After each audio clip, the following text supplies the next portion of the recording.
All right, well, here we go. Just a few moments late. I want to welcome everybody who's attending our business meeting for the City Commission here in Kalamazoo this evening. And good to see everybody. It's dressed in orange this evening. I didn't happen to have an orange shirt, but I do have an orange wristband. Thank you, wristband here. Thank you, Commissioner Hess.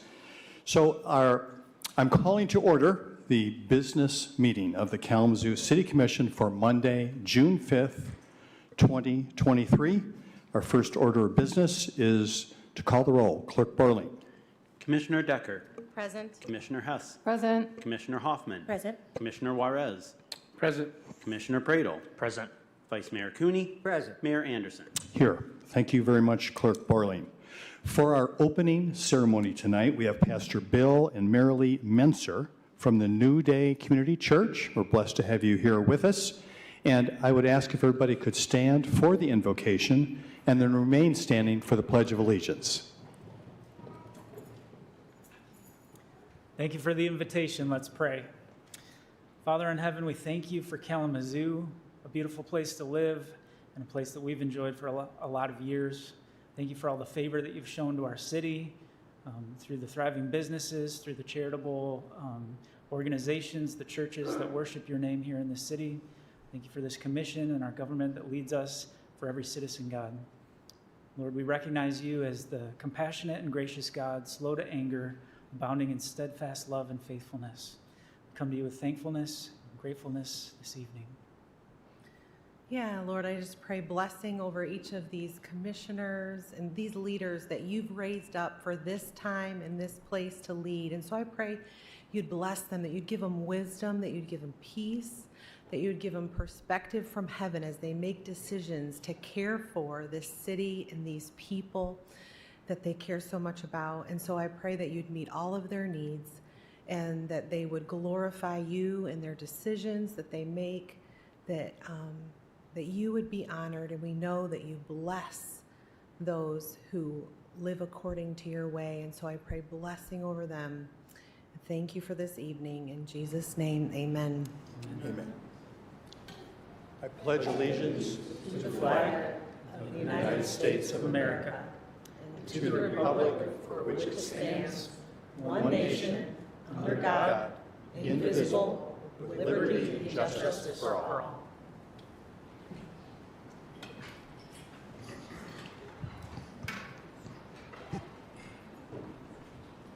Thank you once again, Pastor Bill and Marilee Menser. Appreciate having you here. Don't see any, I do see we have a former city manager here with us this evening as far as recognizing our special guest, Ken Collard. Good to see you here. Haven't seen you in a while. Not sure if there's anyone else I should note at this point. So we will get on to 4 proclamations that we have this evening. And the first proclamation is for Gun Violence Awareness Day. And I believe that proclamation will be read by Commissioner Hess. Is that correct? I think, Rick, you are here. Other folks from Kalamazoo Moms Demand Action? Are you here in the audience? Come forward. They're running a little late. Okay, we'll reverse the order there. Okay, thank you, Jen. So we'll go to the Juneteenth proclamation request. I don't think there's going to be a person here to accept that proclamation, but it will be read by Commissioner Decker. Commissioner Decker. Thank you, Mayor. State of Michigan, United States of America, proclamation, Juneteenth, June 19th, 2023.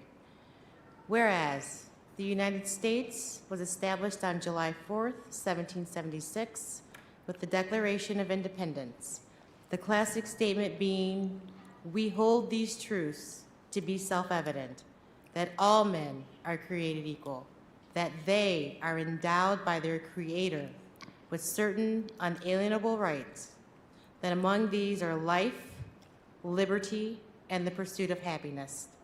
And whereas at 2 p.m. on New Year's Day, January 1st, 1863, using his war powers as president, Abraham Lincoln signed the Emancipation Proclamation, providing that all persons held as slaves within any state or designated part of a state shall be thenceforth, and forever free. The Emancipation Proclamation made the permanent abolition of slavery a Union war and provided the legal framework for the emancipation of nearly all 4 million slaves as the Union arms advanced. Hearing of the proclamation, many slaves escaped to the Union lines as the Army units moved south. And whereas, on June 19, 1865, almost 2.5 years later, Major General Gordon Granger arrived in Galveston, Texas, and announced the end of both the Civil War and slavery. His announcement reads, "The people of Texas are informed that, in accordance with a proclamation from the Executive of the United States, all slaves are free. This involves an absolute equality of personal rights and rights of property between former masters and slaves, and the connection heretofore existing between them becomes that between employer and hired labor. The freedmen are advised to remain at their present homes and work for wages. They are informed that they will not be allowed to collect at military posts, and they will not be supported in idleness either, there or elsewhere. And whereas Texans began the celebration of Juneteenth in 1866 with community events such as parades, cookouts, prayer gatherings, musical performances, and historical cultural readings. Some communities purchased land for Juneteenth celebrations, such as Emancipation Park in Houston, Texas. As freed families immigrated from Texas to other parts of the United States, they carried the Juneteenth celebration with them. And whereas, on January 1st, 1980, Juneteenth became an official Texas state holiday. And whereas, President Joe Biden signed the legislation that made Juneteenth an official federal holiday in June 2021. And whereas, there is significant importance in acknowledging the people of African descent who were stolen from their land, separated from their families, and ripped from their culture through slavery. And whereas, there is significant importance in paying reverence and respect to people of African descent for building the United States infrastructure and economy with no compensations or reparations to date. Now, therefore, be it resolved that the Kalamazoo Board of City Commissioners do hereby proclaim June 19th, 2023 as Juneteenth in Kalamazoo, Michigan, with events taking place June 15th through June 19th in celebration of Black culture and amplifying the legacy of Black families, Black-owned businesses, Black leaders, Black historical figures, and Black organizations and institutions who have contributed to the vitality, the visibility, and vibrance of Kalamazoo, Michigan.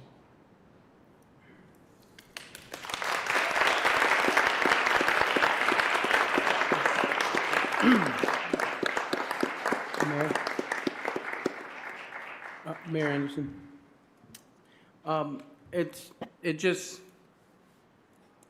my heart's a little moved right now because there's nobody here to receive that proclamation.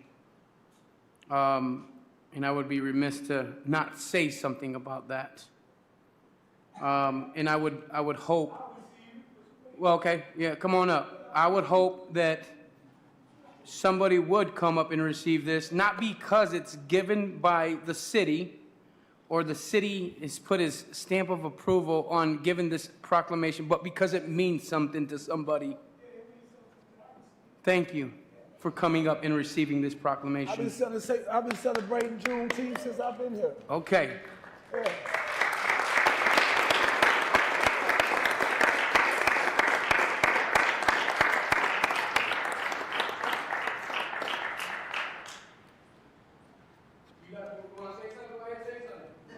Oh, this is my time to say something. Oh, well, let me say something then. Okay.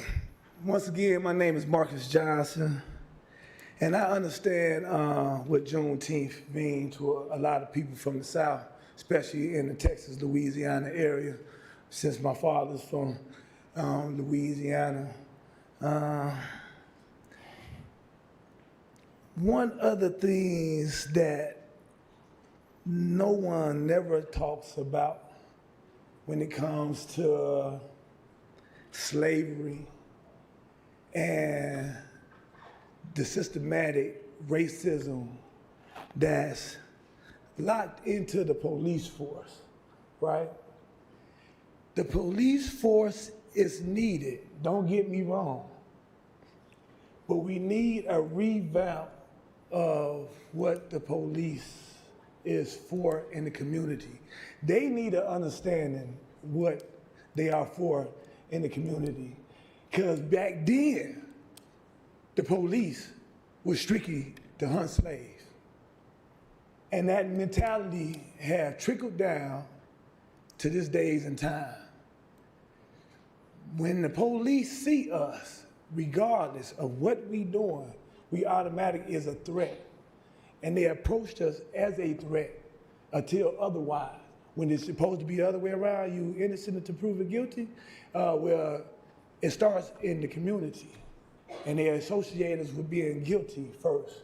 So with accepting this, I would like Kalamazoo to look into the resisting and obstructing law that hits our community on a day-to-day basis. You know, so if y'all were able to recognize, you know, the slavery stopping and things of that nature, well, it need to stop inside the police force too, and it start with resisting and obstructing. Because if I ain't done nothing wrong, I should be able to say a man and be a man and tell you going about your business. Because your duty into the community ain't to show authority over citizens, but to be public safety. All right? Thank you, Mr. Johnson.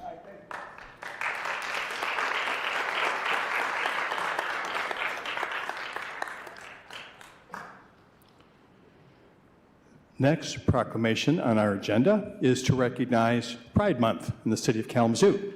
And we are lucky enough to have Tracy Hall, who is the director of Outfront Kalamazoo, here to accept that, and the proclamation will be read by Commissioner Pradle.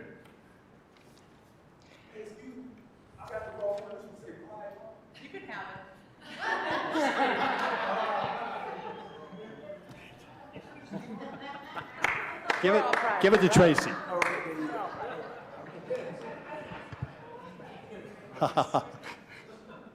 Oh, where are we here? There we go.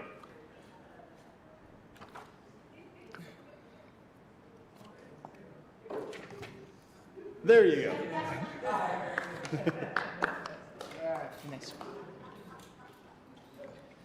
So a proclamation recognizing Pride Month in Kalamazoo for June 2023. Whereas Outfront Kalamazoo has served the lesbian, gay, bisexual, transgender, queer, questioning, and intersex, asexual community of Southwest Michigan for the past 35 years, and whereas during that time the LGBTQIA+ community has grown in the face of adversity to become more safe, welcome, and visible part of citizenry of the city of Kalamazoo, and whereas Outfront Kalamazoo's mission to create a just, inclusive, and equitable, supportive environment in Southwest Michigan for people of all sexual orientations, gender identities, and expressions. And whereas the people of Kalamazoo have actively supported their LGBTQIA+ neighbors through overwhelming passage of the City Ordinance 1856 at the ballot box in 2009, and in doing so, approved a human rights ordinance to protect people from discrimination on the basis of sexual orientation and gender identity in housing, employment, and public accommodations across the city of Kalamazoo.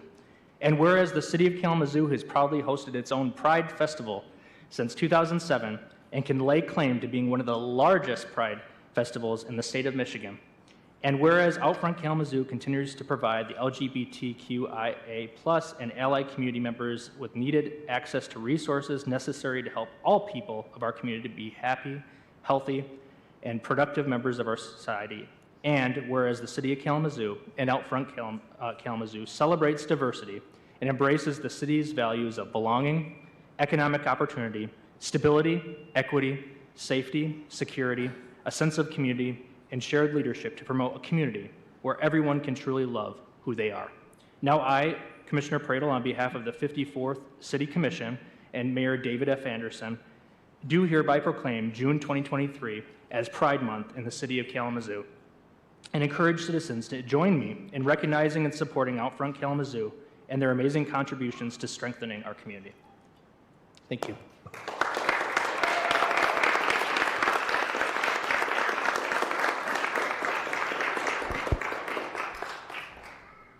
Mr. Mayor, Vice Mayor, Commissioner Pradle, thank you for the reading. Commissioners, it is absolutely my honor to receive this proclamation on behalf of Outfront Kalamazoo.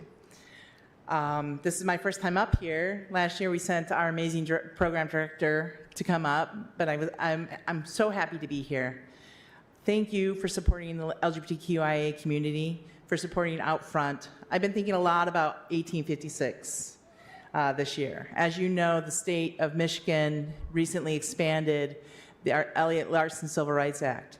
And while there are other communities that did it before us, Ann Arbor, East Lansing, Grand Rapids, we did ours in 2009 that I truly believe was a watershed that helped propel us to what we witnessed a couple months ago when we expanded that Elliott Larson. So I'm very proud to not only be a resident of the city, but to be represented by you all and your commitment to our community.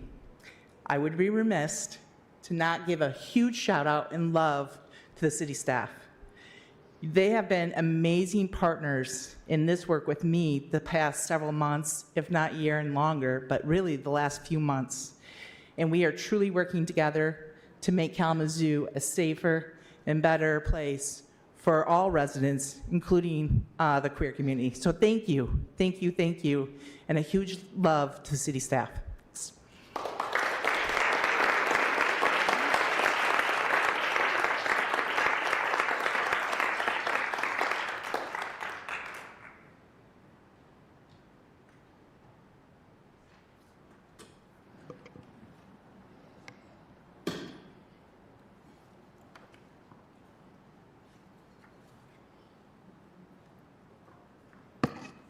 All right, I hopefully won't mess this one up since it's the last one.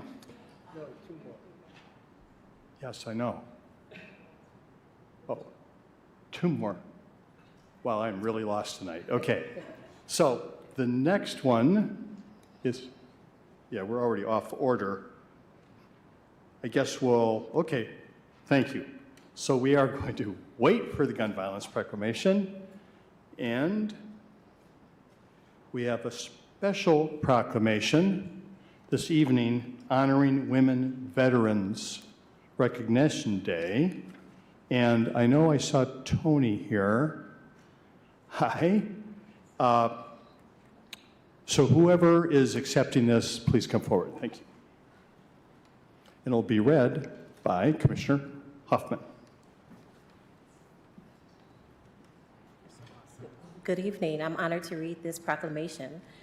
State of Michigan, United States of America, proclamation honoring Women Veterans Recognition Day. Whereas women have proudly served the United States in many military roles throughout its history. The roles include, but are not limited to, all of the following: soldiers while disguised as men during the American Revolution and the American Civil War, nurses in World War I, and combat helicopter pilots in Afghanistan. And whereas women have served as an informal part of the United States Armed Forces since its inception. Women have served as a formal part of the United States Armed Forces since the establishment of the Army Nurse Corps in 1901. And whereas in 1917, the United States Navy announced that it would allow women to enlist. During World War I, approximately 12,000 women served in the United States Navy as couriers and translators, among other roles. By the end of World War II in 1945, there were approximately 280,000 women in the United States Armed Forces And whereas women were permitted to serve as permanent members of the United States Armed Forces with the enactment of the Women's Armed Services Integration Act of 1948. But the federal law restricted women to not more than 2% of the enlisted force for each branch of the United States Armed Forces. A subsequent act in 1967 lifted the restriction and allowed women to achieve higher military rank, and whereas laws passed since the 1970s have formally granted veteran status to women with the World War II service, have recognized the many contributions made by women veterans, and have allowed women veterans more equal status and access to benefits, opportunities, and programs from the federal government, state governments, and veteran service organizations. And whereas more than 2 million women veterans live in the United States, with approximately 48,000 women veterans residing in Michigan and 1,500 women veterans residing in Kalamazoo County. Now, therefore, I, Stephanie D. Hoffman, on behalf of the 54th City Commission and on behalf of David F. Anderson, our mayor of the city of Kalamazoo, do hereby proclaim June 12, 2023, Women Veterans Recognition Day in the city of Kalamazoo. In my army, I gotta say, hooah! Let's get it, ladies.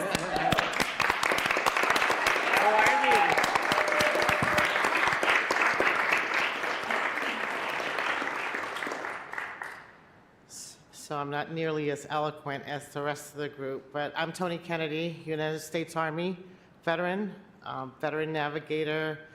I help veterans every day of my life, 24/7, and if you know any that need help, you can send them to me. But I want to share something that I think is extremely special that I noticed about Kalamazoo. I asked if this was a possibility at the last minute, and everybody came together and said, sure, Commissioner Hess, and no problem, send me the information so that we can do a good job. And what is special about Kalamazoo, and I'm originally from New York City, and I've lived here for almost 30 years, is that Kalamazoo is all-inclusive. That means veterans get to sit at the table too. That means women veterans get to sit at the table. So I really wanted to say thank you from the bottom of my heart, because there's a lot of places that haven't done this and won't do it because we don't have time or it's an imposition, etc. But you're just telling me that veterans are important to you too, among the list of everybody else that you got going on. So thank you for the opportunity. As a veteran, I am so deeply honored to be here today, and thank you for this, and for June 12th. So we're finally at the table where we need to be, and I appreciate that. And so if you see a veteran and know a veteran, I'm hoping that you'll buy them a coffee or sit down with them or hear their story, because there's so much to say and so much to tell. And I'm gonna turn around and find out how many veterans are in this room. Is there anyone that has served in the military here present? Can you please stand up if you have, please stand up if you've served in the military. Our own James Baker, Commissioner Stephanie Hoffman. Oh, whoa, yes. And Art Harris, he's from Post 207, and I appreciate his support. So I just want to say thank you. Honestly, in my heart, you just don't know how much that means. So thank you and have a good evening.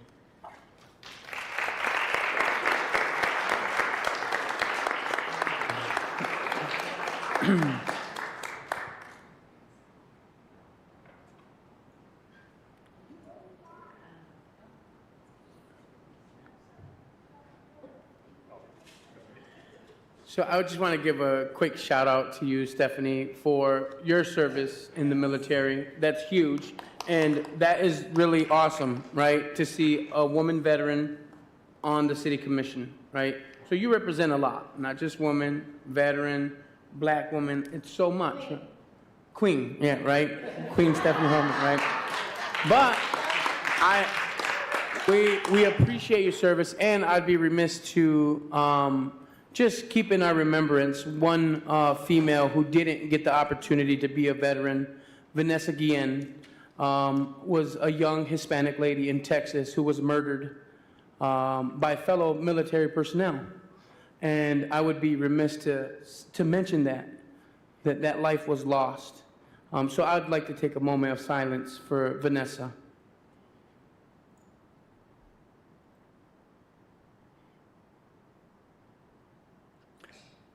Thank you. Thank you, Commissioner Juarez. So our final proclamation for this evening is recognizing Gun Violence Awareness Day. The proclamation will be read by Commissioner Hess, and I believe, Rick, you're here, and a whole crew from Kalamazoo Moms Demand Action, and whoever else, if you want to come forward for this, I will bring the proclamation down.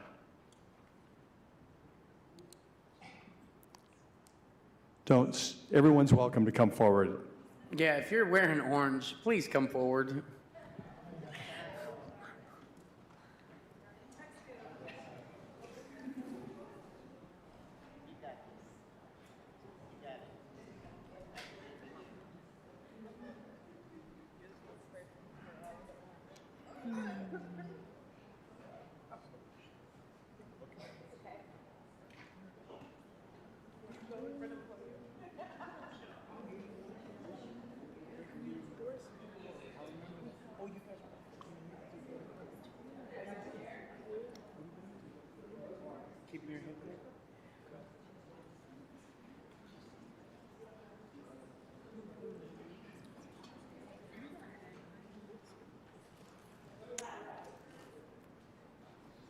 State of Michigan, United States of America, Proclamation.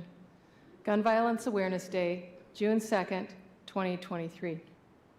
Whereas, every day, more than 120 Americans are killed by gun violence and more than 200 are shot and wounded, with an average of more than 17,000 gun homicides every year. And Americans are 26 times more likely to die by gun homicide than people in high-income countries. And whereas, in Michigan, which has 1,382 gun deaths every year, with a rate of 13.7 deaths per 100,000 people, a crisis that costs the state $16.8 billion each year, of which $380.5 million is paid by taxpayers. Michigan has the 25th highest rate of gun deaths in the U.S. And whereas, gun homicides and assaults are concentrated in cities, with more than half of all firearms-related gun deaths in the nation occurring in 127 cities, and cities and counties across the nation, including Kalamazoo, are working to end the senseless violence and evidence-based solutions. And whereas protecting public safety in the communities they serve is the mayor and commission's highest responsibility, and whereas support for the Second Amendment rights of law-abiding citizens goes hand in hand with keeping guns away from people with dangerous histories, and whereas mayors, elected officials, and law enforcement officers in partnership with local violence intervention activists and resources know their communities best, are the most familiar with local criminal activity and how to address it, and are best positioned to understand how to keep their citizens safe. And whereas gun violence prevention is more important than ever, as we see an increase in firearm homicides and non-fatal shootings across the country, increased calls to domestic violence hotlines, and an increase in city gun violence. And whereas in January 2013, Hadia Pendleton was tragically shot and killed at age 15. And on June 2nd, 2023, to recognize the 26th birthday of Hadia Pendleton, born June 2nd, 1997, people across the United States will recognize National Gun Violence Awareness Day and wear orange in tribute to, first, Hadia Pendleton and other victims of gun violence, and two, the loved ones of those victims. And whereas the idea was inspired by a group of Hadia's friends who asked their classmates to commemorate her life by wearing orange. They chose this color because hunters wear orange to announce themselves to other hunters when out in the woods, and orange is a color that symbolizes the value of human life. And whereas anyone can join this campaign by pledging to wear orange on June 2nd, the first Friday in June 2023, to help raise awareness about gun violence, and by wearing orange on June 2nd and June 5th, 2023, Americans will raise awareness about gun violence and honor the lives of gun violence victims and survivors. And whereas we renew our commitment to reduce gun violence and pledge to do all we can to keep firearms out of the hands of people who should not have access to them, and encourage responsible gun ownership to help keep our families and communities safe. Now, therefore, be it resolved that I, Jean Hess, City Commissioner, on behalf of David Anderson, Mayor of Kalamazoo, and the 54th City Commission, declares the first Friday in June to be National Gun Violence Awareness Day. I encourage all citizens to support their local community's efforts to prevent the tragic effects of gun violence and to honor and value human lives. Thank you. Thank you all for being here.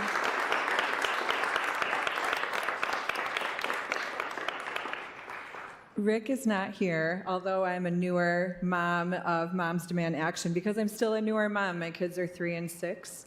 I will share what I know Rick would share on behalf of Moms Demand Action, which is something I heard from Bronson Children's Hospital when I met with them last week. There are over 200 children who are under the age of 18 who have access to guns and use them daily.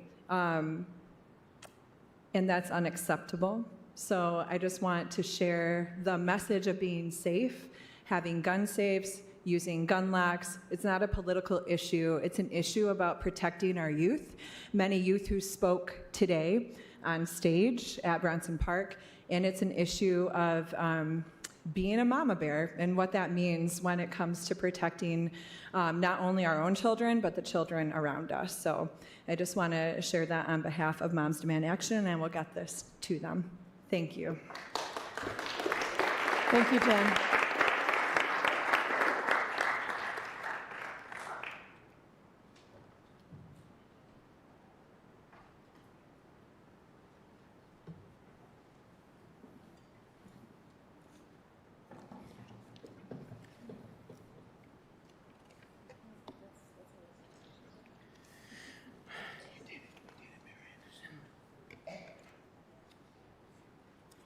All right, thank you so much to all the commissioners who read proclamations and individuals that joined us here in the chambers this evening. Next is the adoption of the formal agenda. Commissioners, are there any items that are on the consent agenda that you would like moved to the regular agenda? Commissioner Pradel. Yeah, I was going to ask if we could move G7 and 8 to regular agenda. We just had quite a bit of citizen outreach about that, and I just think it might be a great opportunity for us to be able to ask some questions and just give the chief boys just an opportunity to, clarify some of those questions and answer them for the public. Okay, sounds great, Commissioner Pradel. So that is consent items 7 and 8 will be moved to the regular agenda. Anything else, commissioners? Yeah, Manager. Yeah, we have one change to the agenda. Item G7 should read, approval of a grant agreement accepting $100,000 from the Hall Downtown Initiative Fund instead of its current wording of a grant from the Peregrine Foundation. Thank you, Manager. Is there anyone here in the chambers who would like to move any agenda item from the consent agenda to the regular agenda?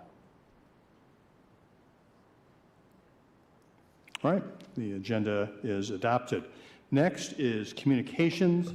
Manager Ritzma.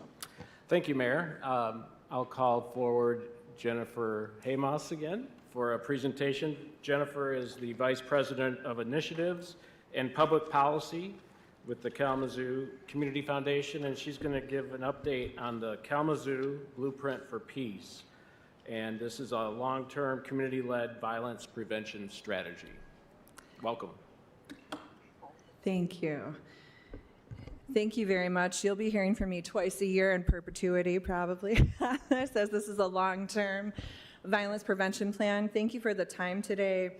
And thank you to everyone in the room who is actively working and has been for a very long time on violence prevention for our county and for our city of Kalamazoo. What I will try to do in 15 minutes, it's going to be real hard, but I'm going to try, is I'm going to review the journey to this long-term community-led violence prevention strategy for Kalamazoo County.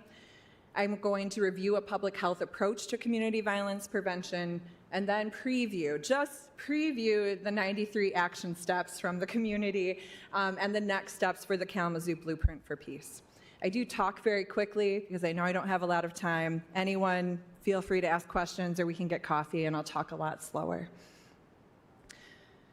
So the journey started for us in July of 2021, and I'm going to go through this. What I want to lift is we're coming to the end of the second phase of this work. So I spoke to all of you as we were finishing the first phase. The listening sessions that happened over 21 into 22. In 22, we started all of the planning. I know a lot of you are familiar with this, but I just want to review where we've been with this plan and where we're going. Yes, I'm up here speaking about this, and I am not the owner of this. It's not all me. I'm here to speak on behalf of the youth, the community members, the grassroots leaders, the folks who have been doing this for a long time, who are coming together to create this strategy. Where we are now, and again, if anyone needs a copy of this, you can have it. We are working on communication and relationship building and plans for implementation on this strategy.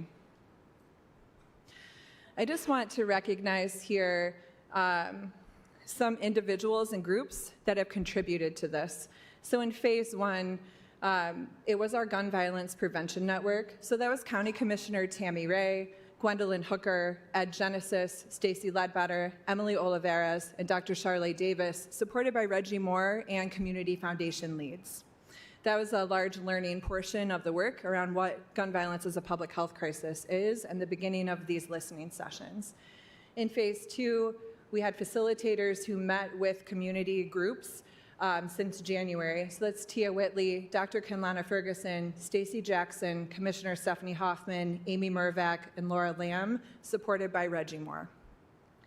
As you can see here, and this is not an exhaustive list, I could add more boxes. We met with grassroots groups, government, youth and family groups, and youth and families individually, advocacy groups, direct service groups, public safety across the county and neighborhoods to put this together. Again, not exhaustive. I could add more boxes, but we don't have space, or I'm not that good of a graphic designer.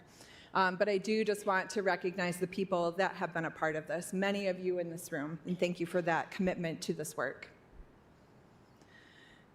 I wanted to just review the approach that we took when it comes to a public health approach.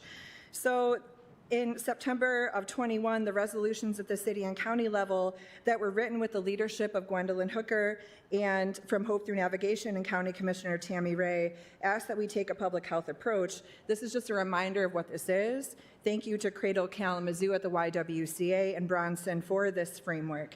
I'm not a public health crisis or not a public health crisis expert or public health expert, but I have a lot of experts to lean on at Bronson, WMed, and through our other partnerships. We, again, in a long-term strategy, focus on upstream intervention. So how do we reduce social inequities, institutional inequities, and improve living conditions for folks who live in our community? Another way that I look at this, and you can see across the bottom, you're always advocating for policy change, which has been moving for our state since January. A public health approach really looks at, this is a little more simple, I got it after I shared the other model with you all, but it looks at primary, which is prevention, preventing harm, secondary approaches or secondary interventions, which is about breaking cycles of violence, and then tertiary interventions, which is about healing, repairing harm, and restoring hope in the community. So it's just another way to look at that chart that I shared.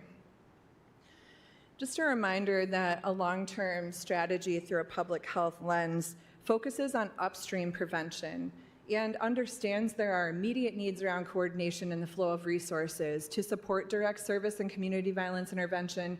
Those needs are currently being supported. There is funding now on the ground for immediate needs, and there are funding opportunities to support violence intervention. If there is an emergency, we can support in that way through our work at the Kalamazoo Community Foundation. A long-term strategy also understands that there's no one or two organizations, no one or two leaders or programs that are the answer to community violence. This is why, as we look at the action steps, there's no organization, leader, or program named in the strategy, because those can go away at any time. I could go away at any time, and we want this to remain. Also, a long-term strategy through a public health lens takes time, relationship building, and coordination.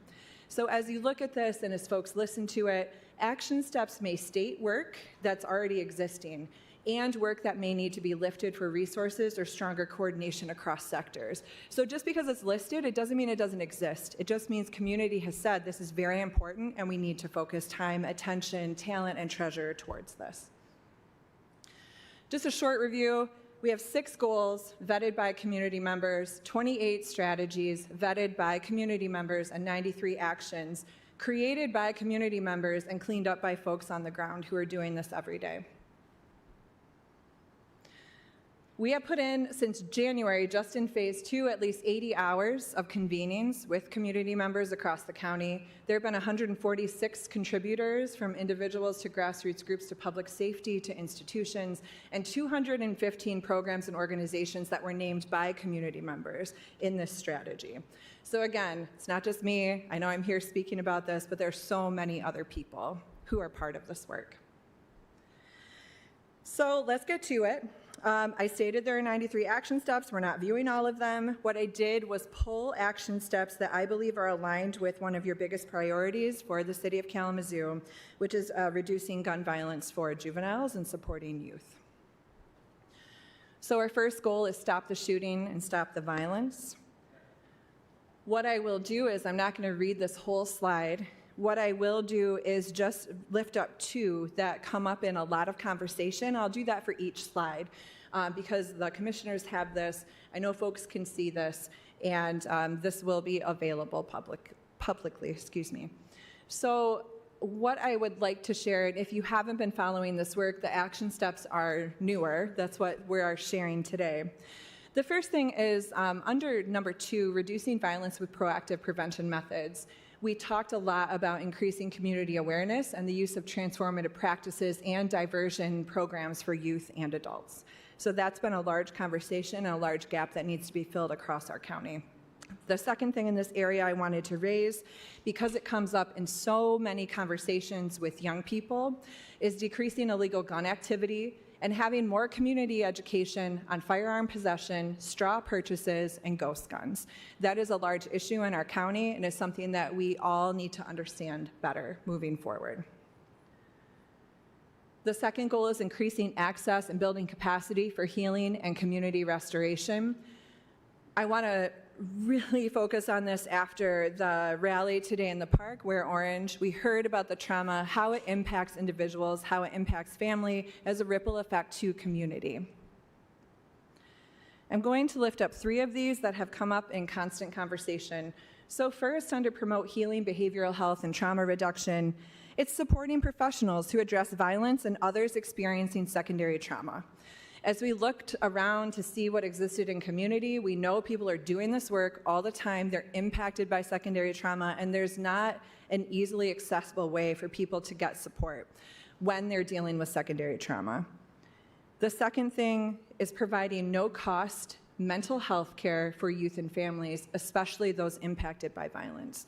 As we think about implementation, it's not only not no cost, it's how do you remove barriers so that people don't have to try to talk to one person, another person to get the support that they need, and how do you support the cost of that?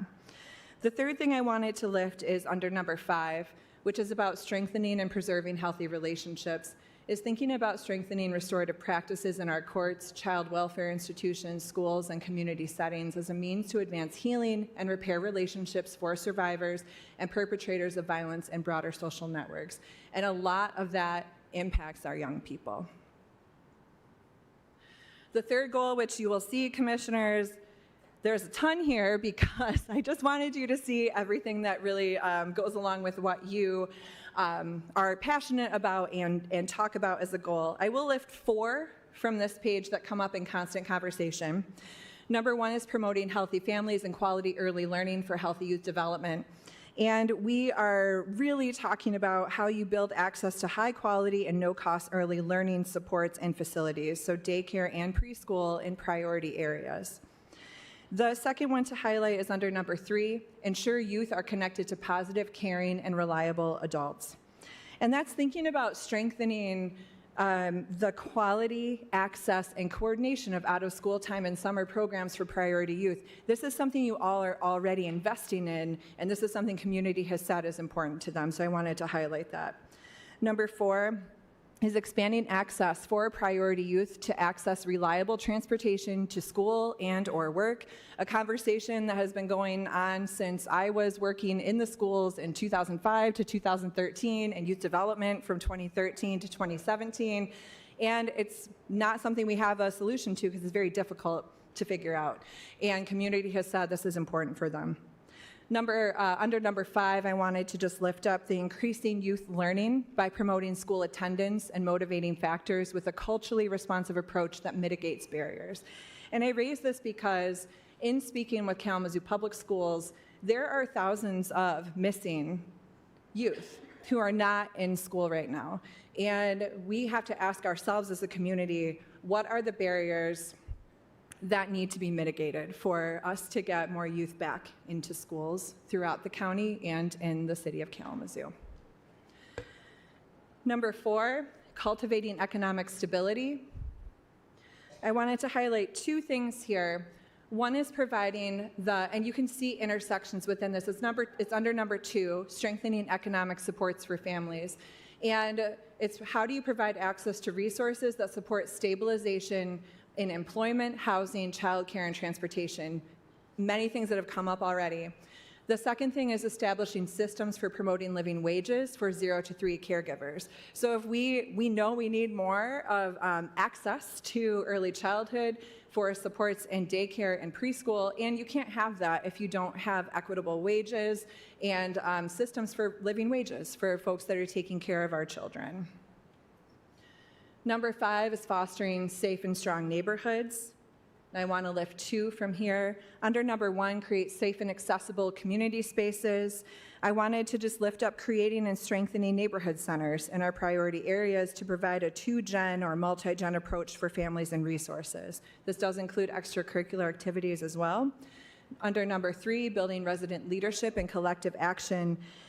Just collaborating with neighborhood associations and residents and continuing to do that because I know folks have been doing that across the city to advocate collectively on issues that negatively impact our community. For example, the liquor license ordinance.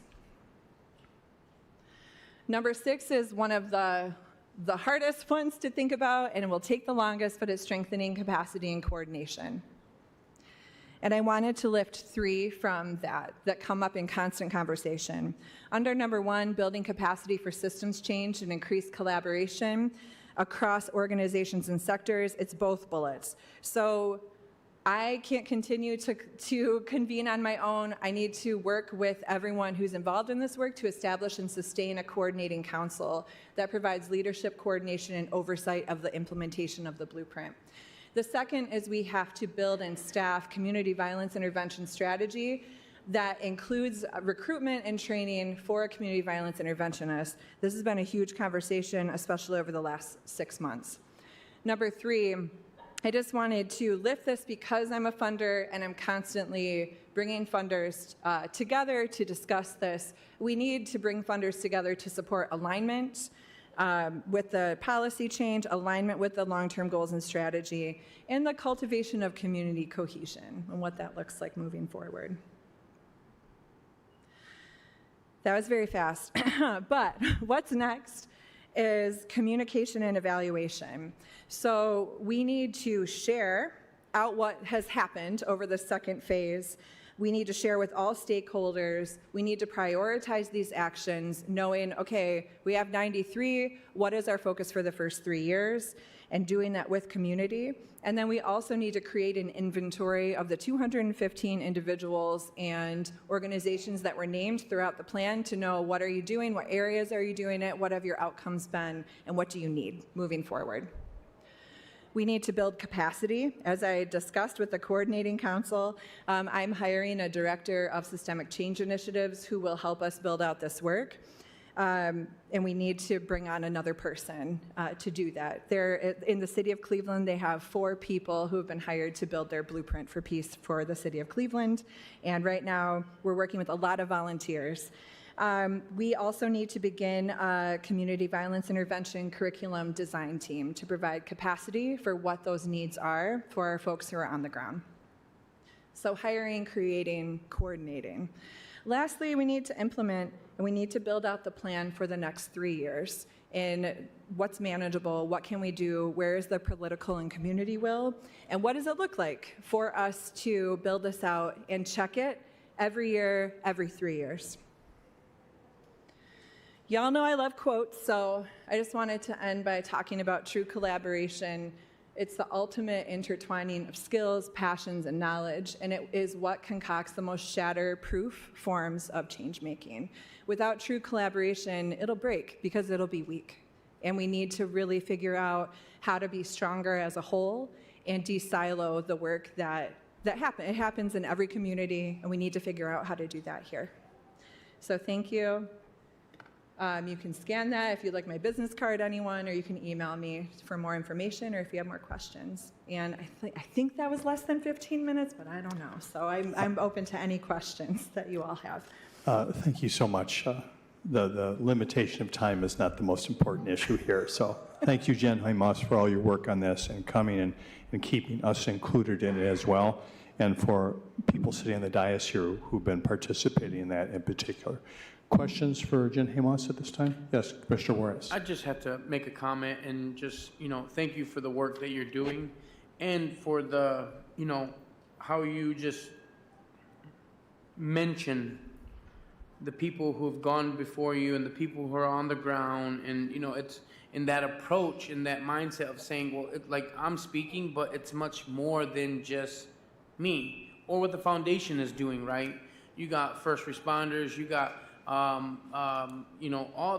the collaborations and the work that's being done. And for me, sometimes this work gets discouraging. Sometimes it gets really heavy.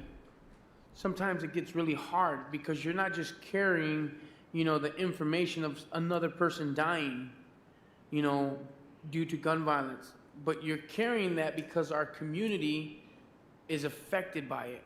Right? And for me, I know that we are winning when it comes to gun violence. And we might have some naysayers out there and some statistic that shows certain, numbers about gun violence, but the work that we're doing and the things we're seeing, we've never been in this place before, right? We've never had this much collective response before. And so for me, we're winning, right? And I just wanted to just thank everybody that's in the room that's working on gun violence, right? That's working to combat it, that's working to bring that wisdom, that peace, that love to our community. We need each other. You guys have heard me say this multiple times from the dais, how much I need you and how much you need me. And so I appreciate the frontline workers, to the trauma surgeons in the hospital, to the social workers, to the police department, to us up here. It just takes all of us. It takes all of us to do this work. And so I'm so proud to be part of this community. And thank you, Jen, very much. Thank you, Commissioner Juarez. Questions or comments? Yeah, Commissioner Decker.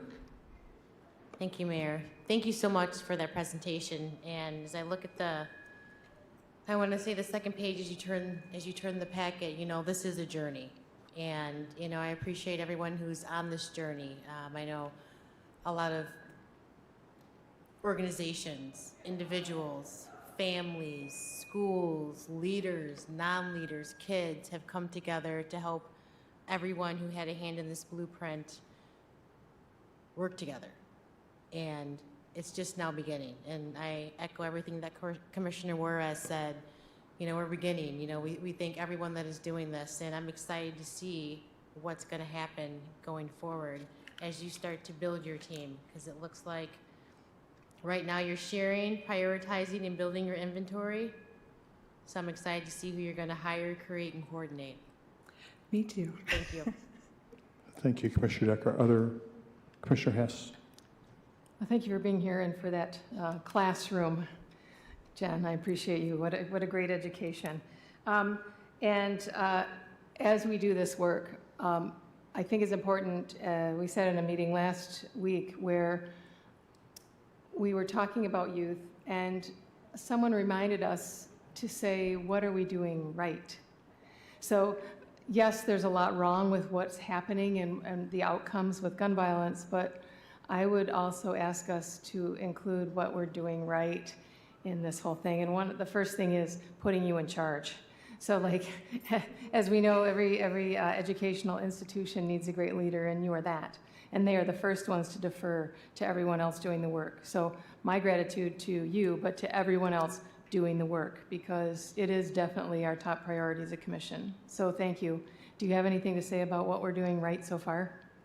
I think there's, a lot of things that are listed that I put a star by are things I know that you all have been talking about, you all are bringing up all the time. Like I said, when we talk about this through a public health lens, it's not just the gaps. These action steps, a lot of this already exists. So there are gaps in existing. I think I gave you all the very messy draft, but I want to give it to you without it being doctored up and looking pretty with our KZCF branding, so you can see that there are things that are existing, there are things that all of you are supporting already. We just need to make sure we're improving coordination and we're flowing resources where they need to go. So you are doing many things right as a commission.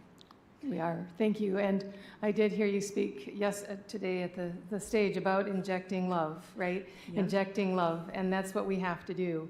To really move this work forward. And so I'm happy to live in a community that's willing to do that we disarm hate. Thank you. Thank you. Thank you, Commissioner Hess. Vice Mayor Cooney. Thank you, Jen. What a great job. And thanks for all that work. You've given us a blueprint. Now it's the implementation. So I'm looking forward to the next step. And you're talking about hiring, create, and coordinate. So we can't just let this sit on the shelf. We got to move with it. We got to put somebody in charge of it to keep it going, and then really implement what you've got here, because you gave us a great blueprint. Now we got to make it work. Yes, my wonderful tech support for almost 2 years, Reggie Moore, call him, text him all day. He runs the pretty much what's equivalent to the Office of Violence Prevention for the state of Wisconsin and for the city of Milwaukee. He said quite often, and I truly believe this is just a piece of paper if we don't do something about it. So it was a lot of work. I'm definitely proud of all of the work that my team, our community has put into it. And if we're just like, okay, we have a blueprint, great, then it's just a piece of paper in the end, and we don't want that to happen. No. Commissioner Pradel. Jen, I just want to echo everyone else and just thank you sincerely for all your work. You can definitely tell you have the heart of an educator, somebody that could coalesce a lot of people in a room and make something powerful come from it. So thank you for all your work and your team's work as well for this. I was just going to make a note that you had to speed through this presentation. It's goal number one for us, youth violence in our community for this next budget cycle and for this year. I would love to have like the full-fledged, get in-depth presentation, even if it takes 2 committee of the whole meetings for us to do a part 1 and part 2, if you're open to it, and if the commission's open to it. I think it's vitally important that we get a chance to, not only just attend the upcoming presentations that are coming, but also have a chance for community to hear it as well, and then figure out how we can, weave it into our priorities and the work that we're doing and that sort of thing. I also just wanted to make sure to note too, I've lived in Kalamazoo my entire life, and in my personal view, this is one of the most consequential things I've seen come from the Community Foundation of truly mobilizing it, and I applaud you for that. And how powerful is it that you get to be at the forefront of that work? So thank you for that. Thank you. Thank you, Commissioner Pradel. Okay, second bite of the apple there, Commissioner Juarez. Yeah, I'm sorry, but Commissioner Hess had asked for like those wins, right? So I just want to name a couple people and a couple things that are happening, right?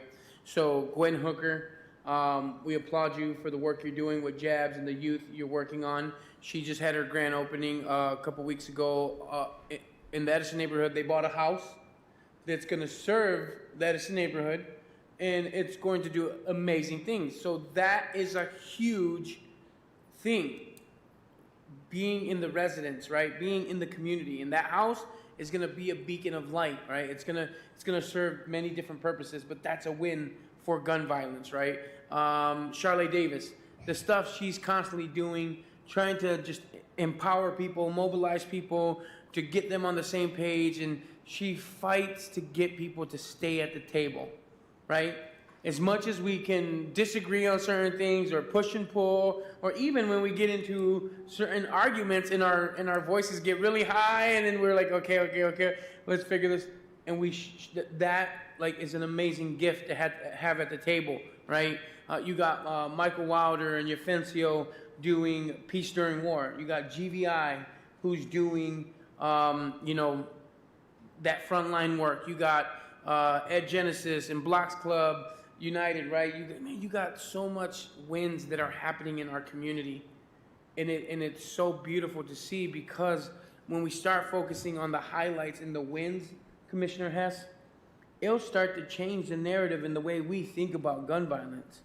It does, and I appreciate all those who I didn't mention. Even our own chief of police. I want to give a shout out to Chief Boyson, because the work that he's been doing to think different, right?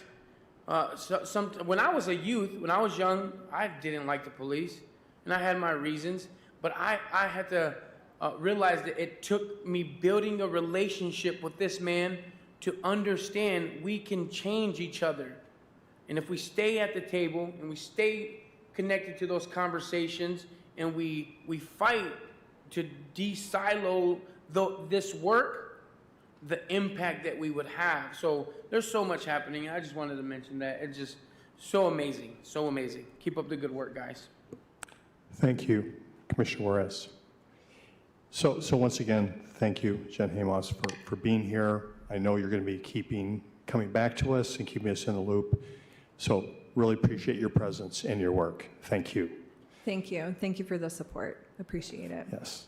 I do want to call out, Commissioner Juarez, who's, really got a life story that ties into this work, and as a vocation, been involved in this work very deeply. So I really appreciate that. And Commissioner Hoffman, who you've been involved in this really right from the jump. So thank you so much. I know I could recognize everybody in a different way as it relates to this, but I really wanted to call you two out for your involvement in this. Now we are at the point on our agenda for public comments. So we will be starting with individuals who are here in the chambers who'd like to make a public comment. Just keep in mind that you will have 3 minutes, and please state your name and whether you live in the city. If you have the opportunity, sign in at some point, either before or after you speak. But there's also an opportunity to call in with public comments. So I'm going to give that number right now. It is 888-382-9556. And Andy here from our IT department will be handling any of the calls that come in. But we'll be starting with comments from here in the chamber. Yes, Mr. Collard. Mr. Mayor, Mr. Vice Mayor, Commissioners, and City staff, good evening. I'm Ken Collard, and I reside at 2921 Larry Lane in Winchell Avenue, in Winchell neighborhood. I come before you tonight as a professional engineer on a very narrow, or should I say, narrowing issue. It has come to my attention that the city has a plan to reconfigure the westerly 1/2 mile of Winchell Avenue from Rambling Road to the Winchell Way Apartments and leave one 12-foot lane dedicated for two-way vehicular traffic. My reaction to the plan's design has mirrored that of all my neighbors and the engineering, police, fire, and legal professionals with whom I've consulted. Initially, abject dismay, followed by a statement, "That's stupid," and a question, what were they thinking? I researched the origins of this dangerous proposal, and here are my findings for your consideration. This section of Winchell Avenue was designed and constructed to a 30-foot width in keeping with the city's standards when two 11-foot lanes were supplemented with 8 feet of unencumbered pavement in the absence of a dedicated sidewalk. As constructed, this section of Winchell Avenue has served the traveling public well, as evidenced by no reported personal injury accidents and only nominal traffic citations. As the Asylum Lake Preserve developed, a fence was erected with a gated entrance just west of High Point and Shelter Point Drives on the south side of the street. The access point served fishermen and pedestrians and resulted in an occasional accumulation of parked cars on Winchell, reportedly a maximum of 8 cars at any one point in time. Average daily motorized traffic, including school buses, emergency vehicles, garbage, and plow trucks, has been determined to be 1,570 per day. These trips provide transportation and service deliveries for approximately 800 residents from 170 apartments and an equivalent number of single-family residences. Recently, bike lanes with their associated parking prohibitions were created on both sides of Winchell. Elimination of parking has drawn complaints from Oakland Winchell residents who parked near the entrance and recreated in the Asylum Lake Preserve. It is significant to note that the bike lanes were not a part of the approved 2020 neighborhood plan, and the one-lane configuration was never contemplated until the parking prohibition generated neighborhood pushback. Based on the parking concerns, the city administration is prepared to create a street cross-section with a single lane to accommodate two-way traffic.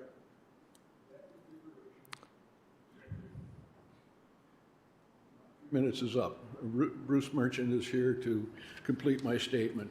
Thank you. Thank you.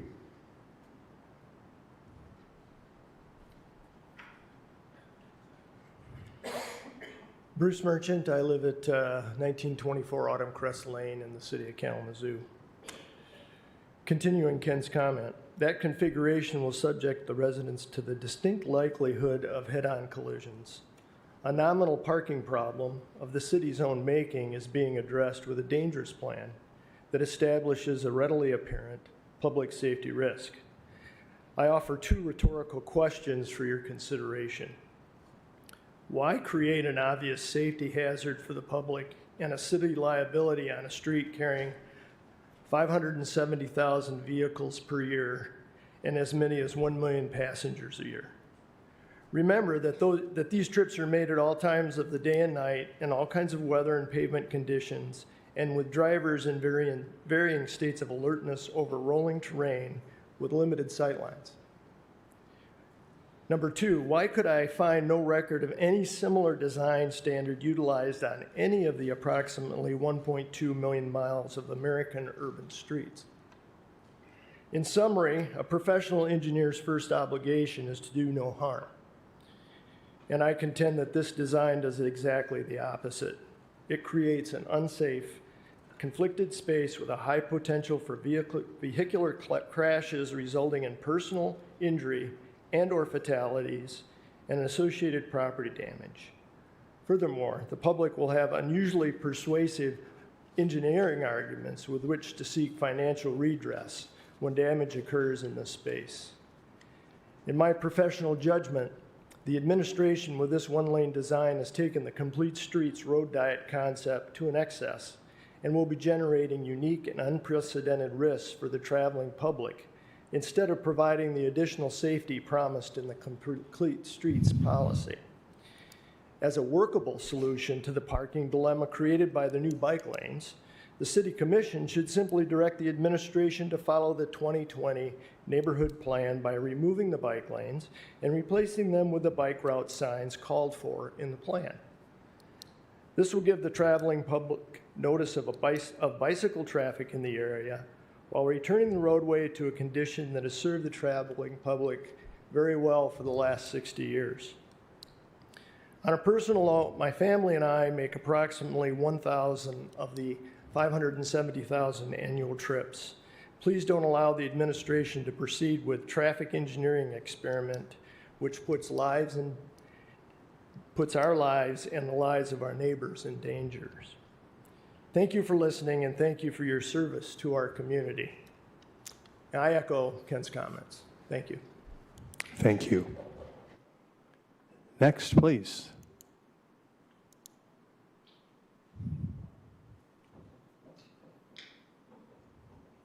Good evening. My name is Dan Baer, and I live in Kalamazoo. I'm here to express support for making the West Main Hill Play Street a long-term, year-round feature. I come as a primary organizer of the project, and we have a lot of supporters today, so if everyone who's here to support our West Main Hill Play Street could raise your hand or stand up briefly. Thank you.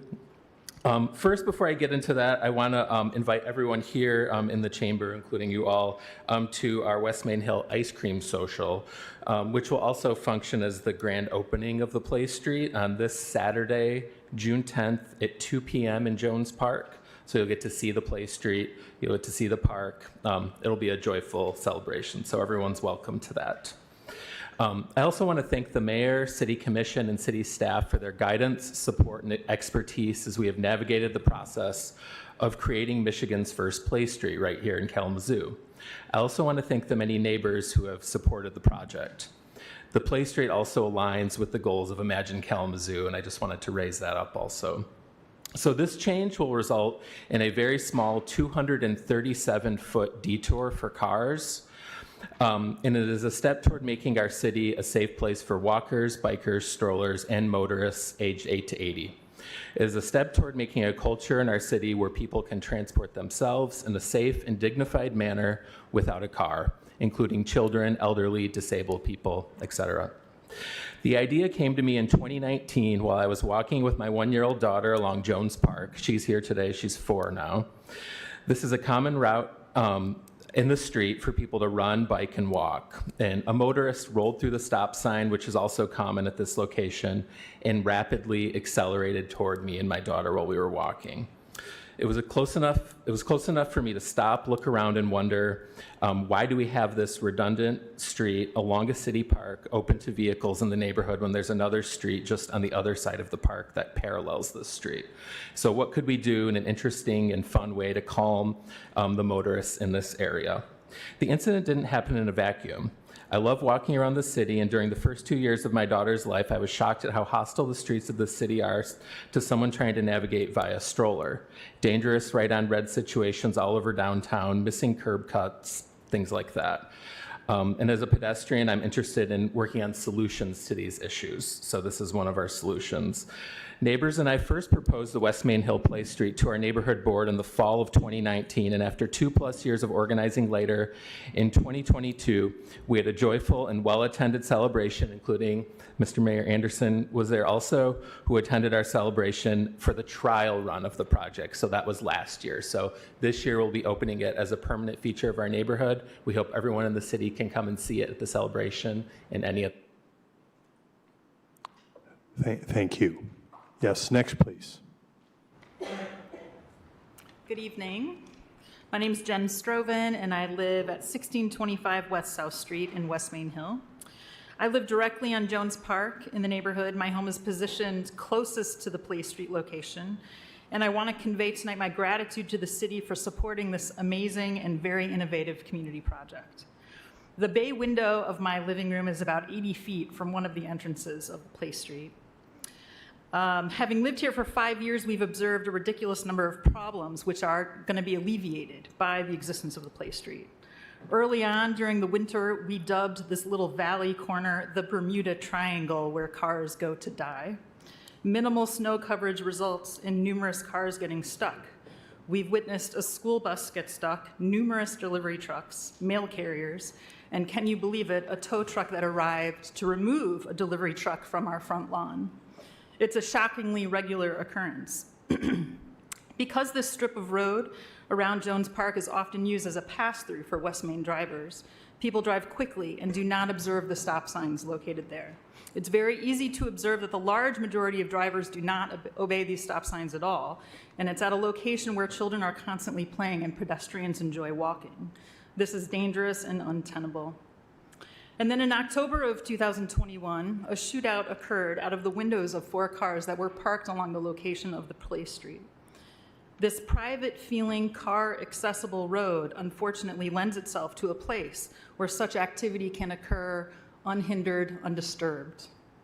But more than the issues that will be resolved, and we are so excited for the benefits of this project for generations to come. A green space that is not entirely surrounded by speeding cars in the city, it's rare, but is used for recreation, for quiet reflection, nature observation, and for enriching events that help build relationships in our neighborhood. During the Play Street trial, I met a number of families from surrounding neighborhoods that had never been to Jones Park before. It dawned on me then what a bridge builder this can be. In a city that has suffered from a history of redlining and economic division, West Main Hill is doing something to become more inclusive, more communal, and more connected. So thank you to the city workers who are meeting the goals of Imagine Kalamazoo through this project. They are walking the talk by doing this. And in particular to Jay Slaby for the careful listening she brought to this project, meeting one-on-one with many people. I saw her on people's front porches constantly seated and talking with them. Her patience and the thankless effort of city staff. We are grateful and we are excited. We hope to see you at the ice cream social. Thank you. Thank you. Yes, next, please. Everybody, my name is Nora Hauk, and I'm here to thank city staff for supporting the Jones Park Play Street project and also to share with you all the city commission about that project. The first thing I want to talk about is sidewalks. West Main Hill is one of the closest residential neighborhoods to downtown, but you might not know, or maybe you do know, that only about 50% of residences in West Main Hill have direct access to a sidewalk. I requested sidewalk maps from city staff. However, there are currently no publicly available sidewalk maps for this city. So I made my own by walking every sidewalk and street in West Main Hill. So even in the portions of the neighborhood inside the city of Kalamazoo city limits, still only about 50% of residences have access to a sidewalk. Many children travel routes to bus stops where they need to walk in the road. The areas without sidewalks are clustered to the southern or more hidden side of West Main Hill. It's not along the very front-facing Grand Avenue where we don't see sidewalks. And so it's actually the people who are the closest to Jones Park who are most in need of sidewalks. And so a big impetus behind this project is to create a safer area for pedestrians, especially those in the neighborhood who don't have access to sidewalks. So then we can think about, what do sidewalks provide for us? They're a safe place for pedestrians and children, people with disabilities or mobility concerns. But probably more importantly, they're a place where we meet our neighbors. On my street, I don't know a lot of my neighbors because we don't stop on sidewalks, because we don't have sidewalks. And so these neighborly relationships that we build when we have a meeting place can be a building block for security, comfort, and a sense of place.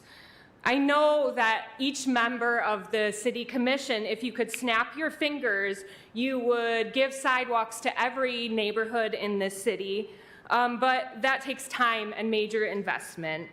And so in the meantime, the Play Street project is a very low-cost way to provide a meaningful gathering place for residents in the area who don't have access to sidewalks, as well as Jen said, invite others to come into the neighborhood and join us in this space. It also creates safer intersections, which were at places that were common routes for cut-through traffic. And I guess finally, I just want to say that my own family visited over 80 times during the trial. Thank you. Yes. Hello, honorable commissioners. I typically address you as Vice President of Victim Services at YWCA Kalamazoo. And I want to say, as it is Gun Violence Awareness Month, that it may seem attenuated to come today to talk to you about the Play Street in our neighborhood. But as my neighbors have mentioned, there is a direct correlation between violence prevention and community building.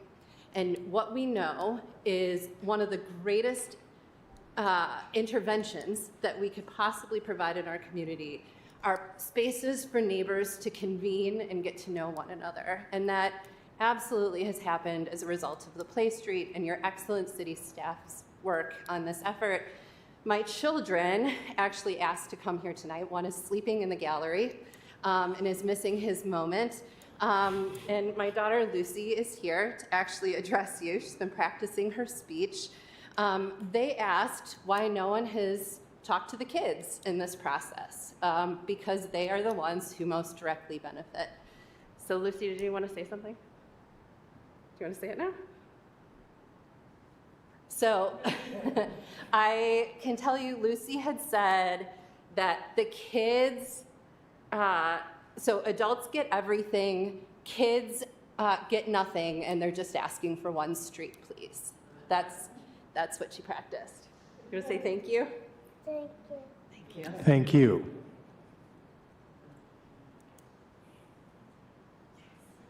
Hello, my name is, this is Mara. And I'm married to that other person with the same last name who just spoke. So obviously I'm in support of the Play Street. And I'm not here to actually express my support for the Play Street. I'm here to express my support for the process that was used to create the Play Street. As Dan mentioned, this has been going on for almost 4 years. It started with neighborhood discussions, initial discussions with city staff, then formal communications outward from our neighborhood association to neighbors, then communications facilitated by the city, surveys, a pilot, more surveys, extensive input from technical professionals at the city, hours and hours of thoughtful, skillful conversations led by city staff, and great kudos to Jay and Nolan and Christina and Rebecca and all of those who were involved in this process. It's not unanimous. It is unrealistic to expect that it is unanimous in support of the Play Street. In our democracy, we decide things by majority, not consensus. But it is clear that the neighbors want this project and support this project in a majority. And we learned that through an extensive, inclusive process. And I see the same process being used in other neighborhoods. It brought back the street trees in Washington Square. It put in some great bicycle facilities in Winchell. And I'm excited about every one of those wins. I'm seeing it on big city projects. I loved that input session about the two-way conversion. And it's been going on since Imagine Kalamazoo initiated many years ago. And I believe in this process, and that it is a key component of making our city more inclusive and equitable, and that is something we all want. It provides a viable path for all citizens who want to work for positive change in their city, and makes an alternative to having a recognizable name and knowing who to email or call if you want to get that change made. It validates collective voice in our civic processes. So I'm excited about the Play Street. I really hope you will all come for ice cream on Saturday. And I'm excited about it for its own sake, and for my kid and our neighbors from far and near who will use it. But I'm more excited because it represents a success of this new way of doing business in our community in Kalamazoo. So I thank you, and I thank the city staff who put all their energy into it. Thank you. Thank you. Yes, next, please. Evening. I, along with a growing number of concerned citizens, are deeply troubled by the mass surveillance system proposed today in items 7 and 8, and I thank Commissioner Pradell for moving those from the consent agenda to the regular agenda. The mass surveillance proposal submitted to the City Commission is purposely vague, giving no hard details on the proposed surveillance areas or usage, nor does it give the results or location of the secretive trial held earlier in January. According to the ACLU, the side effects from surveillance can include the loss of privacy, the possibility of abuse, and we kind of know our police department, chilling effects on creativity and freedom of expression, and disparate racial impacts and worsening existing social injustices. The ACLU provides 6 questions to answer before implementing this type of surveillance system in our public spaces. These questions are: does the technology work? How effective is the technology? How big is the danger the technology will allegedly reduce? What are the negative side effects of the technology? What are the opportunity costs of spending resources on the technology? And first of all, does the community want it? None of these questions are answered in the current proposal. The current proposal also fails to describe any limits on how the video will be used. As it stands, this video feed could be shared with other organizations, such as private corporations and federal law enforcement, including ICE and the FBI. The program will create the infrastructure needed for KDPS to later introduce racist and inaccurate facial recognition technology, further eroding constitutional rights of those in our city. A 2021 community survey showed that the community demands the government to be more honest, open, and transparent. I asked the Commission to embrace that transparency. After all, this proposal hasn't come from the working class of Kalamazoo. Instead, it is the brainchild of a local business and spearheaded by the Peregrine Company. Or sorry, what was that, Jim? It's changed now. A luxury real estate developer with a portfolio of properties in downtown Kalamazoo. With this significant investment, it is obvious the surveillance system will be used primarily to protect the private property of the Peregrine Company and other businesses, using publicly funded police to protect their private property. I asked the City Commission just to do the following things: reject the proposal and decline the grant provided by the Peregrine Company. Provide a report to the public explaining the full extent of the surveillance system that answers those 6 questions asked by the ACLU. Make proactive moves and ban the use of facial recognition technology in the city of Kalamazoo, and disclose the results of the secretive January trial of this technology. And finally, we ask you to engage the community, with a public discussion period. Thank you. Next, please. Hi, my name is Amanda Stewart, and I reside at 2783 Bronson Boulevard in the West Nitch Hill neighborhood. And I'm here tonight to call for the City Commission to vote no on G7. After reviewing the letter from the Peregrine Company that was attached to that report, I have some grave concerns, particularly about the Peregrine Foundation. It does not matter to me that the name has been changed in tonight's agenda, as the letter explicitly states that the funding would be provided by the Peregrine Foundation. Upon search of the IRS tax exemption organizations database, there is no record of a Peregrine Foundation. Additionally, I conducted a search with the Michigan Secretary of State for a Peregrine Foundation. No business, nonprofit or otherwise, is registered as Peregrine Foundation, which leads me to believe, unless a tax identification number can be shared with me, that the Peregrine Foundation does not exist. If an organization claims that it is a nonprofit, and to be clear, a foundation is considered a nonprofit under Section 501c3 of the U.S. Tax Code, and under state and federal law, it is not a nonprofit, it could open itself up to claims of misrepresentation and fraud. Particularly if a third party, such as the City of Kalamazoo, relied on that representation to their detriment. Further, in the same letter, it also states this agreement governs the use of these funds, and that's a direct quote. but it also clearly states that the funding is coming from a donor-advised fund at the Community Foundation of Kalamazoo. As a former licensed financial advisor who ran a donor-advised fund and a current managing director of a nonprofit, I find this to be cause for even further concern. The Hall Foundation is listed as an advised fund on the KCF website. The KCF specifically states that donor-advised funds, which are known in the financial industry as designated funds, are, quote, convenient, flexible tools for donors who want to personally suggest grant awards from the fund that they have established at the Community Foundation. The key word being suggest. Donor-advised funds are federally regulated and overseen by the IRS.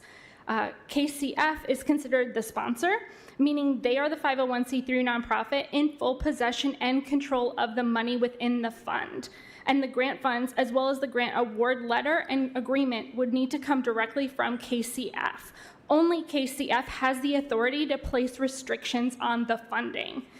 Based on the information I've been able to ascertain, the letter dated May 16th is ultimately worth less than the paper it was printed on.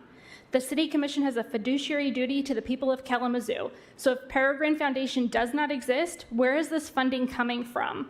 Why ignore your fiduciary?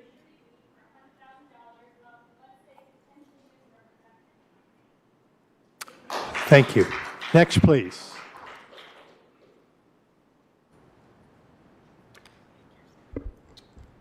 Hello, we're Jabs. We were looking forward to coming and accepting proclamation, and we're very discouraged to hear we're taking off the agenda. But we still want to invite you to our community social June 21st. Can we pass out our flyers? Thank you.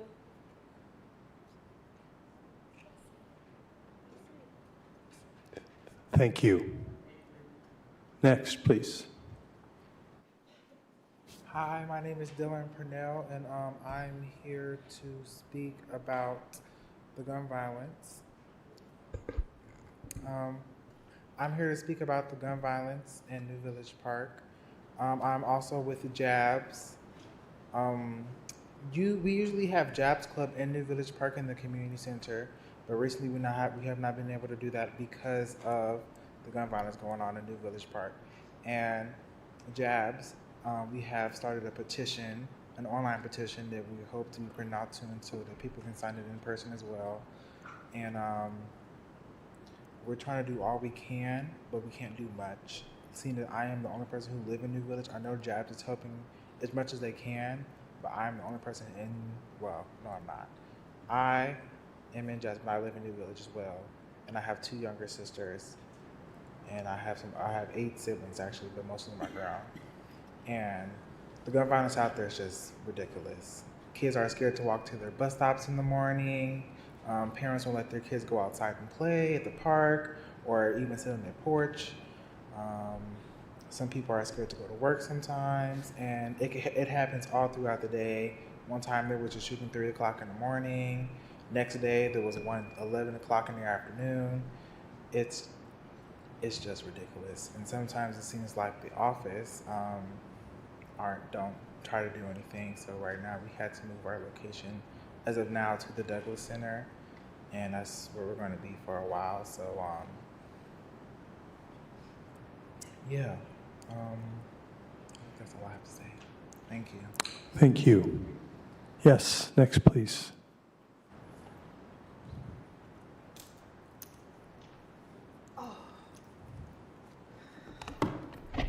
Hello, everyone. My name is Gwendolyn Hooker. I am, amongst other things, I am the co-author of the resolution declaring gun violence a public health crisis in the county and city of Kalamazoo. I'm also the CEO and founder of Hope Through Navigation and the co-founder of Justice Against Bullying at School. I came here today to first of all, thank you for all of the time and dedication that you all have committed resources to gun violence and making sure to intentionally provide supportive services to the youth being impacted by gun violence in our city, as well as allocating funding to provide services and supports to the organizations that are doing that prevention work. I also want, as some of our JABS Club members stated, to invite you all to our 8th annual JABS Jubilation event. I believe you all have the calendar of events, which kind of outlines many of the events that we have for the month of June, which has been declared Justice Against Bullying at School Awareness Month in the County of Kalamazoo by proclamation of the County Commission. We look forward to hearing what the final disposition is of a proclamation from the City of Kalamazoo for the 4th year in a row after some point when prudence of your decision comes to a resolution. I think I said that as eloquently as I could at this point. Also want to encourage folks to come and check out the Growth and Development Youth Center, which is, as Commissioner Juarez said, is in the Washington, in the Edison neighborhood. We just had our grand opening, which is really a program center for youth impacted by bullying and gun violence. We really want to be intentional about being in neighborhoods that are directly impacted by violence and bullying and gun violence, and really extend an invitation for you all to come out and check out firsthand some of the work that Hope Through Navigation and our initiative JABS does on a regular basis. We've been around for 13 years doing on-the-ground work in this community. We've partnered with you all for numerous years and would ask that you let our work speak for itself. We do a very, very hard, emotionally challenging job every day, and we encourage you to look at the work, because our work actually. Thank you very much. Yes, next, please. Good evening to our mayor and our vice mayor, to the commissioners and our city staff. My name is Charlotte Davis, and I am the executive director of Isaac. I am a proud member of GVI, brought to Kalamazoo by Isaac, a proud member of the Gun Violence Prevention Network, a proud host of Blocks Club, and a proud member of the BIPOC On the Ground Family Collaborative. Thank you all for declaring gun violence a public health crisis and for allocating funding that went to United Way for equitable allocation. As you saw outside, we have many in the community who are committed here with you all. A special thank you to Rick and Martha and the Moms Demand Action and all the partners for a beautiful event today, this evening. For many of us, myself included, this is always a bittersweet time.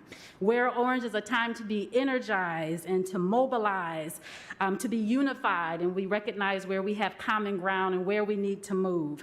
And also, we are remembering those we have lost, our loved ones we've lost, and valuable, beloved community members. We also are holding up and looking to help support those who are survivors. Last month, Pastor Commissioner Esto, you talked about hope, and you talked about the summer collaborative events and the collective plans.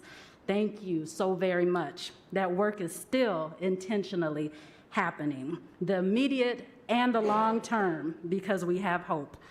Please know that the on-the-ground organizations, and I mentioned them outside if you were able to join us, the strategies, the entities, we continue to have hope and to be unified in this work. During these difficult times, we remain steadfast in faith for those who are of faith, others of consciousness, and with hope that we are focusing and will get to the root of this gun violence crisis. Dr. King stated that the beloved community is not devoid of conflict, but it's free of violence, where practices and policies are filled with abundance, with love, with hope, and where all individuals are held as beloved. And that's where we are striving to get you all. That's where we want to go. We continue to remember our loved ones and community members who we have lost. We continue to help families impacted as they ask us for help. And we don't stop, because we definitely have hope and we stand united. We look forward to sharing with you all about the July and the August events coming up, the collaborative events. Thank you. Blessings. Thank you very much. Yes, next, please. Hi, my name is Tom Howes. I've got a couple different things to talk about. First is GPI poisoning our town. I've been to these community meetings after reading about this 3-year study. This hydrogen sulfide way above state regulated levels. I worked 15 years at Eleanor and Rose at 2 different businesses, combination of 15 years.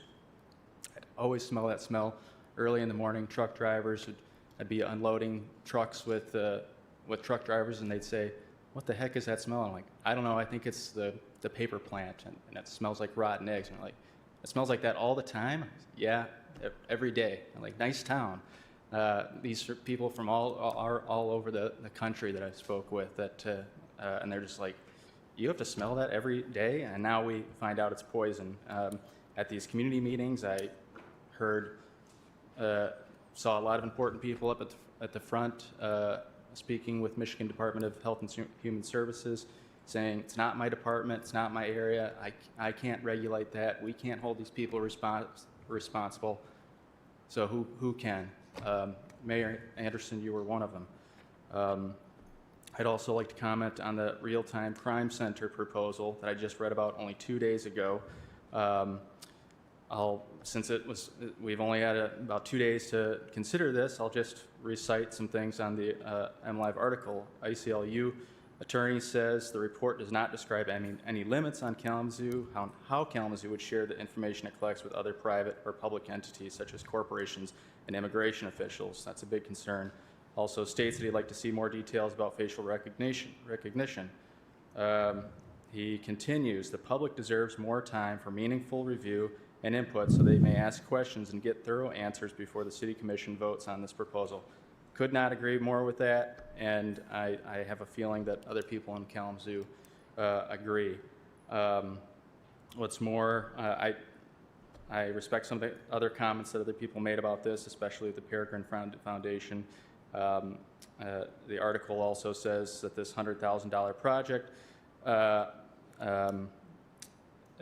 is from the foundation, and the company president declined to comment for the article, which is pretty notable to me. So if they had real support for this, real good reasons, they would probably comment. But all these other reasons I included, including we've only had 2 days to consider this, plus all the ACLU points, I think you should vote no on this. Thanks. Thank you. Yes, next, please.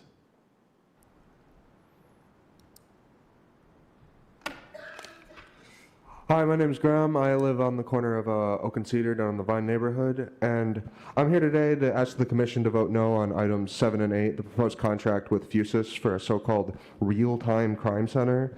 The adoption of this contract would represent a clear invasion of privacy and would violate the civil liberties of each and every resident of this city. No society should have the access to the level of the surveillance that the city is proposing. To have this much access to people's private lives is inherently exploitative. There's so many better things we could be doing with this money instead of spying on the city, the residents of Kalamazoo, and we could put that money towards programs that flush out the root causes of crimes, healthcare, housing, jobs, etc., instead of criminalizing the everyday lives of normal people. Thank you. Thank you.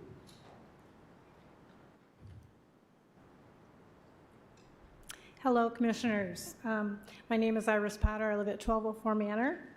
And I'm commenting on the Fusus or RTCC as well, number 7, and a non-agenda specific item. There should be a public hearing about the Fusus proposal instead of a vote. It has obviously been discussed a lot, and a firm, private, downtown business partner already there, but we just saw it. But there are real concerns. It has been trialed at undisclosed locations, which is not transparent. The cost of it is excessive for Kalamazoo's budget, even with a partner, and the cost is more in line with larger cities such as Detroit and Atlanta that have this system. Why do we need it, and is there a target population downtown? There are no policies or procedures in place yet to prevent misuse of funds or the system. It can be used for profiling and could be used to watch or surveil people of color or the unhoused, for 2. I, for one, don't want to be surveilled any more than we are already in this world. Also, the ACLU, a very reputable organization, has serious concerns, and there's a lot out on it that you can read about, but you already probably have. So I urge you to vote no on this proposal at this time and have a public hearing held. Actually, I hope we don't do it at all, so we just vote it down. I'm also talking to you about GPI. I request that it be considered a formal public health emergency, which it is, and one commissioner has stated it. Every day, the readings go way above acceptable levels into the toxic phase. Please watch the sensors if you don't already. I speak for myself, who lives in the zip code study area, but I want to mostly highlight those right near the plant. If you've ever gone down near there, do it. We all feel the effects and it has to stop, but those closest to there are the ones that are suffering the most, and you cannot close your windows because it goes through them. I am glad that the wastewater treatment plant is being worked on with the hydrogen peroxide, but I do ask that you shut down GPI right now with a nuisance violation or by the health department until at least GPI fixes what it has to under the consent agreement by 12/31. I also hope that during commissioner comments we can learn what else is being done since the meetings are over about GPI. Thank you. Thank you. Yes, next, please.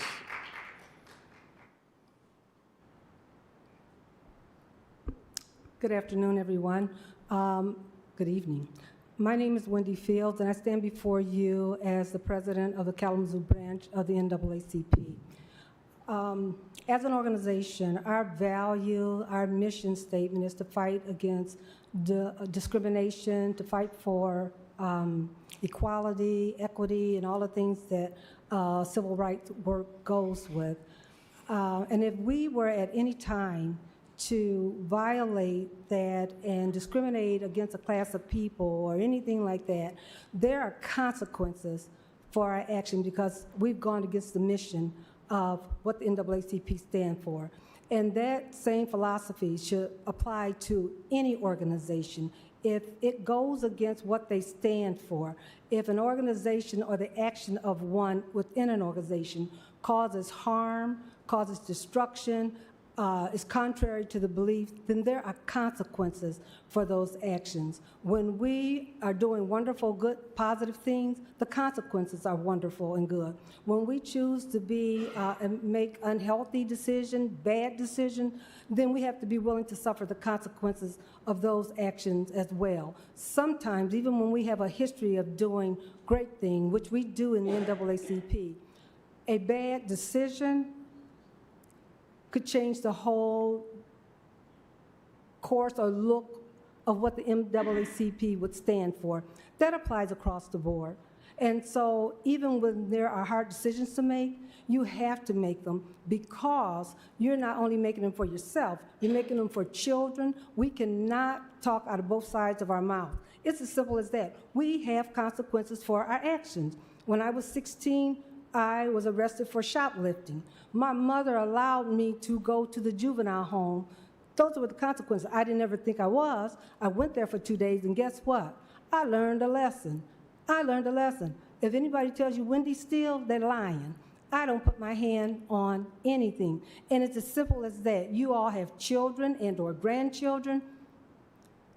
When they act up, there are consequences. And that's what you have to rule out of, lead out of, everything else aside. There's just never a wrong time to do the right thing. Thank you. Thank you.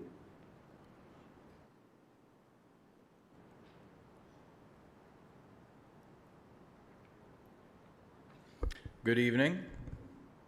Jeff Messer, city resident. Once again, the city administration is acting in direct opposition to the clearly and unambiguously expressed will of Kalamazoo citizens and the city commission. This afternoon, KZoo Parks employees erected rule signs along the Kalamazoo Mall that contained text identical to an ordinance amendment that was overwhelmingly defeated during a city commission meeting nearly 5 years ago on August 20, 2018.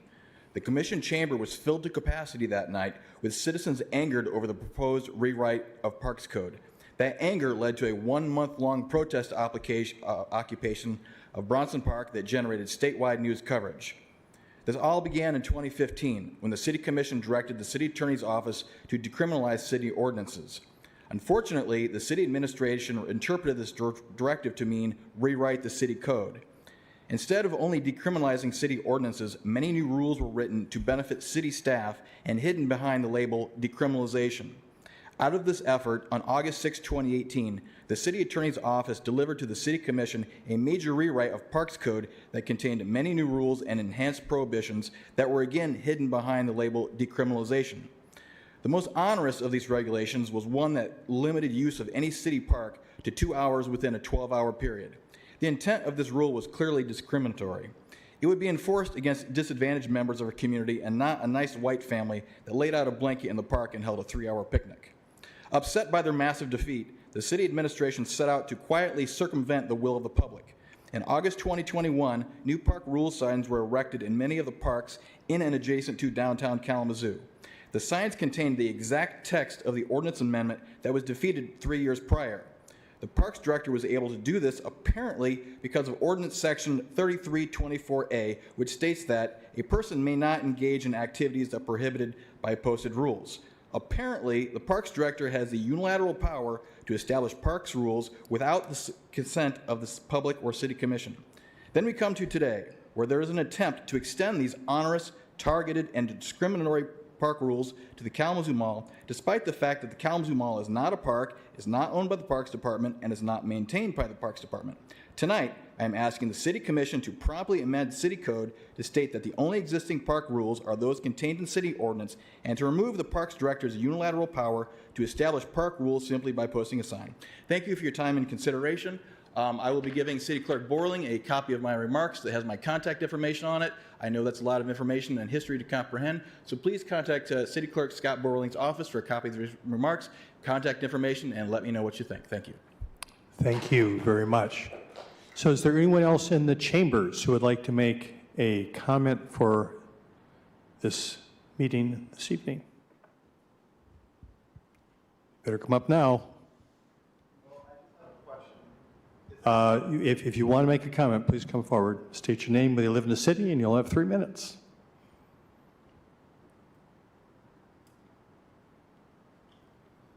Hello. Frankly, I would prefer not to give my name if that's all fine. My general question was, is there discussion during agenda topics? For a regular agenda item, there's an opportunity for discussion, yes. So agenda items 7 and 8 will be able A to be regular discussed? agenda, correct. Awesome. I will reserve my comments for then after I hopefully hear from the police commissioner. Thank you, appreciate that. Anyone else? All right, Andy, has anybody called in with a public comment for the meeting this evening? Let us find out.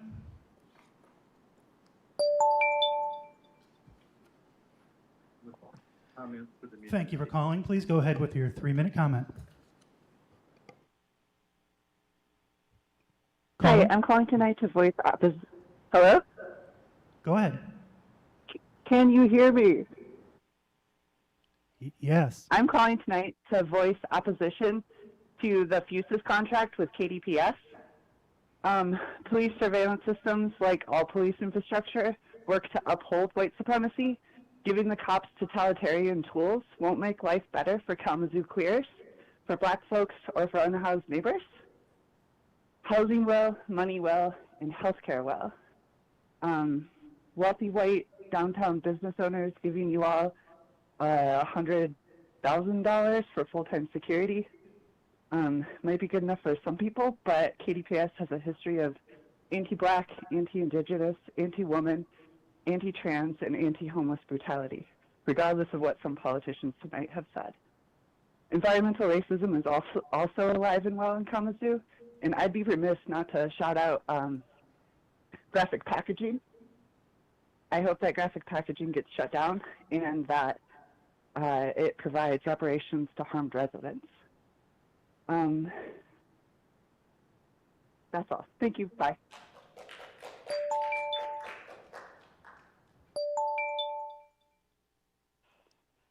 Caller, thank you for calling. You have 3 minutes for your comments. Hi, my name is Tina. I live in Southtown neighborhood. I live on Lake. I live right next to the last green space left in my neighborhood. This green space has 100 trees, big and small, has its own natural watershed, has wetlands, 60%, has lots of wildlife that call this little 4.5 to 5 acres home, which, by the way, is their last home in Southtown neighborhood. We love this little green space. These trees drink a lot of water and also help with climate change and flooding. This board has been trying for 6 years to destroy this green space, even though they know when they took away 12 acres of natural green space on Lake, Crosstown, and John Street to build KVCC, they built the ground up higher and the building up higher than our homes, put a special pavement to make the water run to the low point, which now we flood all the time. If our city would pay attention instead of ignoring us, they would realize the floodplain map shows my property and all surrounding areas are within the Portage Creek floodplain map. With human-caused climate change by nearby development has likely made flooding conditions behind my home, around my property, and in the streets more. And now you still want to build on Stockbridge, side of the last green space, and destroy the natural space by building in a floodplain area because Stockbridge is a floodplain area. So your new rezoning will let Lyft or HRI or whoever build on Stockbridge in our green space where the slope and the natural watershed is, which is in the NFP, by the way. Send more water our way. So in other words, you are now trying to purposely flood us out more. Cheap land is all you give to nonprofits. Instead of right across the street where they can build and not flood us out more, 322 Stockbridge, old DHS building that the city owns. I will not be quiet, guys. I will not give up.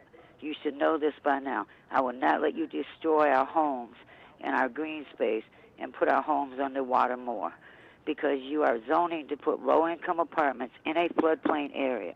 It's time to wake up, Kalamazoo, and not be all about money and start caring about your residents. I know it's hard because it's been a long time since you really cared about residents that live in the poorer neighborhoods and residents that flood for years because you keep taking away green spaces. You declared us a climate change an emergency in Kalamazoo, but yet you destroy green spaces. Thank you. Bye.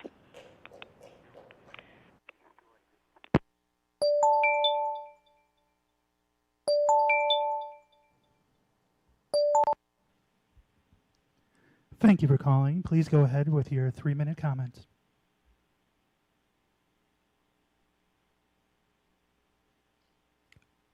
Caller, are you there? Hello, this is Brian Smith. I am a City of Kalamazoo resident. I reside in the Edison neighborhood, and I was here to call about the current proposal for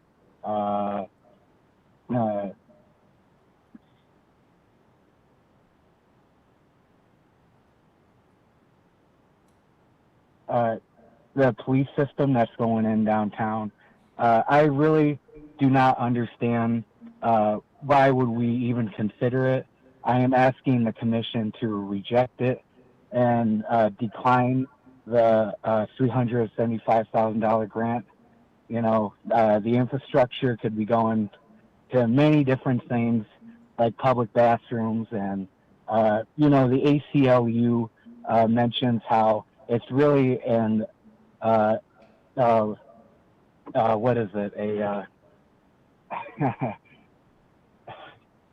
a disruption of privacy, or inclusion, or it seems to me like you're trying to turn Kalamazoo City into a gated community. Who is this going to really affect? We're talking about the unhoused folks downtown. They have these city businesses all around. If the police have access to all those cameras, are they going to be alerted to where these houseless folks are and kicking them out? They've doubled down on sweeps in the past. I just think that we could use this money or like anything else besides a security system in downtown Kalamazoo. And I ask for more proactive measures to stop these proposals from coming into contact with Kalamazoo. Yeah, and that's all I got. Thank you. Bye.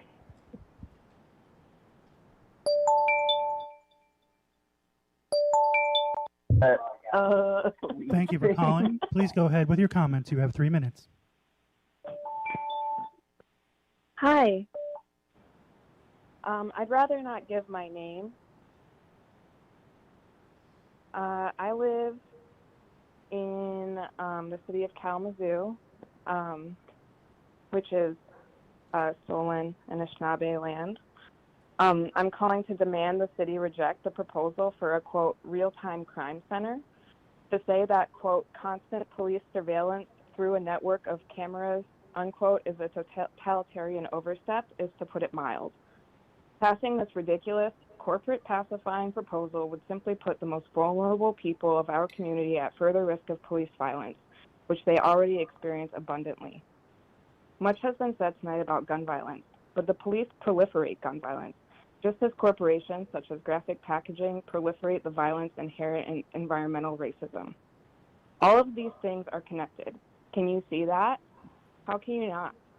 What about investing the money into housing or physical and mental health services, or cleaning up our river, which has been eviscerated by corporations such as Enbridge and graphic packaging? How about some genuine support for our neighbors? Reject absolute surveillance, stop the sweep, drop the charges, fight to defend natural treasures and for one another, stop cop cities everywhere. Thanks.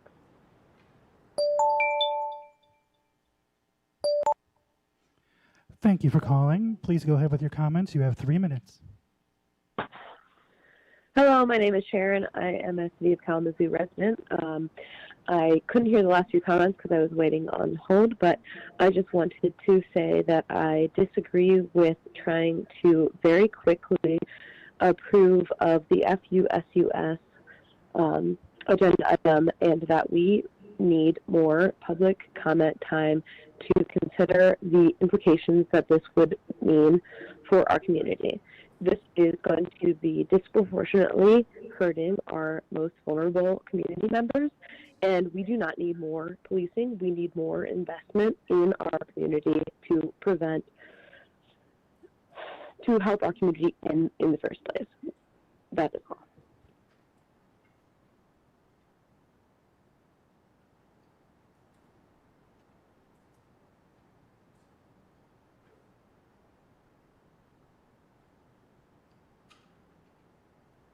And that are all the public comments at this time. Thank you. Andy, I just want to say thank you very, very much for managing that. And I also want to thank everyone who took the time and made the effort to either come to the chambers or to call in and make public comments for this meeting this evening. Next item on our agenda is the consent agenda. The following items are presented for approval. First, the approval of a post-award text addendum to the contract 96871-016.0 with Waste Management Incorporated for loading, hauling, stabilizing, and disposal of wastewater residual biosolids. Next, the approval of the sole source purchase of odor suppressant chemicals from Soterra Group LLC in the amount of $123,200. Next, the approval of a sole source purchase with USP Technologies to provide turnkey hydrogen peroxide storage, chemical feed system, maintenance and operations, monitoring, odor chemicals, and technical assistance in the amount of $125,000.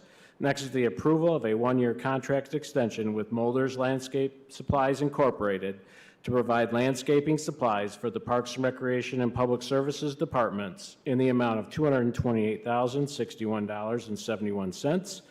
Next is the approval of a one-year contract extension with Tree Works Incorporated for neighborhood tree maintenance in the amount of $242,315. Next is the approval of a contract supplemental change order with Carrier and Gable for traffic signal maintenance supplies in the amount of $266,000. Next is the adoption of a resolution recommending approval of a social district permit for New Belgium Brewing Company Incorporated, doing business as Bell's Brewery at 355 East Kalamazoo Avenue. Next is the adoption of a resolution approving the Fourth Amendment to the revised Brownfield Plan for scattered site infill housing. Next is the adoption of a resolution approving the 11th Amendment to the city's revised Brownfield Plan. Next is the approval and acceptance of an easement with Cooper's Landing 3 LLC for water main installed as part of the Cooper's Landing Phase 5 development in Cooper Township. And finally, approval of the minutes from the City Commission meetings on May 15, 2023.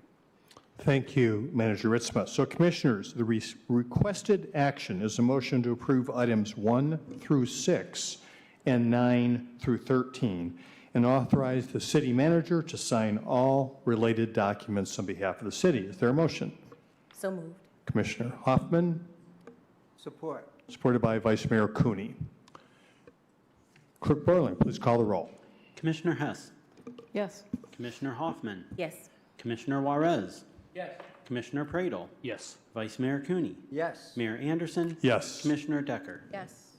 Thank you, Commissioners. The items on the consent agenda are approved. Now we are on to the regular agenda. City Manager Ritzma. Item H1 is approval of a contract with SWT Excavating Incorporated for the 2023 North Side Number 2 non-copper water service replacement project, with the funding coming from the Drinking Water Revolving Fund and Booker funding in the amount of $1,972,749.77. Thank you very much, Manager Ritzma. Is there a staff presentation on this? No, we have our director, James Baker, available if there are any questions. Okay, thank you so much. Appreciate it. Thanks for being here, Director Baker. Are there any questions from commissioners for Director Baker on this item? It is an item we've talked about a great deal, so this is no big surprise for us, and it's a continuation of this important work that the city is doing as it relates to replacing lead service lines. So thank you for that. Seeing no questions, now is the opportunity for public comments on this item. Are there public comments? Good evening. Jeff Messer, city resident. So my comments regard both items 1 and 2. These are both spending items over $1 million. At the last city commission meeting, I believe the new routine was established that rather than appearing on the consent agenda where there would be no discussion, all spending items of $1 million or more would now automatically appear on the regular agenda. And while I appreciate the attempt to increase transparency, I don't think that this increases transparency that much. And there are $1 million items on the agenda almost every week, particularly relating to water and sewer, which both of these items are, which is a separate budget from the general fund. So if I would suggest maybe that you not include the water sewer items over $1 million in that, or maybe you raise the amount to $3 million because that would be 1% of the budget. But this is going to kind of bog down your agenda every week, every twice a month, and not really add that much in transparency. If the commission actually wants to have some transparency with regard to budget items and spending, then you need to bring back what used to be in the agenda packet. There used to be, up until, I don't know, 5 years ago, there was an Inside the City newsletter that was attached to the packet. That newsletter doesn't exist anymore, but part of the Inside the City newsletter was a list of the administratively approved budget spending items over $25,000 or more. That would be new information made readily available to the public, and that would increase transparency, and that's what I would like to see. Thank you. Thank you. Are there any other comments on this particular agenda item? Seeing none, Commissioners, the recommended action is a motion to approve. Is there a motion? So moved. Motion made by Commissioner Decker. Commissioner Hess. Commissioner Hess, I'm sorry. Support. Supported by Commissioner Decker. Thank you. Discussion, Commissioners.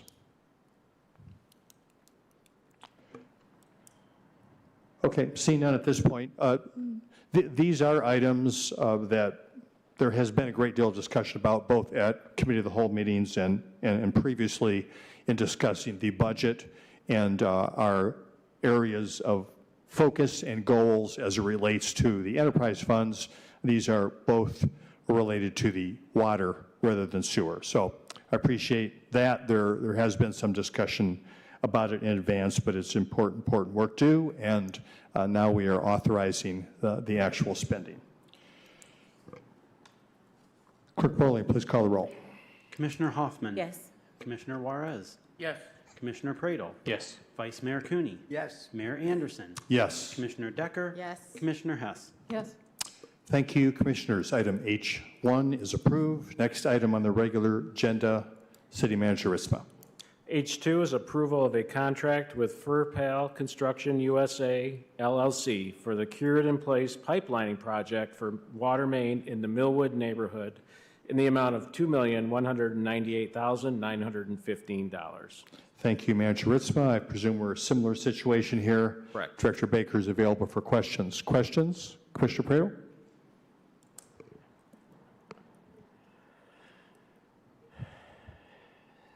Thanks for being here late with us, Director Baker. I was just wondering if just kind of generally, if you could just explain the purpose for these dollars and the use of this technology in the pipes, how it's used, why it matters, what difference it should make for residents. I mentioned this to you before, and I hate to be a broken record, and I really appreciate seeing this, funding and support for the neighborhood. But I mentioned before, Millwood is just one neighborhood where over the 4 years, disproportionately, I've heard from residents saying, there is aesthetic water quality concerns. And so it's really great to see, this in the packet as well. I know that, we supporting this financially, so.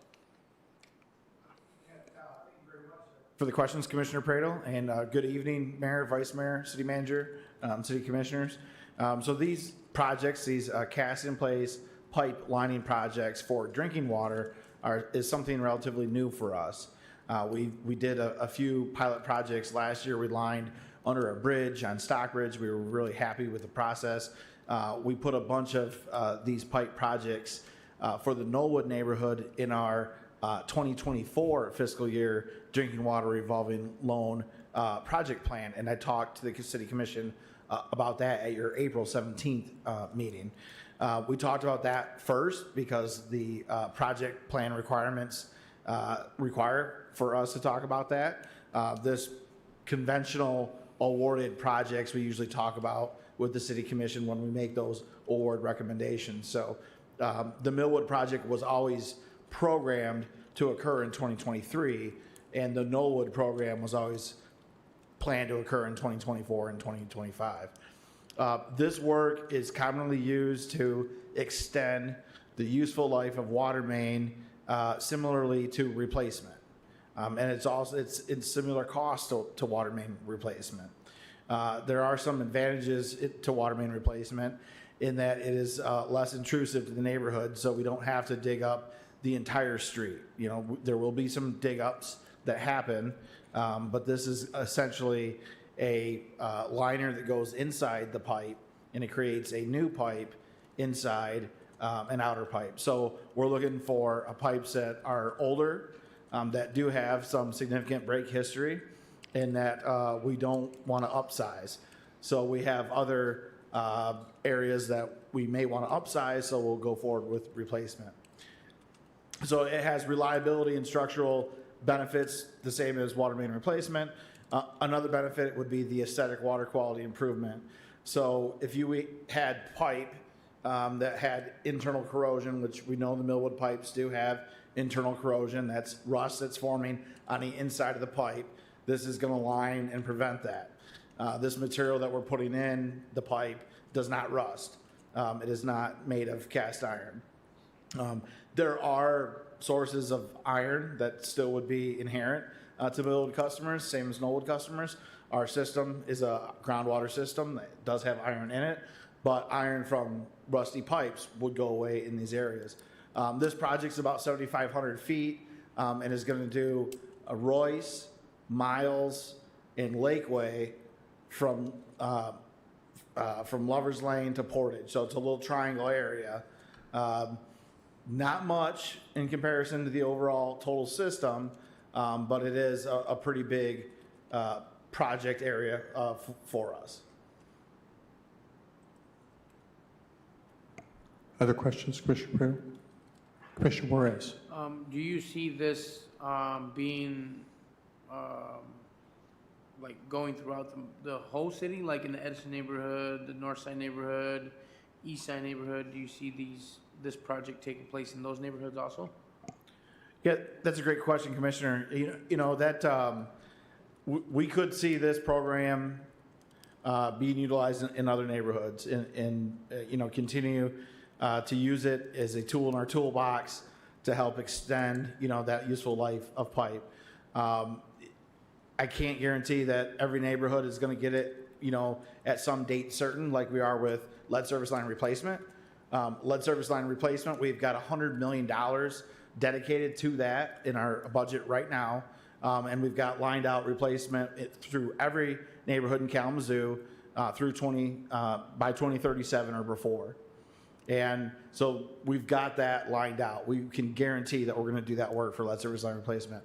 With cast iron main replacement, that's a little bit different project, and this work would cover under that.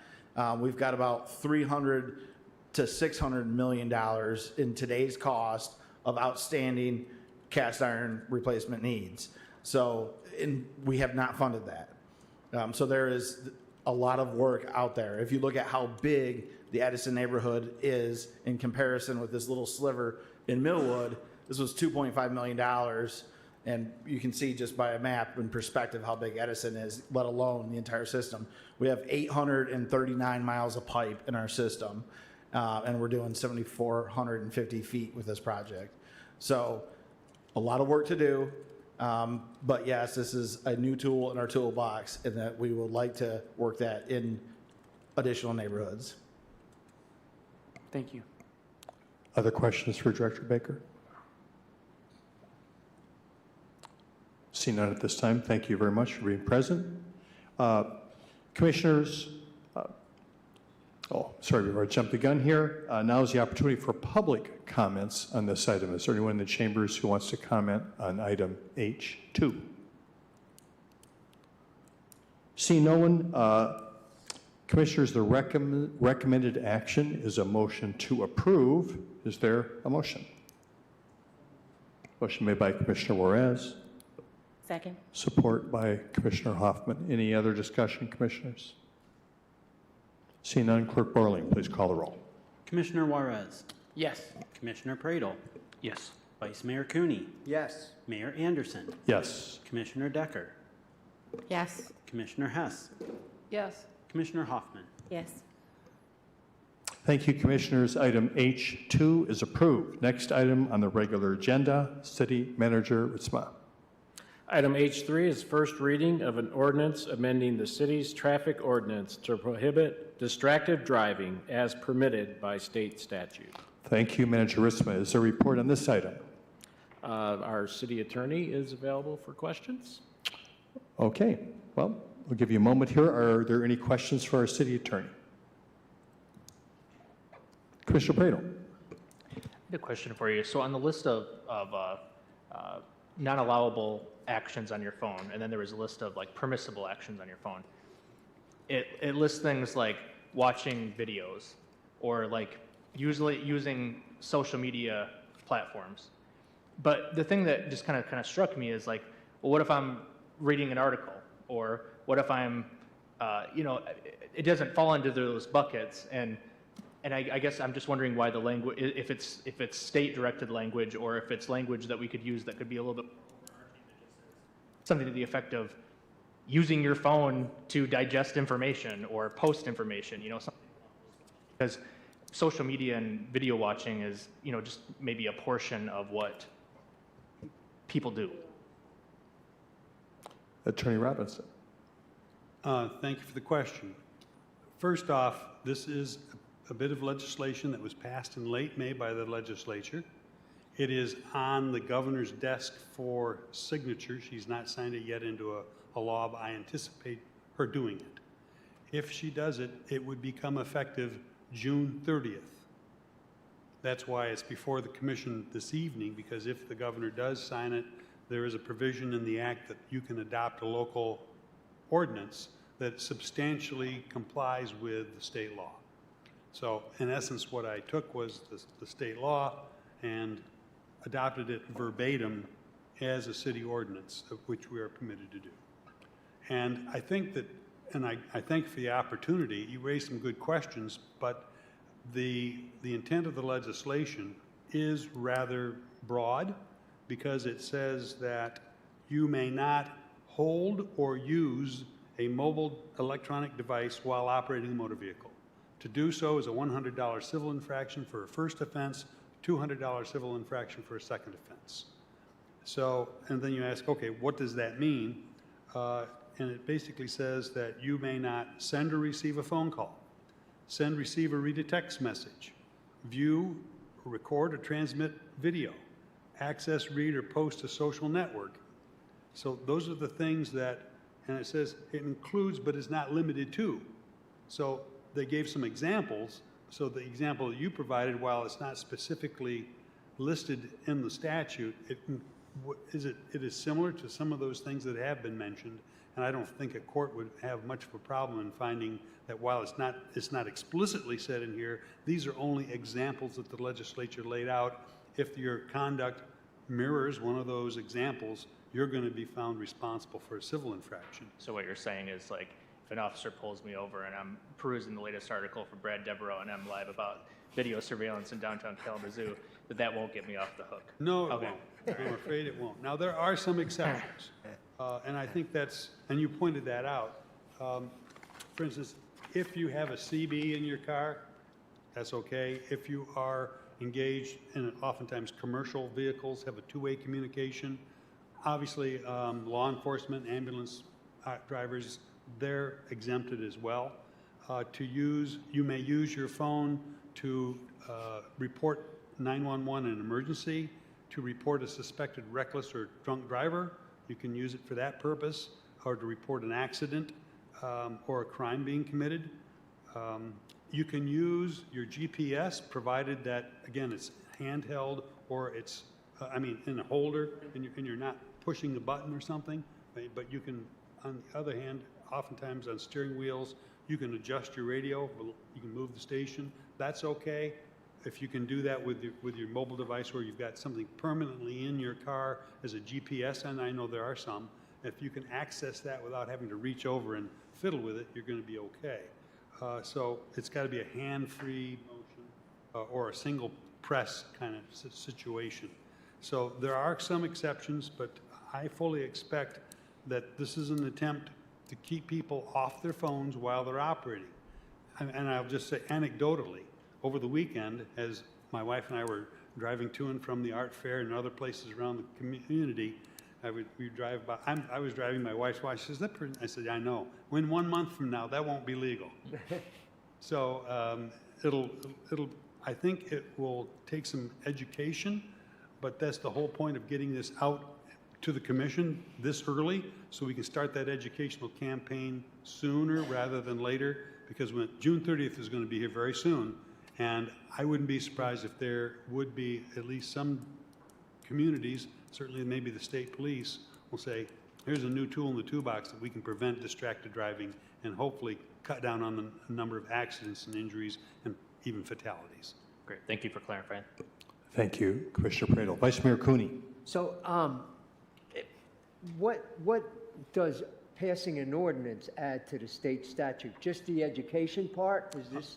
It permits our police department, or public safety department, to enforce it as an ordinance. Okay. Couldn't they enforce it as a state? They could, but again, it's a lot easier for my office to handle that rather than Mr. Gettings' office to handle it. Okay. Thank you. That's a good question. I was going to ask that question. Other questions to the city attorney? Commissioner Hess. Maybe not a question, but just an affirmation. As a victim in January of a broadside by a speeding texter, I am all for this, and was, inches from being totally broadsided and hurt worse than I was. So You can use your phone on remote, right, on your Hands-free. hands-free, so you can do that, but, yeah, so the new car I had to get actually has a place where you can put your phone and it's away and you can't access it, so, I won't be texting and driving anytime soon. Commissioner Juarez? I'm very much in support of this. Phones are, you can command them to do anything hands-free at this point. The amount of accidents that I've seen in my neighborhood from people texting on their phone while they're driving, right? And so it sucks that the state government has to make a law because people don't have the discipline to put down the phone while you're driving, right? And it's a lot of accidents happen that way, right? And so, yeah. Thank you, Commissioner Morris. Other, Commissioner Decker?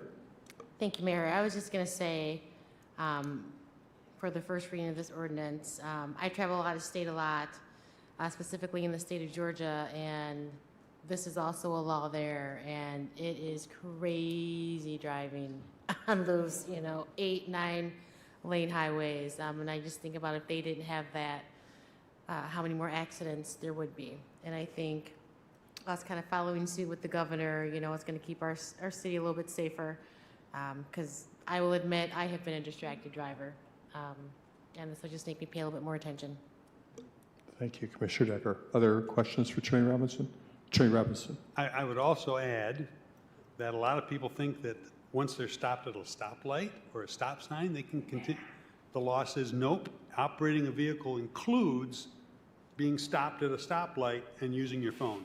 That's going to be an offense as well. That's not currently an offense in Michigan, but it will be. The only way you get it is pull over to the side, park your car, use your phone. Thank you, Attorney Robinson. Mayor, Yeah. I'd be interested, I will be interested to see what our educational campaign looks and feels like around the city. I'll be looking forward to that. A very good point, Commissioner Hess. I was going to say the same thing. This is certainly one of those things that we need to do a great deal of communication, push communication on this. I know we'll be doing that, and as you referenced, Commissioner Pradel, I'm sure our friends on the public press side of things will help us with that.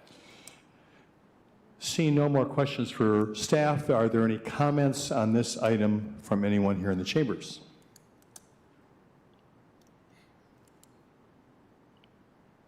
Good evening.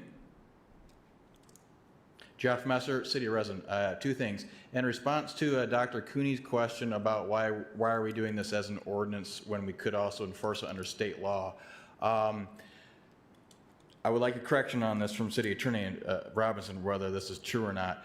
But the city does commonly duplicate state law into city ordinance, and I always thought, and Clyde's probably right, that it is easier for his office to deal with it. But I also thought that one of the reasons was if it's an ordinance that the city can collect the fine revenue, or at least some fine revenue from it, whereas they can't if it's a state law. So Attorney Robinson, please correct me on the facts on that. The other thing is, in some communities that have these distracted driving laws, they'll have police officers stand on corners with a cardboard sign and pretend to be panhandlers, but they're actually looking for distracted drivers. So I would really love to see some creative enforcement in that way. So again, please clarify the question about fine revenue on someone cited for a state law violation versus an ordinance violation. Thank you. Thank you very much. Anyone else who wants to make a comment on this particular item?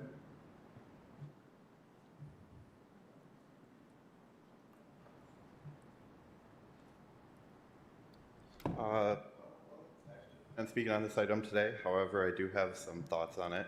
While it's very nice that modern vehicles do give us the opportunity to use hand-free devices without the need to interact in any way or with voice control, Kalamazoo is one of the lowest income-driven areas in the state, with the inability for a lot of residents to afford these nicer vehicles northward of $30,000. I find that myself, not terribly wealthy, drive a 2010 vehicle where it doesn't have these options, and I have to use a little FM transmitter with a knob on it that changes my radio for me on my phone due to voice not working. I believe that this ordinance is redundant, seeing as how the state level allows for it to be prosecuted under, and this does seem a little unnecessary for a city with many low-income residents to be subjected to a $100 fine or $200 fine after the second offense, especially when the position that they are in doesn't lend them to the ability to afford some of the hand-free options that are available, or possibly just malfunctioning phone. I don't know how many times you've had Alexa play you the wrong song or start doing something completely wrong as you tell it to do it, and it requires a manual interaction. The hope is that the state ordinance does reduce distracted driving. When I was a child, they passed the Don't Text and Drive, hoping that that would do the same in distracted driving. Now they're passing it, you look at your phone, you get a ticket. You change your radio, you adjust it in not quite the right manner. There's another reason for you to be pulled over and subjected to law enforcement who may have alternative motives to find more amongst you. Sorry, I'm a very nervous public speaker. I do wonder what the purpose of a redundant ordinance is to, besides possibly just generate more income towards a local police or municipality's budget. Thank you. Thank you. Anyone else who wants to comment on this item? See no one. Attorney Robinson, do you want to say anything about a question as far as collecting fees or? Sure. In most situations, the city would be able to collect a portion of that fine. However, due to the city's contract with the county in regard to the use of the Justice Center and the Crosstown, because of that contract, in order for the city to get any money, we have to meet a certain threshold, and we've not met that threshold for years. Once the Public Safety Department no longer had a dedicated traffic enforcement unit, our income, if you will, went down. We weren't collecting as many fines. So one could make the argument, oh, the city's just doing this to get money. In Kalamazoo's case, it's not. We're not going to get any more money if we enforce this ordinance. Thank you, Attorney Robinson. Any other questions for Attorney Robinson? Seeing no other comments, Commissioners, the recommended action is a motion to offer the ordinance for first reading. Is there a motion? So moved. Motion made by Commissioner Hess, supported by Commissioner Pradel. Any other discussion, Commissioners? Commissioner Pradel? Yeah, I was just going to say that, when you think about when I was growing up, like the big thing that was killing people behind vehicles was still drunk driving. And it's still a pervasive issue in our country, but it seems like something that's overtaken that has been distracted driving. That's in the last couple decades. And, you think about how harshly people look at drunk driving, but yet we all just take for granted that how easy it is to pop out our phone and text somebody at a stoplight or whatever. And people are dying in our community and across the country because of this distracted driving. So I'm in favor of doing this. Thank you, Commissioner Pradel. Commissioner Hess? Yeah, and I appreciate, commenter, you talking about lower income folks not being able to afford it. That one accident totaling my car cost me and my family $12,000 that wasn't covered by insurance, plus the medical bills, plus my insurance rates have gone up because I was in an accident and because of no fault. So there are really no winners when there's a texter behind the wheel and distracted. So I will definitely be voting for this, the first reading. Anyone else? All right, Clerk Borling, please call the roll. Commissioner Pradel. Yes. Vice Mayor Cooney. Yes. Mayor Anderson. Yes. Commissioner Decker. Yes. Commissioner Hess. Yes. Commissioner Hoffman. Yes. Commissioner Juarez. Yes. Thank you, Commissioners. The motion passes. The next item on the regular agenda, City Manager Ritzma. Item H4 is first reading of an ordinance amending Chapter 35 of the Kalamazoo City Code, allowing for a payment in lieu of taxes for certain qualifying housing developments that provide dwelling units for low-income individuals and families. Thank you, Manager Ritzma. So I presume no staff presentation. I know that Attorney Robinson did provide a copy with some, I would say, corrections, I guess, in terms of addressing some of the language. I don't think they're substantive adjustments. They're clarification So do you want and some typos. Anything in particular you think needs to be highlighted? Basically clarifications and typos? Right, and that's the language that we sent to you earlier today and that you should have at your seat. So that's what I'm asking you to introduce. And I think that's a red line version so you can see some of the changes.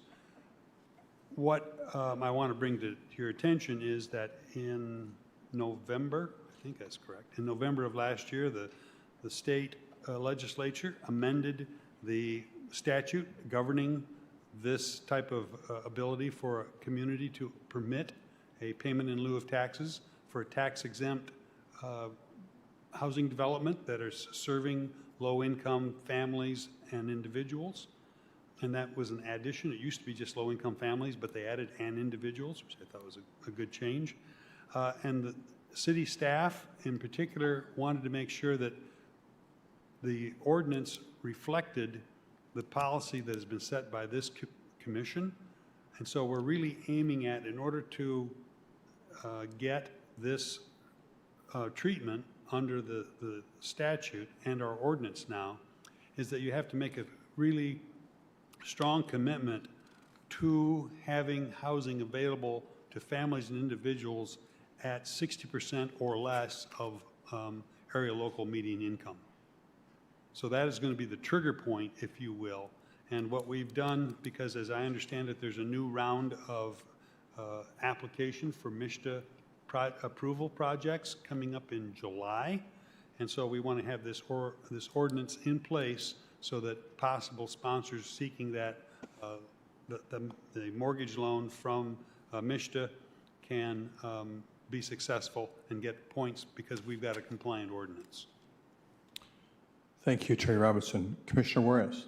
Yes, let's say if it's a development that says they're doing this, but they only allocate, if they build a 40-unit building and they only allocate 3 apartments that way, how's that, where's the parameter in that? How does that look? How many of the apartments have to be allocated to 80% at 80%. 60% and below of Okay, AMI. 80%, okay, thank you. So in your example of 40, there'd have to be at least 24 units available at people at 60% or lower. Okay. In a perfect. 40-unit complex. Perfect, that's awesome, that's great. It does allow up to 120% of AMI in the balance of the units. Right. So if, to use the example given by the mayor, in this example, 40 units, at least 24 of them would have to be available at people at 60% or less. The remaining So your math 16 isn't quite right. Pardon? 80% times 40 is 32 units. I apologize, I did my math wrong. That's fine. I was thinking 3 times 8. Yeah. 32 at the 40 units. 32. Okay. So if the remaining 8 units are at, say, 100% AMI, they would still be exempt. Okay. But on the other hand, if those other 8 units were at market rate, if they were above 120% AMI, Yeah. they would still have to pay a fee, but it would be the fee that would be normally assessed if they were normally taxed. Okay. That makes sense. That makes sense. And Yeah, it's, so the goal yeah. by staff, hearing what the commission has said, is attempt to see really to push developers to offer housing to people at that 60% and less level. Yeah, 'cause knowing that they would get a benefit even if they're making units available at the 80 and 100% levels. Because it used to be they could allocate maybe 3 or 4 units to it and still get the tax credit before, or no? That, no, so this is the difference, I'm sorry, between either paying a pilot or paying ad valorem property taxes. So there have been other projects that didn't ask for a pilot, but they were getting some brownfield tax credits, which is a smaller, contribution to the project in all. So in some of those projects, you will see, because brownfield plays a small role in the whole development, that you would see a handful of apartments that might be workforce housing, but those projects were still on the tax rolls, the ad valorem tax rolls. They weren't getting a pilot. I don't know if that helps. Yes, Different it does. funding. Yes. One more piece to go back to your example of 40 units, because, and this will come, if this is introduced for first reading, it'll come back in 2 weeks. Because the state uses a sliding scale in terms of being eligible, one could still get a pilot for having a smaller number of units. But under the state's rules, it's basically you have to have at least, I think it's 41%. So in round numbers, if you had a 40-unit development and there were 16 units available, you would still get a tax exemption on those 16 units. The other 24 would be at regular evaluation, and you would have to pay an 8% pilot fee on that unit, because on those tax-exempt units, because we can go up to 10%. So the smaller number of units that you have exempt, that at 60% or less, the higher your pilot fee is going to be. So if you have 100% at 120, you're going to get our 4% rate. But if you're going to be skimpy on it and you just have a few units, you're going to pay perhaps as much as 8%. That is awesome. That's good. That makes sense. That's accountability. Yep. Any other questions? This was, of course, the first reading, so I have an opportunity to talk about this again. So any other questions for Attorney Robinson? We're all set, Manager Ritzma. So seeing no other questions, now is the opportunity for public comments on this item. Anyone in the chambers who'd like to make a public comment, please come forward. You have 3 minutes. State your name, whether you live in the city. Seeing no one, commissioners, the recommended action is motion to offer this ordinance for first reading. Is there a motion? So move. Motion made by Commissioner Juarez, Support. supported by Vice Mayor Cooney. Any other discussion?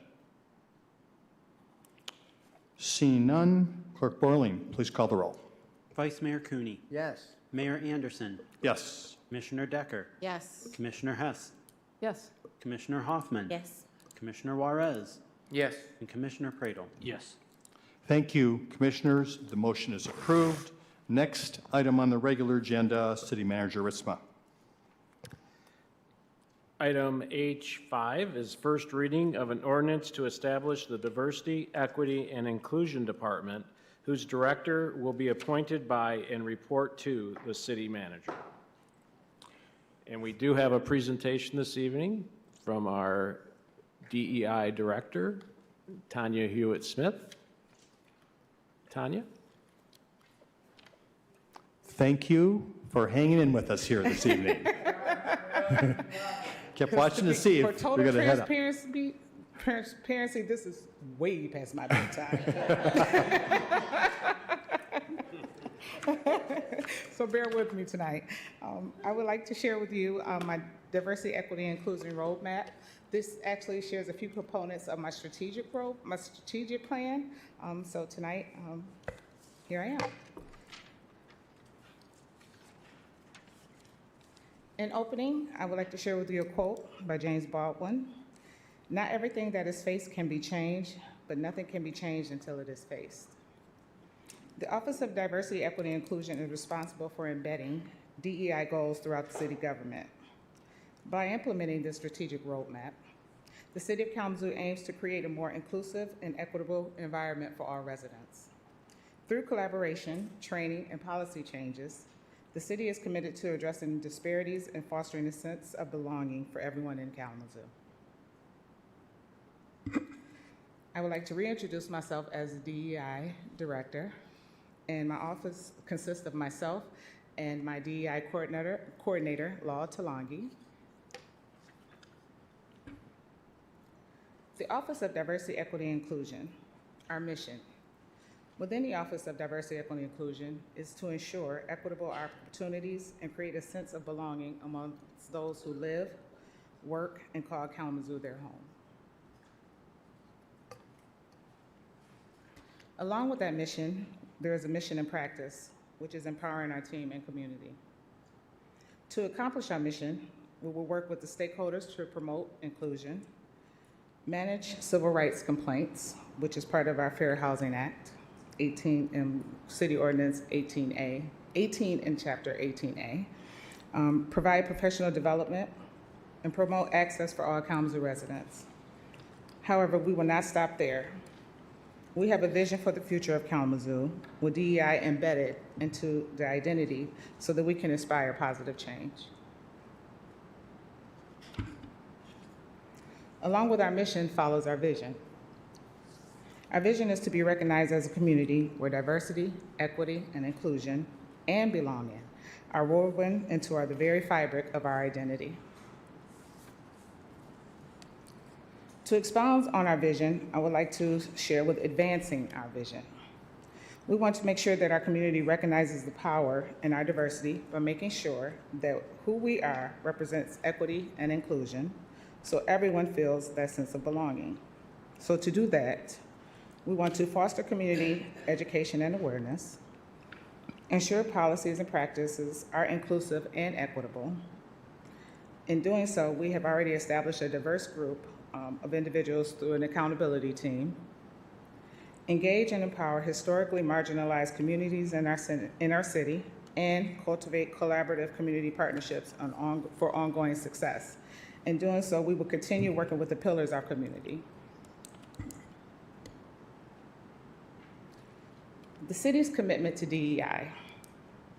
The city has supported the effort by hiring NPHI in 2020 to conduct a DEI assessment so we know where we are, so we know where the gaps are and what needs to be addressed.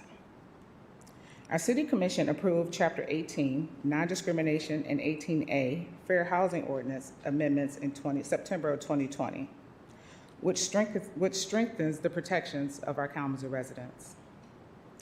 The City of Kalamazoo has allocated a budget to the DEI efforts with 2 full-time positions, as I introduced earlier, myself and my DEI coordinator, Law Talangi. With these positions, we have immense potential for strategic and coordinated DEI work throughout the City of Kalamazoo. And I will be remiss to say, I need to give a shout out to our attorney, Clyde Robinson, Commissioner Decker, Commissioner Hoffman, and Commissioner Hess for their work on the DEI subcommittee responsible for this consideration.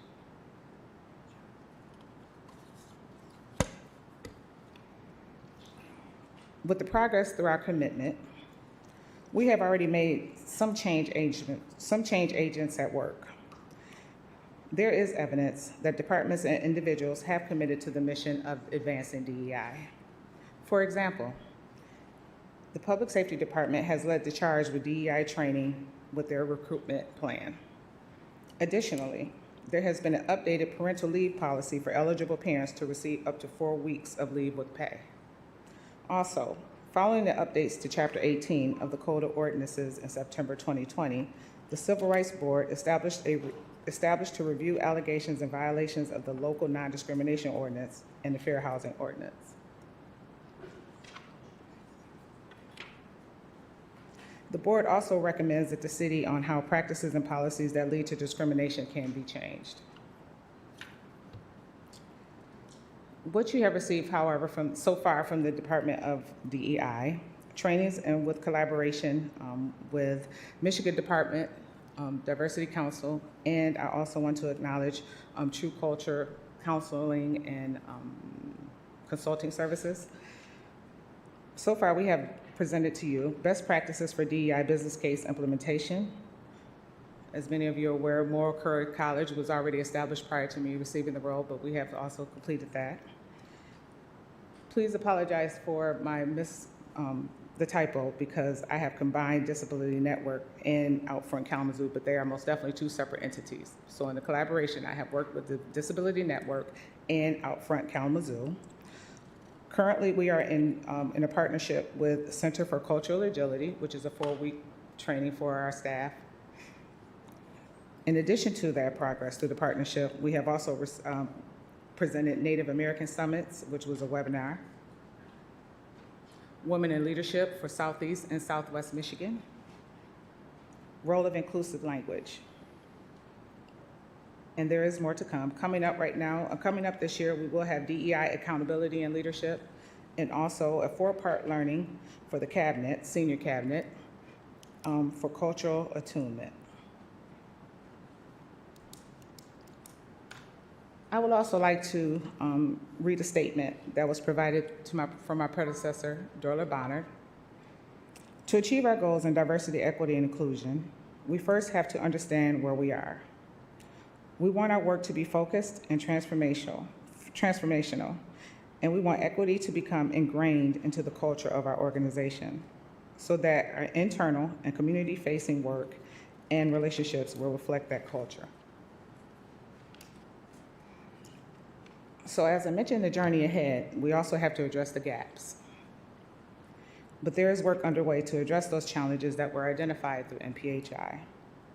It is wonderful to have this commitment because we know that we have a lot of work ahead of us. Our efforts will include addressing our current challenges. We want to eliminate structural barriers to inclusion and participation in internal groups. For example, enhance employee empowerment, participation, and engagement. We recognize that we lack centralized support for departments as it relates to expanding diverse applicant pools, onboarding, and training new employees. Also, we identify the lack of promotion and ways to incentivize drivers of psychological safety.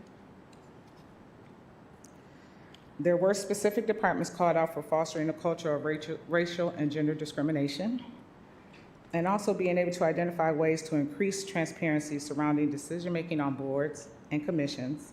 Earlier today, on June 5th, we did have a Civil Rights Board training that we reinstated, because I know there was one prior to me getting the role, but we did that earlier today. Widespread misconceptions and mischaracterizations as it relates to DEI best practices related to DEI recruitment and hiring. Currently, I am working with Assistant Chief Green as far as we started our video. You will see that we're building on it, but however, I will be reaching out to a lot of you for your participation in that video as well. Just giving you a heads up. Our strategic goals and plans. MPHI gave us 10 recommendations, but today I will share with you 6 of our goals thus far. Goal 1, promote diversity and inclusion and belonging throughout employee life cycle. Goal 2, empower employees in enhancing the channels to reporting and addressing discrimination and bias. Goal 3, foster a culture of inclusion, engagement by promoting employee well-being. As I proceed, Goal 4, nurture a culture of trust and open communication to create psychological safety. Goal 5, drive accountability by integrating DEI throughout the organization. Goal 6, cultivate community engagement by developing awareness and collaboration with the DEI initiatives. As I close, let's be the change. I would like to quote Booker T. Washington: "If you want to lift yourself up, lift up someone else." Thank you.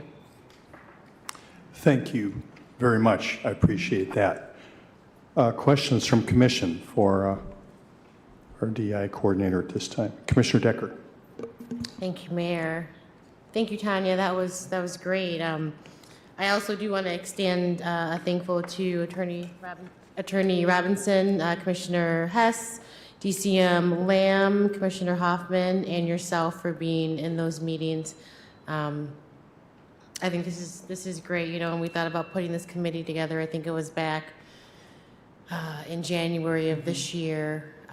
Things have progressed a lot. I will say that I am very, if no one has signed up for some of the trainings that the DEI team has had, we had our first one with Ms. Peak, I believe it was. That's correct. At the Kalamazoo Promise Building.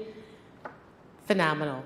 I can't wait until the next three. She had me on my edge of the chair. She was dropping very good information of things that you just don't think about every day. So I'm excited for this. I'm excited for the second reading. I'm excited for you and Lal to be able to move forward with this. And I'm excited to be able to hopefully, well, not hopefully, I'm excited to be able to get you the support that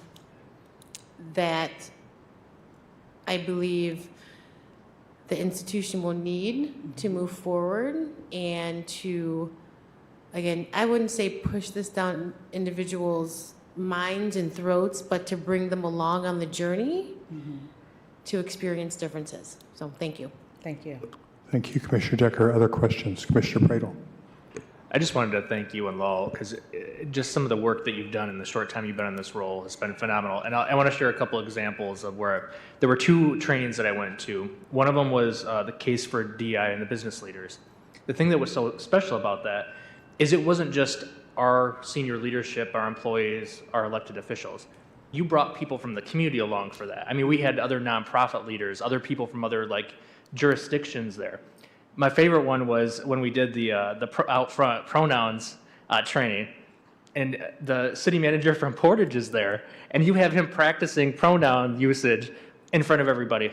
And the thing I love about it is we are being a leader in this work. We're not just doing it for ourselves. We are leading the area and our community in doing this work.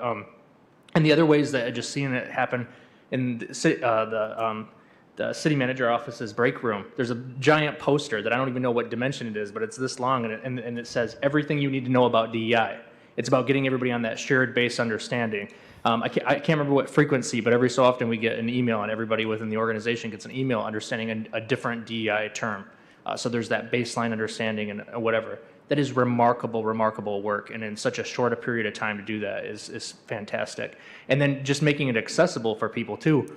It's really hard for me to get away from work for the multi-part series, and for the Moral Courage College, you recorded them and made it so I could watch them after the fact. So again, removing a barrier for people to access that work. So thank you. Appreciate it. Thank you, Commissioner Pradel. Commissioner Juarez. Yeah, I just wanted to echo that. The amount of work that you guys have been doing thus far is amazing. And I think even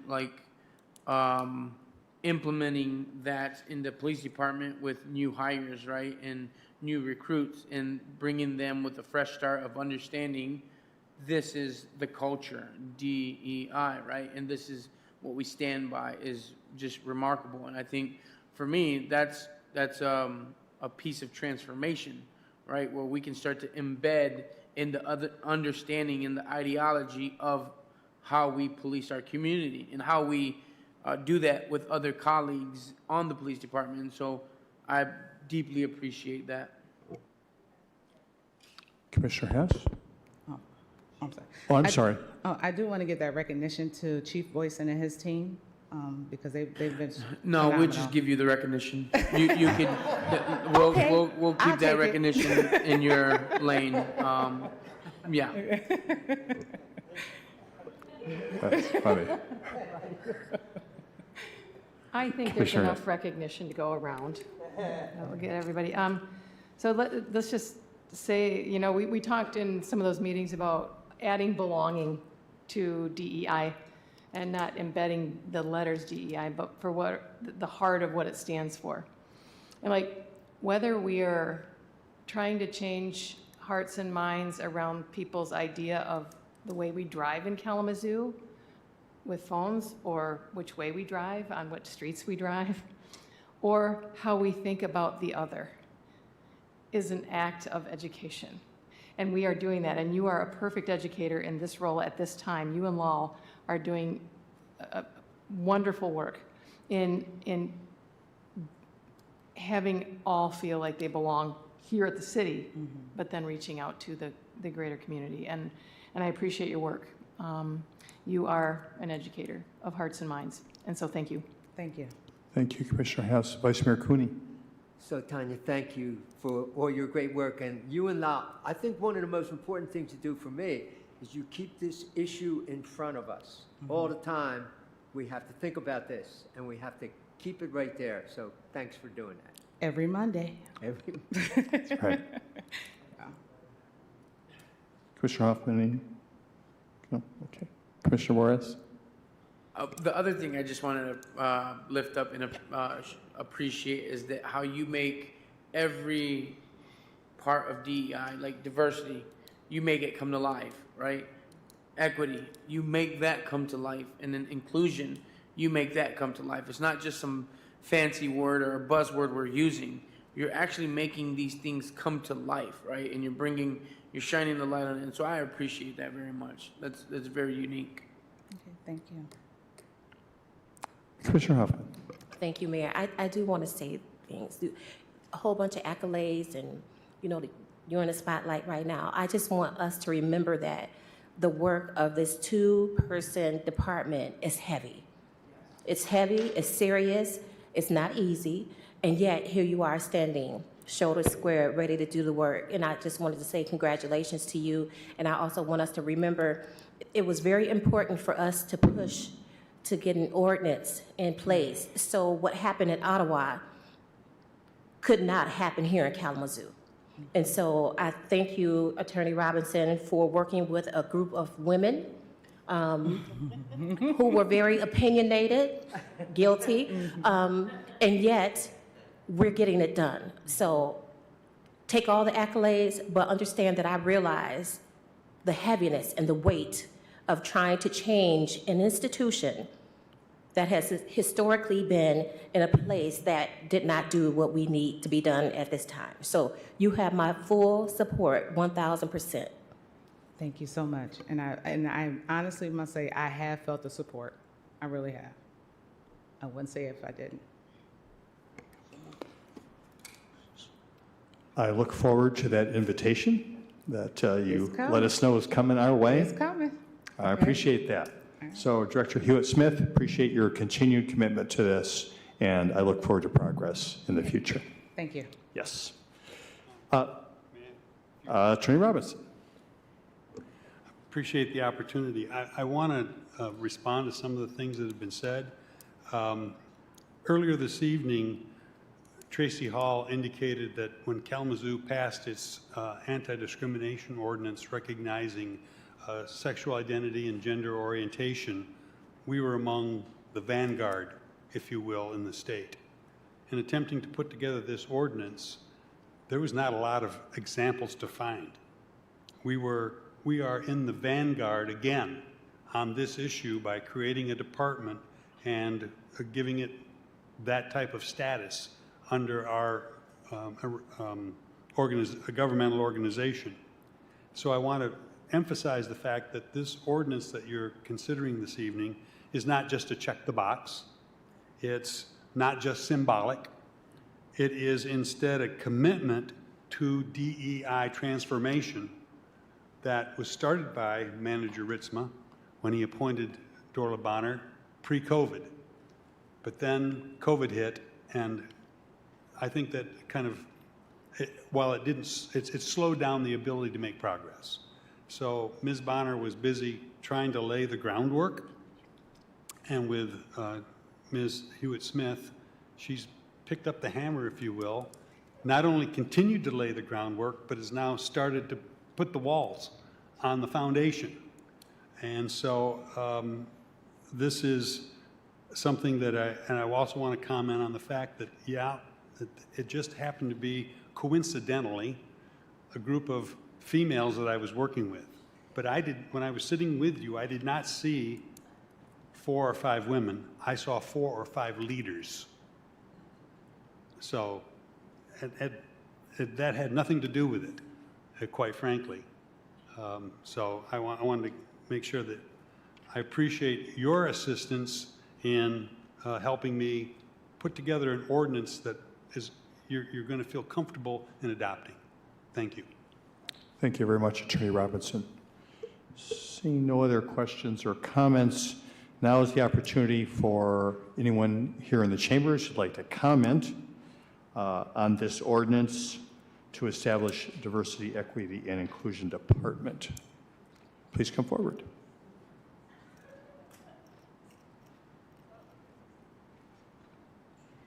Good evening again to our mayor, our vice mayor, commissioners, city staff. My name is Charlotte Davis. I'm the executive director of Isaac. A special thank you to Director Tanya Hewitt-Smith for all of your hard work and for that presentation. Please know we've said it before, but I want to say it again that we support you in your work, this very difficult and vital work of DEI and anti-racism. Thank you to Manager Ritzma, and I want to make sure I get all the names here, COO Lamb, Attorney Clyde, Commissioner Decker, Commissioner Hoffman, Commissioner Hess, those who were part of that committee for all of your hard work on this ordinance.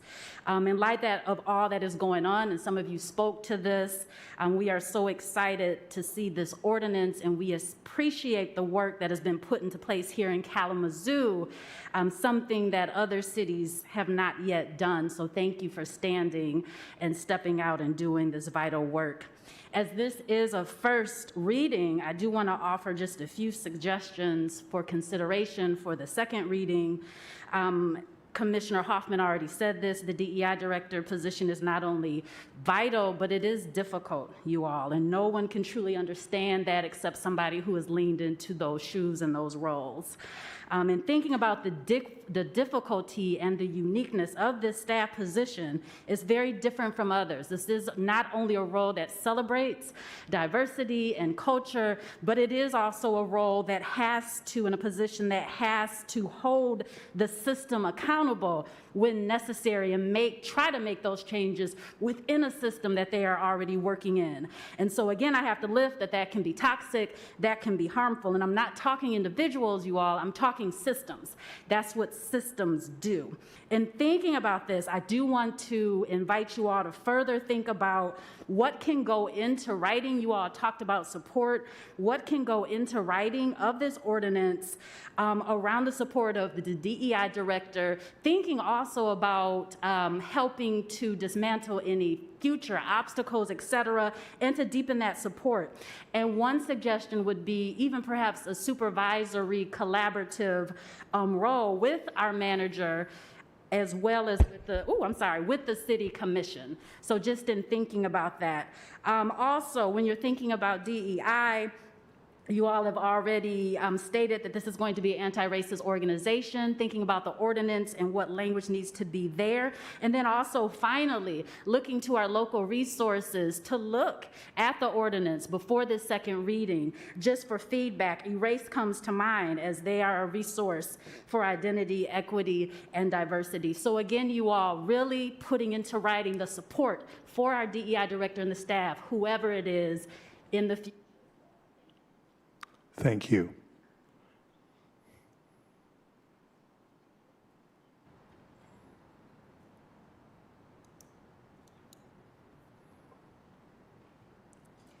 It's me again. So Wendy Fields, NAACP president. Had the wonderful opportunity of meeting Tanya, and it was assuring knowing that she has been here 30 years, 30 plus years. So she understands the culture of the city, and she understands some of what she's getting into, which is awesome. But right now, she's in the honeymoon phase of what she is experiencing, but it does not necessarily indicate what she's going to be experiencing in this new role. So I would just ask that you support her in the necessary way that she needs to be supported, so that when she's coming to you, after she's filled out some of the folks and after the training and some of that, and it's not going into place and it's not being implemented in the way she had intended, I would hope that you would give her the support that she needs, because this work is not easy. And when you start to hold people accountable and to point out certain things, people don't always like to be accepting of that. So I just strongly, strongly, strongly encourage you to give her what she needs, because this work is like an onion. It has many, many layers, and she's going to peel back one, and some of it you're not going to know what's there. It will be revealed, but be okay to embrace that and work through it, and not just the other way, because what we don't want is to get a city and a culture in place, and then as soon as key people are gone, that water falls back to that same old bed. It has got to be transformational.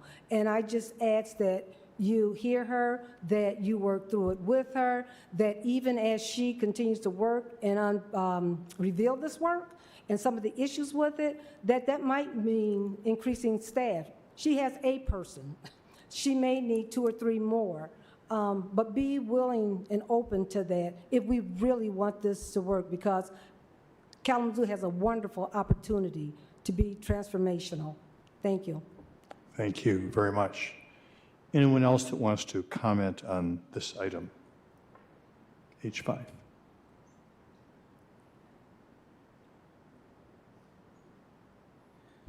I think Wendy had a lot of really good things to say.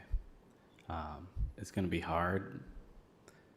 It's not about an individual. It's about a team. This is something that I've encountered more times than I can count. I remember I was having an argument with Jeff Chamberlain downstairs in the lobby, and David was there, and I was freaking out because they were going to call the cops because I had my dog with me. It was crazy. I didn't even know what to do. I'm like, I'm going to go to jail. And David was like, pick one thing, Ben, pick one thing. Chief told me the same thing a couple of weeks ago when he was talking to me. Pick one thing. What's one thing that's really, really important? And I picked service dogs. That was my one thing. I thought that was really important. But this city still has not accepted that. It's crazy. And when I hear diversity, equity, inclusion, that means people with service dogs. But I don't think that's included in this. I think this is directly, specifically for race and gender, which is fine. I don't have a problem with that. I'm not ragging on it. I'm just saying that doesn't affect me. So this is one of those other sides that you're going to see are people like me. How do you deal with that? I'm not welcome at the Douglas Community Center. I'm not welcome at Western. I'm not allowed to work for the city of Kalamazoo. I'm not allowed to go to Kalamazoo Public School Board meetings because I use a service dog. That's crazy. So it's tough, it's hard, but you got to work with people too. You don't want them just to come forward and file lawsuits. Just come forward and get angry endlessly. Endless anger, endless anger, endless anger. You don't want to subject people to being ostracized from society. Don, what happens when you seclude people from society? What happens? This is what you teach. What happens when you segregate?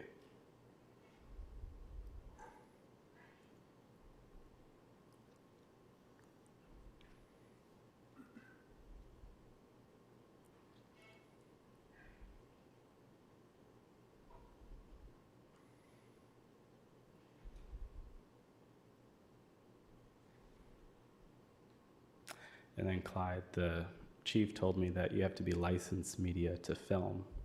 So if you could just clarify that, thanks. Thank you. Is there anyone else that wants to make comments on item H5 on the regular agenda? All right.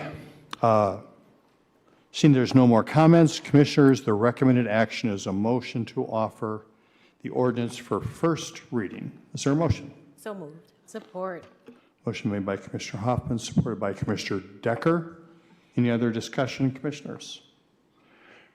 Clerk Borling, please call the roll. Mayor Anderson. Yes. Commissioner Decker. Yes. Commissioner Hess. Yes. Commissioner Hoffman. Yes. Commissioner Juarez. Yes. Commissioner Pradel. Yes. Vice Mayor Cooney. Yes. Thank you, commissioners. The motion is approved.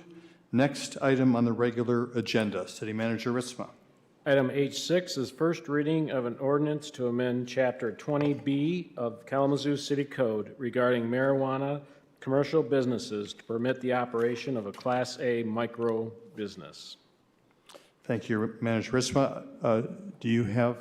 We staff have our community development staff here for any questions, or the city attorney. Okay, thank you very much. Question, commissioners? All right, not seeing any questions. All right, we'll leave it at that.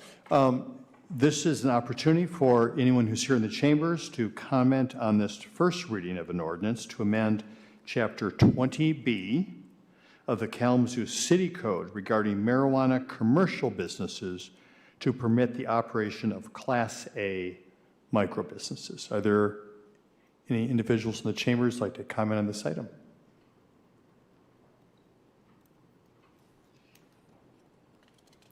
Seeing none.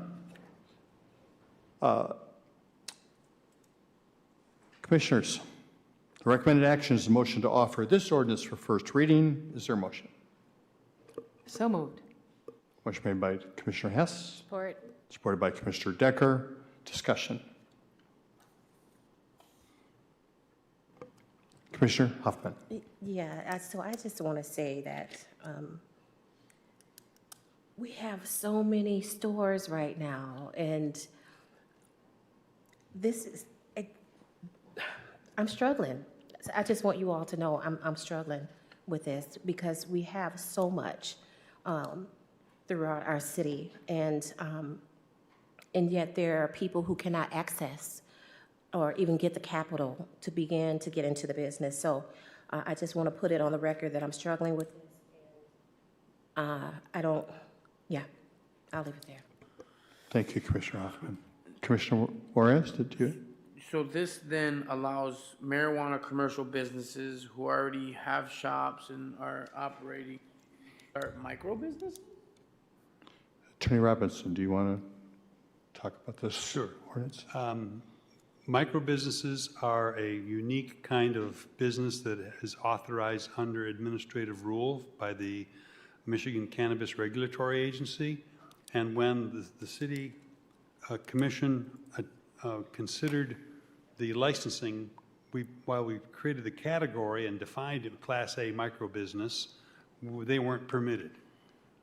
A month or so ago, a business that is occupying the former Great Lakes Steakhouse out on West Michigan Avenue asked for a variance to operate as a micro business at that location. The Zoning Board of Appeals said, yeah, that's fine because it was appropriately zoned, although it wasn't clear that they could operate there, and so they gave them the variance. And staff was supportive of that. Unfortunately, on the licensing side, you didn't have any permission to do that.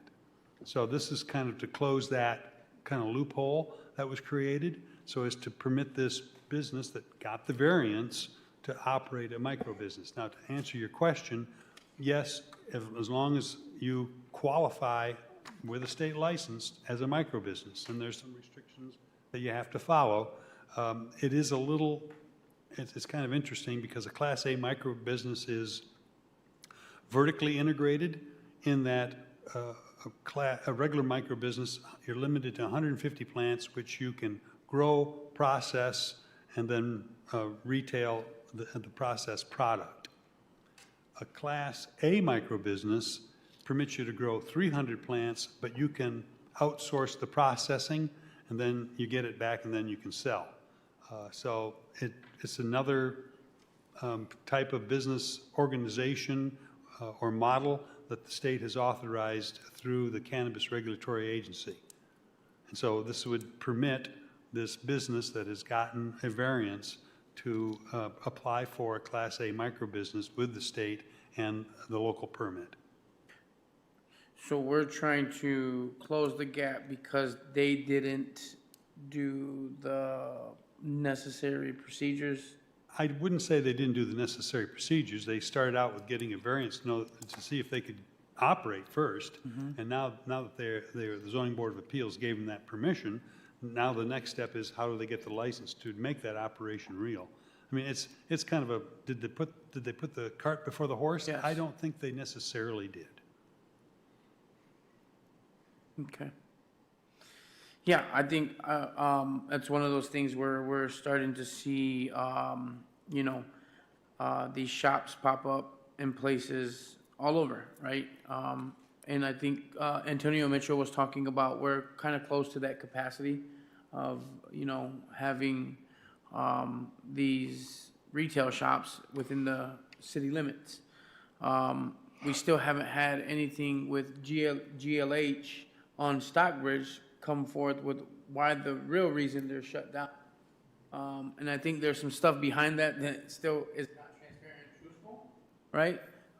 When it comes to, the way they're conducting business and the products they had. And so there's many different stories and many different things that are just out there. And for me, I've personally, it's, again, we're getting to a point where it's a lot. It's becoming a lot. So for me, I wouldn't be supporting this today. Thank you, Commissioner. Vice Mayor Cooney. So, Tony Robinson, I don't think that this will expand the number of marijuana shops that will be allowed in the city, will it? Well, it would permit a microbusiness at that business location. Oh, okay, but But at they that could location, but it wouldn't expand the number. Only if other people, who, again, can get a variance under the zoning code to locate a microbusiness that's appropriate for it, and then get a state license. And again, this is a very complex industry, and I think Commissioner Hoffman put her finger on it, and this is my opinion, so I understand there may be people who disagree, but it seems to me that the voters of this state, in particular people of color, who were the individuals who are usually the most impacted by marijuana enforcement, were sold a bill of goods because the idea was, well, we put this provision in the marijuana law, the adult use law, with the idea that it'll attract voters who would say, oh yeah, I get an opportunity to get in on the ground floor of this. When there's so many financial prohibitions on getting it, both from, the ones who are operating in this state are the ones that are getting well-heeled money because the business owners made their money elsewhere. And so they have the ability of cash in order to do this, as opposed to how many banks are going to finance a marijuana business? How do you get a loan for that? And if you can get a loan, do you have the credit history to get that loan? And is the bank going to be willing to take that risk? Now, what Director Mitchell is attempting to do is with starting something locally so as to kind of fill that gap. And I wish him the most success in order to do that, but it is still going to be a long road. And the other thing is, again, because talking about the complexity of this industry, there is a glut of marijuana. The price of marijuana per pound has gone down, and as a result, there's going to be some restructuring and contraction of the business. Not everybody is going to be able to make it. There are going to be a lot of marijuana businesses, I think, that will fail. They will be gobbled up by the big guys, if you will. And as I indicated, if it goes legal at the federal, I got to tell you, pharmacy and tobacco are ready to jump into that market as well. And you know how well-heeled those industries are. So, again, that maybe is beyond the scope of what you're considering tonight, but this is a business that is putting a vacant property back on the tax rolls, and they're doing so in what is under Michigan law, a legal business. Commissioner Juarez. So I think it was the governor of Minnesota that just passed marijuana law. Was it Minnesota? Clyde, do you know or do you not know? Okay. I think it was Minnesota, and there were some really unique things with what they were doing in Minnesota when it came to expungement of these criminalized activities. There were some unique things, and I'll look into it more. But I think we got to that point in this state where we are talking about expungements and really like pressing the envelope when it comes to finding that reconciliation for that community that was impacted the most when it comes to marijuana and the laws that were set before it became legal. That's a good question. As part of the clean slate group of legislation that was passed a couple of years ago, there was one of the bills, there were several of them. I think there was like 6 or 7. One of them was to expunge marijuana. If what the individual was accused of doing would have been otherwise legal on December 18, 2018, then you could get an expungement. And so my office has handled a lot of those people who, under our ordinance, again, ordinance enforcement, were guilty of a marijuana offense. They've asked for an expungement pursuant to that statute, and we only objected to one individual getting an expungement because we didn't think that they qualified, but the court, and I understand where the court was coming from, disagreed with our interpretation and granted the expungement, but all the other ones we've had no objection to.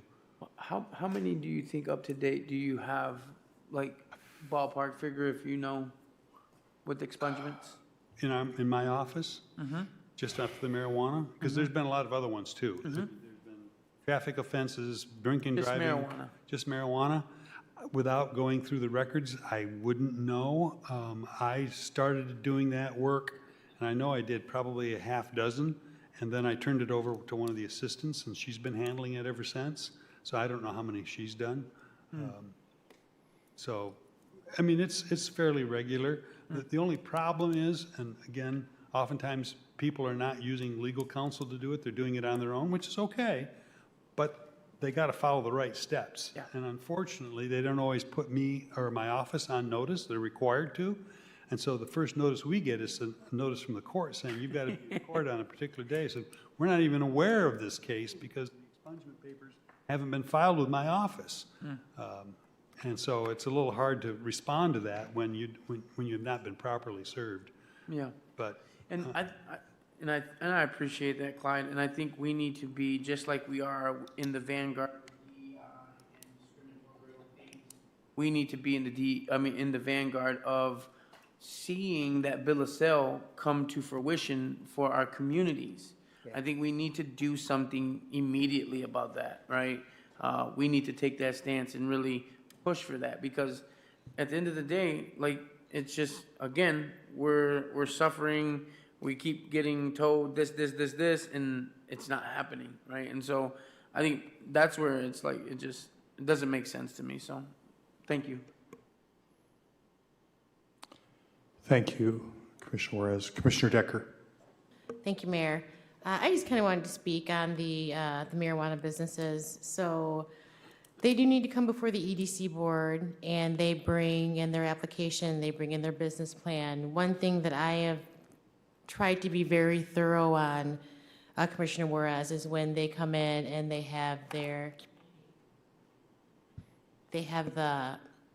plan for what they're going to give back to the community. And I ask them a lot of questions, and I look at these things and I'm like, what are you doing to help the community? I do believe what Director Mitchell is trying to do with the Cannabis Committee will be a success once we get individuals involved in that.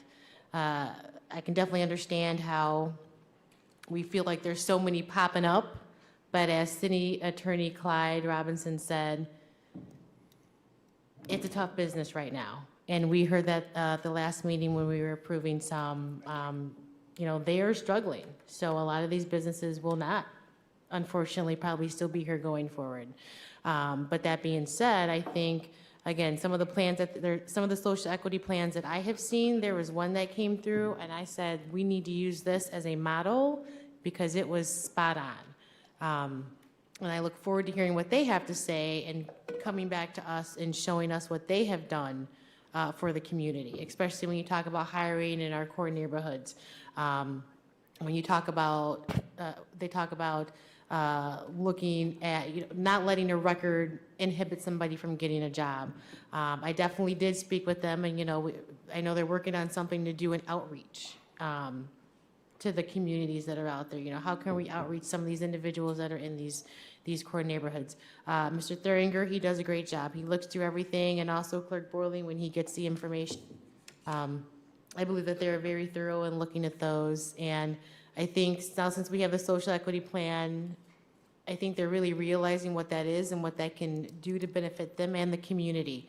And we are also, wanting them to strive to be gold standard. Gold standard is one of the highest standards that you can get from the state when it comes to have a marijuana business.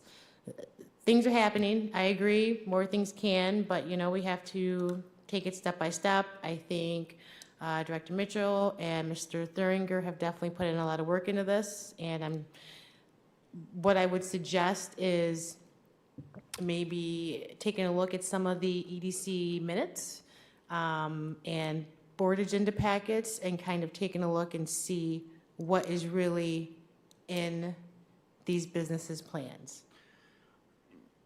Thank you, Commissioner Decker. Commissioner Morris? And I do appreciate that, Commissioner Decker, having that perspective right there and asking those hard questions. And again, I think, I don't want people to hear me I'm not against people doing their recreational marijuana. That's to each their own, right?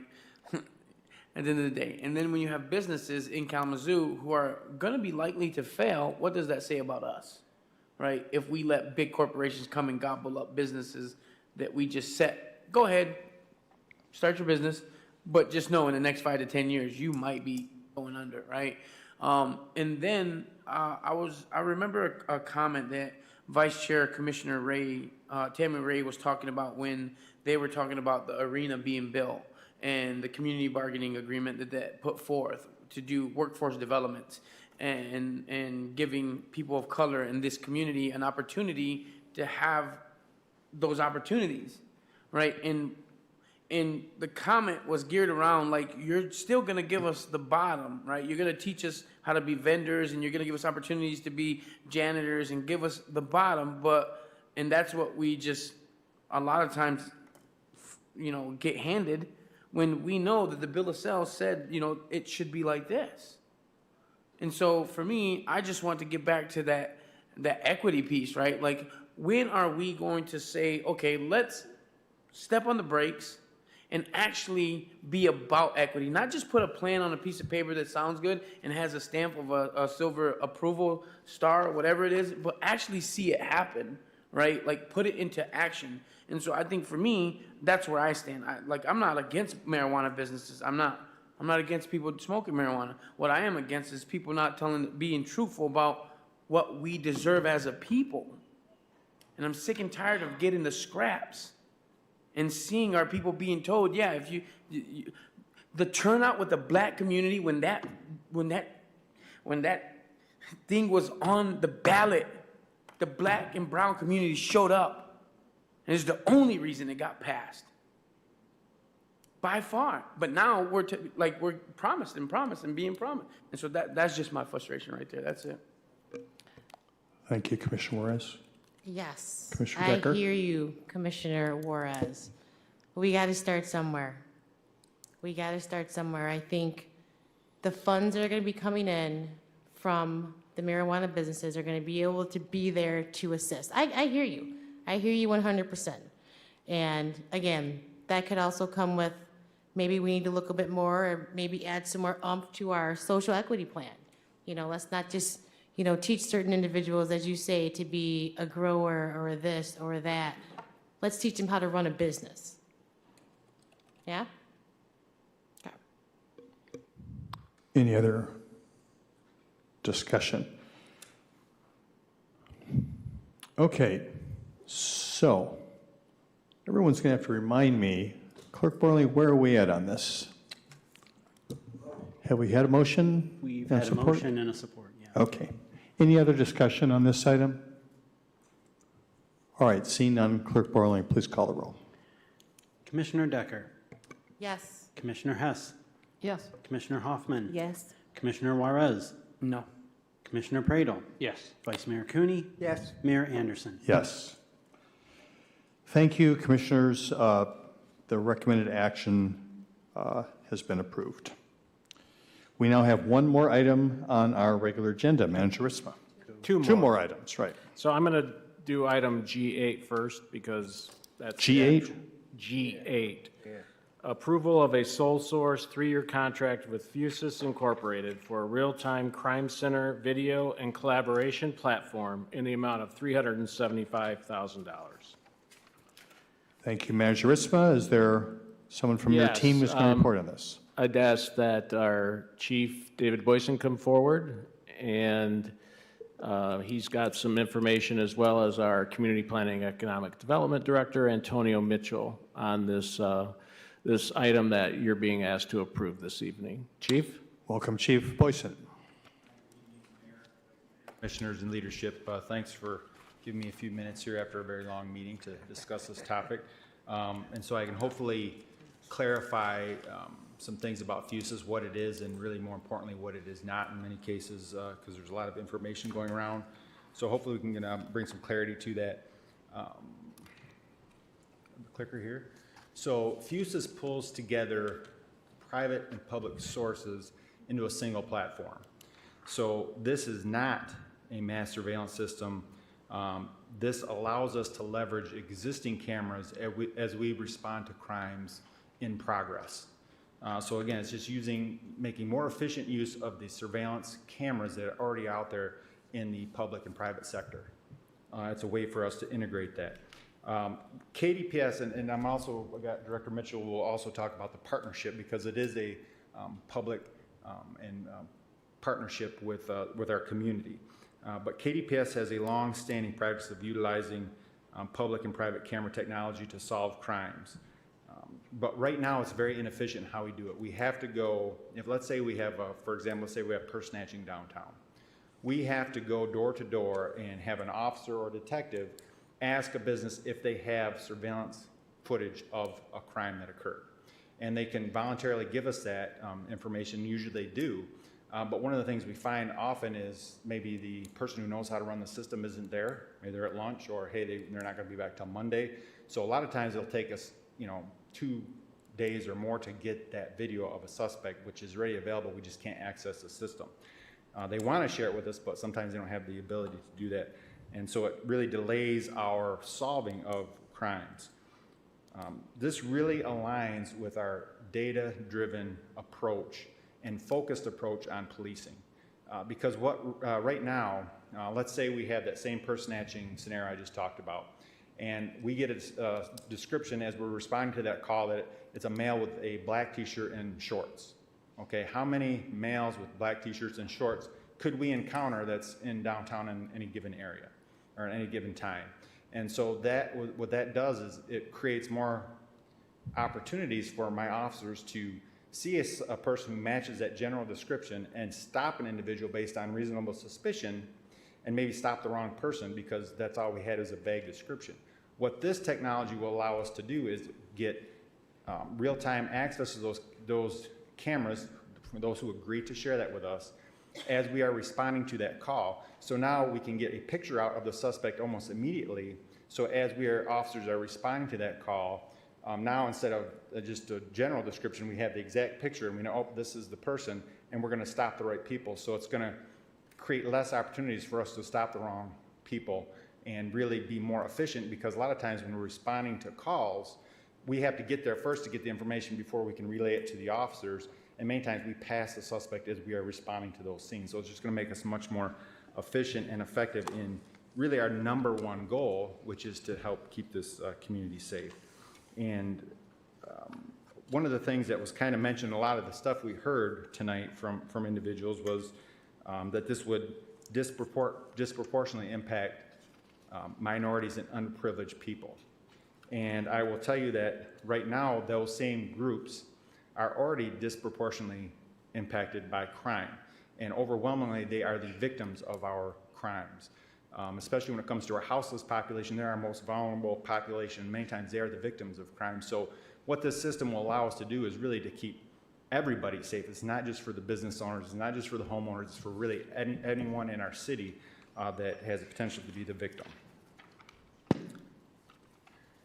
So another thing that I want to really clarify is Fusus does not utilize facial recognition technology. It's not an option that someday we could upgrade to. It's just not available through this company. It is too unreliable. There's been too many issues with that around the country, so that is not part of this system. Again, it does not use facial recognition technology.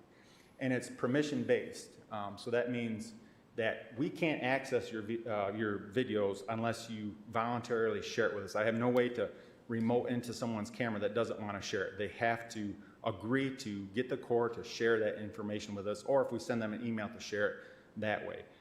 But it does not allow us to just tap into people's cameras. Again, this is the private participation is from businesses is completely voluntary. They don't have to share the information with us. They can if they choose to. The other thing is about retention. So we don't keep files of people and create databases of individuals because this videos that we can access are only 40 hours old. We can't access anything older than 48 hours. So in other words, if this happened 3 days ago, the video is gone. We can't access it. If it's within 48 hours and we have permission, then we could look at it. And that's really important too because let's say a business owner closes up shop, they go home, come back in the morning, the windows are broken out. That would allow us to access video from the previous night to see if we can identify a suspect. So again, there's not a, they're very strict on their retention policies. It also has a very robust audit trail down to the second, and we can see down to the second which officer viewed the video and for how long and which videos. Fusus is a policy-based, permission-based platform with an audit trail that is compliant with CJIS, which is the Criminal Justice Information Services, which is a federal standard. So it's compliant with that. And again, there's a very robust audit piece to that, so we can see, again, who accesses the video, for how long, and which videos they access. Now, there's two methods that people can volunteer to partner with us through this Fusus. Again, we're just using their existing cameras, so we're not, this doesn't entail creating a bunch more cameras and a bigger surveillance. This is just, again, the stuff that's already in the community, and these are cameras that capture areas that are open to the public. So if you're walking down the street, walking down a sidewalk, entering those businesses, those areas are open to the public, and there's not an expectation of privacy. Those are the only videos we're able to access. And there's two things you can do. You can register your camera with us and say, hey, we have a camera system, we're willing to share it with law enforcement. So that way we can look and say, okay, we had a crime in this particular area. We can send a message to anyone in that area with that's registered and say, hey, we had a crime that happened at this time. Could you please check your video? And if you see something suspicious, can you share it with public safety? So that's a voluntary thing that they can do. The second thing that they can do is really the full camera integration system, which they allow us to access their camera. Again, if there's a crime in progress, if they hit a panic button, that would allow us to access those video feeds. They could give us access to just their exterior cameras, just their interior cameras, or both. It's really up to the business what they want to do. But that would allow in those scenarios where we're responding to an in-progress call to be able to be much more efficient in saying, okay, we can view that area as my officers are responding, so we can, again, hopefully apprehend people before they leave the scene or identify them so we can make solid cases against them based on the right person, so we're not making cases against the wrong individual. So it's very, again, target specific on going after the right individuals. So again, we just tested this proof of concept to see if it was compatible with other different camera systems that are already out there. Again, we don't supply the cameras. All we supply with this is a core which allows you to share those camera feeds with us. Your cameras, the existing cameras that you have at your business. So we've done that, and we've had a lot of success already with these. Just a couple highlights. On April 4th, we responded to a suspicious death call on North Park Street, right across from Park Street Market. Officers got a call of a person deceased. We went to the scene and we found a person with head trauma that was laying on the ground. FUSIS allowed us to pull cameras from the Park Street Market across, and we could see that there was an individual. He was sitting there on his phone. He had some sort of medical incident, and he fell over and hit his head and died. That allowed us to, because we would have spent hours and days and who knows how many time with the detectives trying to figure out, was this an assault, was this a murder, or was it natural causes? The camera had a video that we were able to access the next day. It was natural causes. There's no crime. The other one we had, again, it's getting back to what we heard a lot tonight, was addressing gun violence. That is really one of our biggest concerns at public safety and for the city of Kalamazoo, is to reduce gun violence. And we know, especially in gun violence, that people are hesitant to come forward as witnesses to testify because they don't want retaliation. One of the best ways best tools we have to solve gun crimes is accessing videos, because if we have a video of a shooting suspect, then we don't need a witness. The video will stand for itself in court. And so that is, we have much better clearance rates on some of our shootings. We just had a case on May 21st where FUSIS cameras caught a person walking around with a gun exposed, a handgun exposed. We had recognized the individual because just the weekend prior, he was in a shootout on Mother's Day where we had several people hit, and there was a retaliatory shootout prior to that. That was one of the suspects that was involved. We were able to, because of FUSIS, identify him, apprehend him, and recover that firearm. Again, it's just making us much more efficient to really increase the safety of our community. And this is, again, not a new program.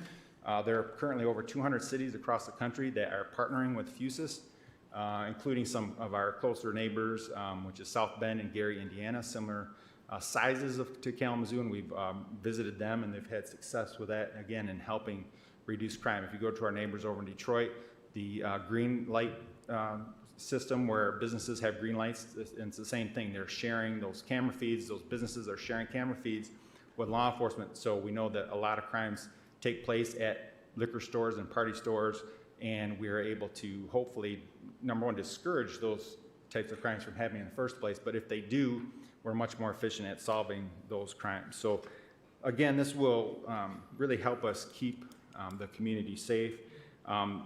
When it comes to gun violence, this is just a piece of the strategy. We still work with our community partners.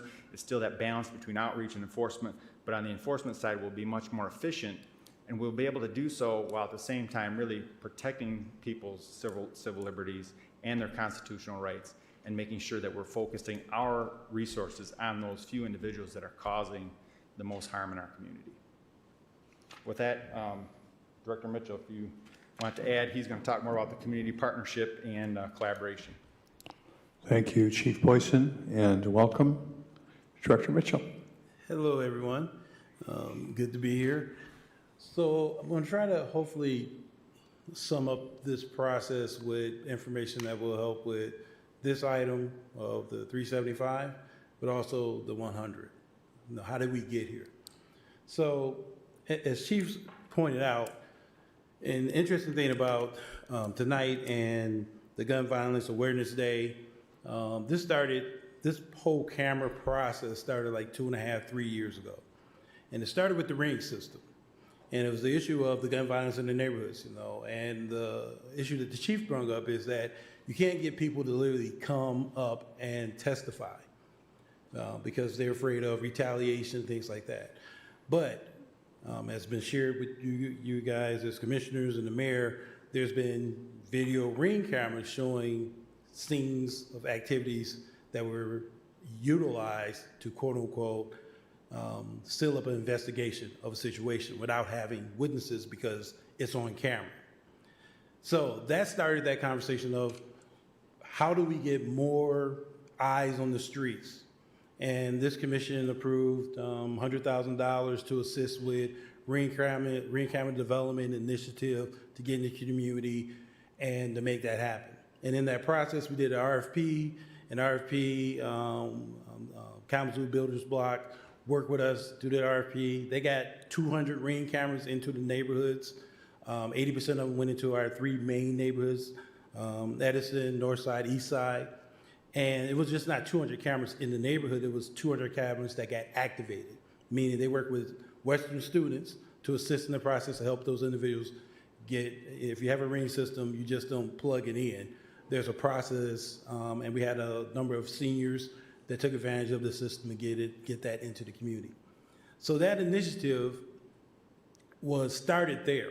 And the business community, of course, said, which is always interesting, what is the city doing to assist us to participate in how we work with public safety?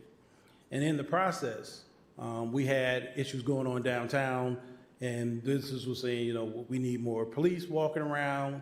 We need our public station back, and we started moving in that direction. So now we have public safety station coming to our mall that's going to be operational. Now, the issue still is, though, we only have so many police. And so in the process of what we did in the neighborhood, we said, let's bring it to downtown. I started working with the chief and saying, what are the systems out there that we need to utilize? Of course, Detroit came up with the Project Greenlight, and we said, okay, that's the good system, it's working. Is there anything new that's more creative, more effective than that? And that's where Fuchsia's came in. And we said, well, one thing we needed to do is, of course, it's great to say that's a great system. Is there a process to utilize it and access it to make sure it works with our system, works with police, works with some of our businesses? How does it work? And they said, you can do a pilot. And we said, okay, we can do a pilot. Is that free? They said, of course, no, it's not free. It's $125,000. And we said, Commission is not approved for us to use $125,000 for a pilot. So we worked with the manager's office, Ms. Kitt, to go out into the community to drum up funding from the private sector to put into the pilot. That $100,000 you're looking at is part of the funding for this year for the pilot.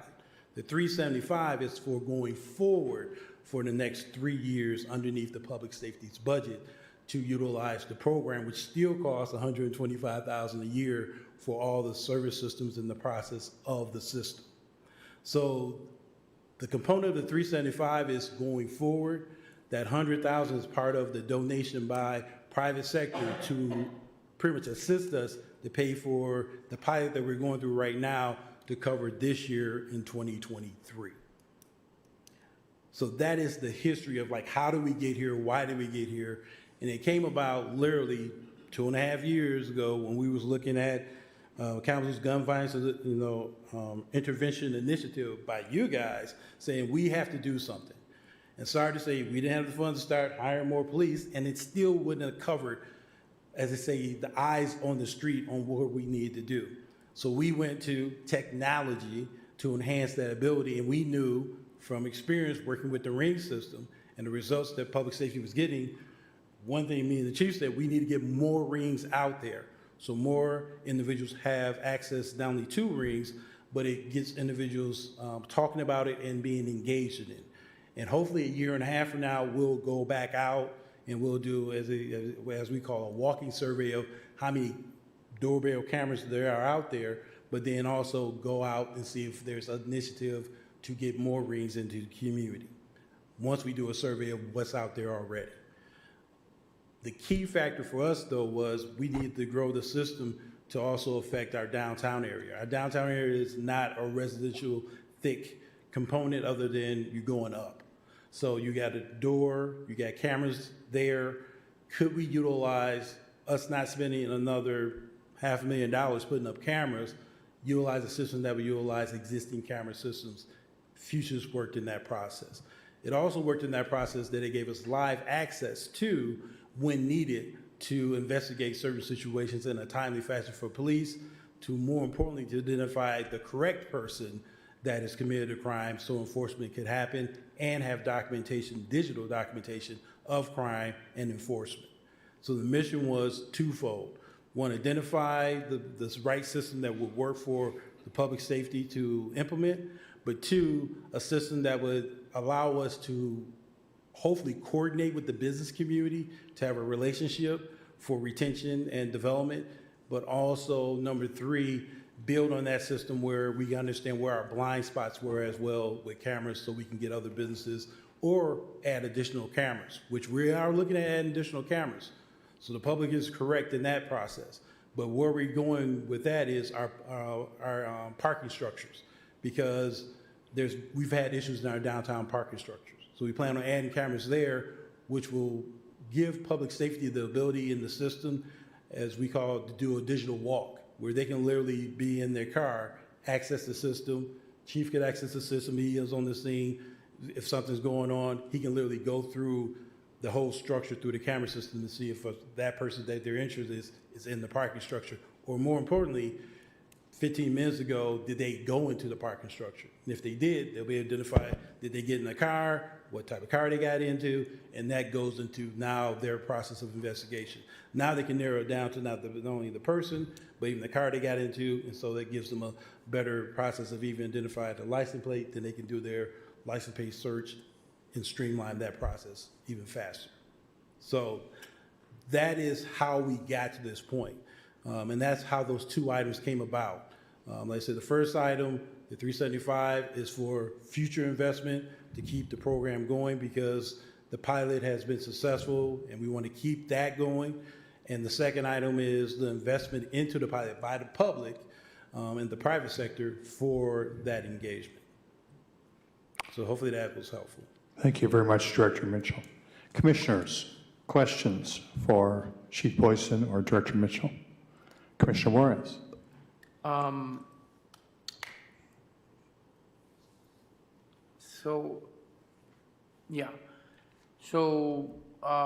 My wife, she worked at Community Promise Credit Union, and the bank got robbed, right? And it was pretty traumatic for her. But this individual had robbed a bank prior to Community Promise. He robbed Chase Bank downtown. And thinking about this whole situation and the amount of time it took to apprehend this guy was about a week and a half, 2 weeks almost later from, it could have been real time, response. And so that is very interesting to see that. Even with gun violence too, like for us to be sitting here on a day when we talk about gun violence, the resources that keep individuals, let me rephrase this. We've seen cases where individuals are committing these acts and a day later they're back out on the street because nobody's wanting to talk to the police about these situations. We've seen cases where people have seen with their own eyewitnesses who have watched these crimes happen. Even kids watch these crimes happen with their own eyes, and still there's no,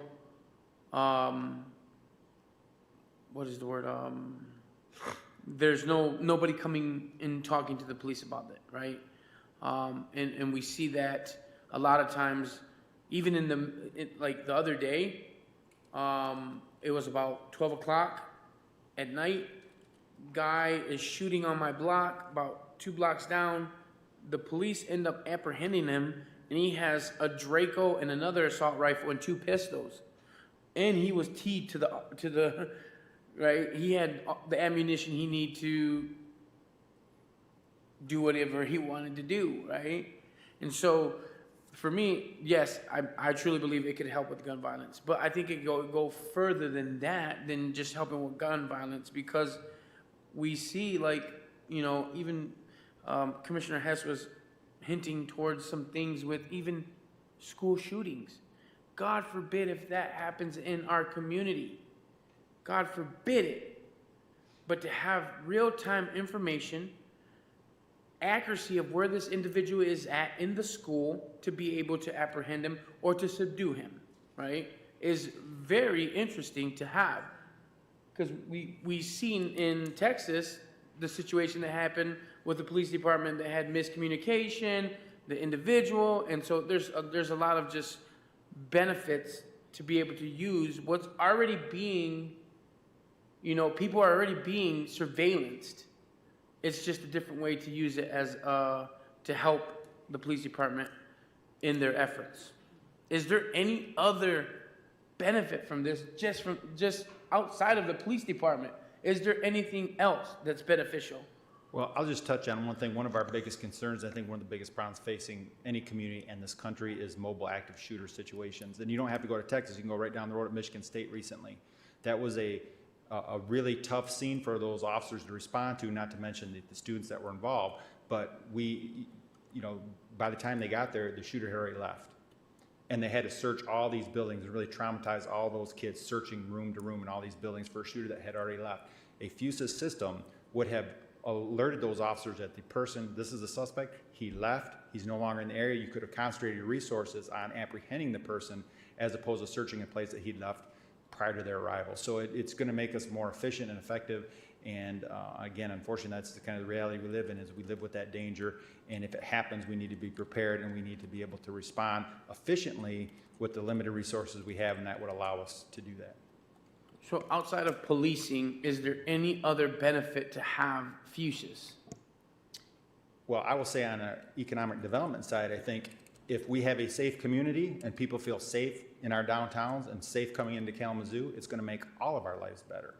And it's going to make our community more vibrant. People are, right now I'll drive by LaCrone Park in the afternoon and there's no one playing on the courts because people are scared. And that's what gun violence does to the community. And that's why there's so many people today at Bronson Park passionate about reducing gun violence, because it really impacts every aspect of our life. People aren't comfortable going out with their kids. They're not comfortable, maybe they have fear and they don't want to come into Kalamazoo because of gun. We need to address that as a community if we want to thrive. And this is just another tool that can help us really achieve what we're trying to do, which is create a safe Kalamazoo for everybody. So pros and cons, like as you research Project Greenlight, Baltimore, and all these other places, what are some things that you've seen that probably might not be beneficial? There's always pros and cons to everything, don't you?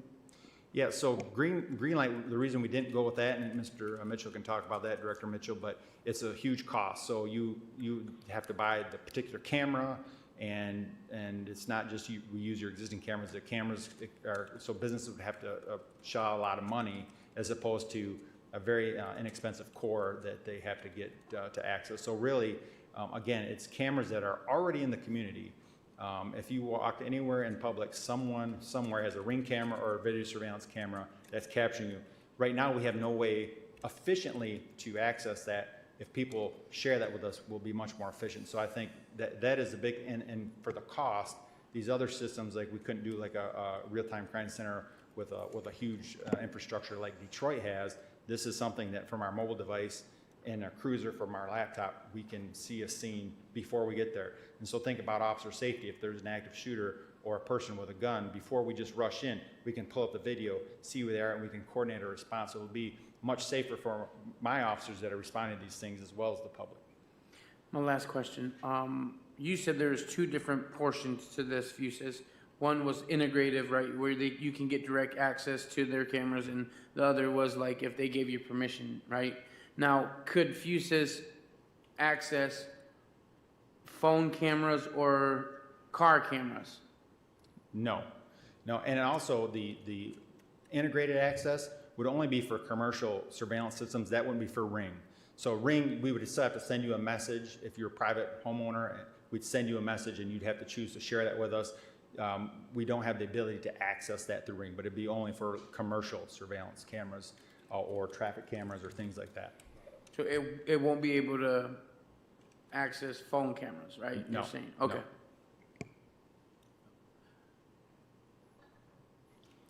Commissioner Decker. Thank you, Mayor. Thank you, Chief Boyson, Director Mitchell. I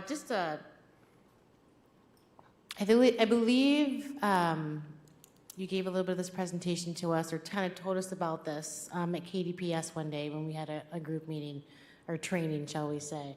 And it kind of brings me back to when I believe it was yourself, Chief Boyson, myself, and Commissioner House, and we were having meetings down at one of the downtown businesses, and they were very concerned for their employees, for themselves, for their stores.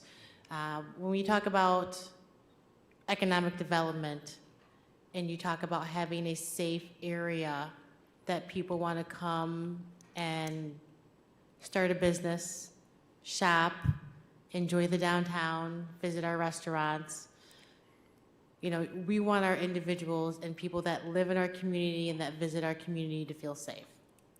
And I believe, I would like to know exactly what businesses or what places the cameras would have them, like if they're all concentrated in one area, are there specific areas, are they going to, can you speak on to where some of these are going to be placed at, or who is even, who is inducted into the program already, I guess would be my question. Right.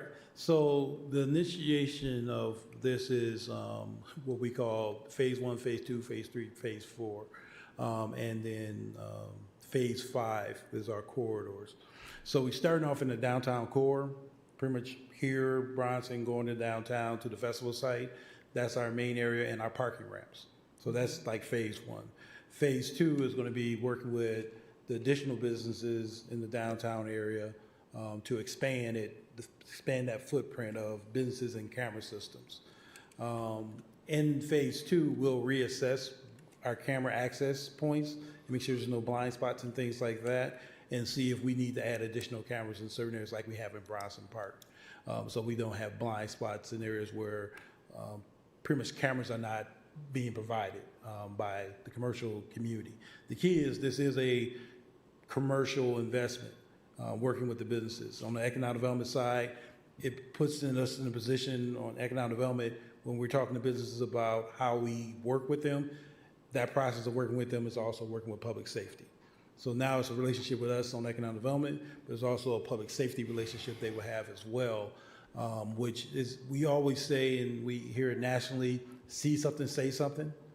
So we want to be able to move in that position where someone sees something, can say something, and we know at that point if they say something that's happening here, public safety can access cameras in that area and say, okay, there's something going on, and they can literally identify person with the red, Michigan State, me and Chief text each other, red shoes, red shoes. And that could have been identified, and they could have found anyone walking around with red shoes in this system and track that person where they're going.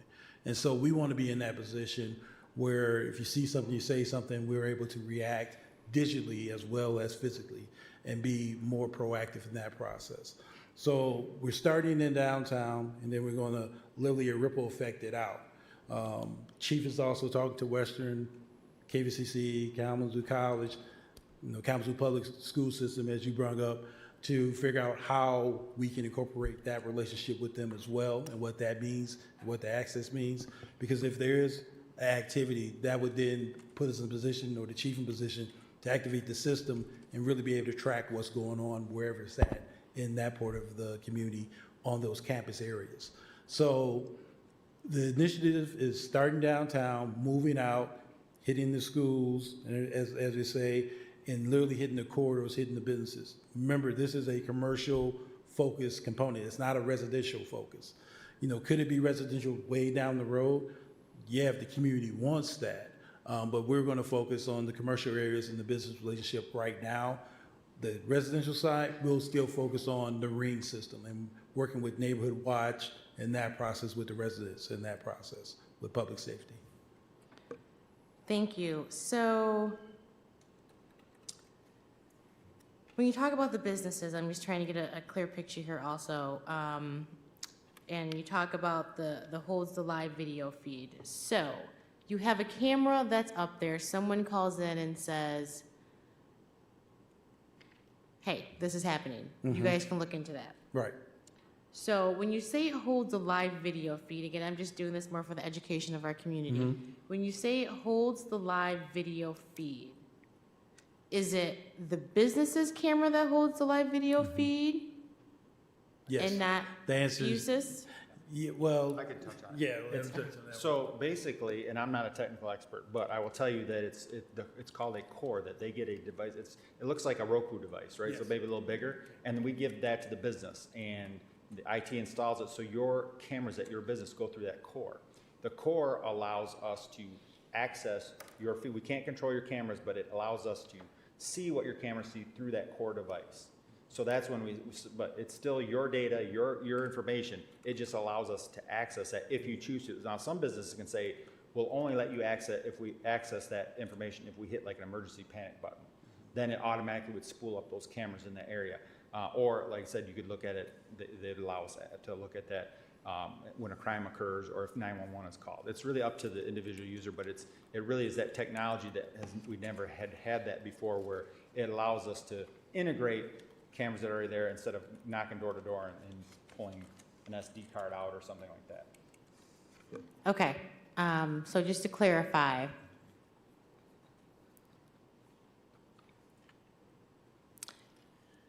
in order for you or KDPS or whoever to get access to this,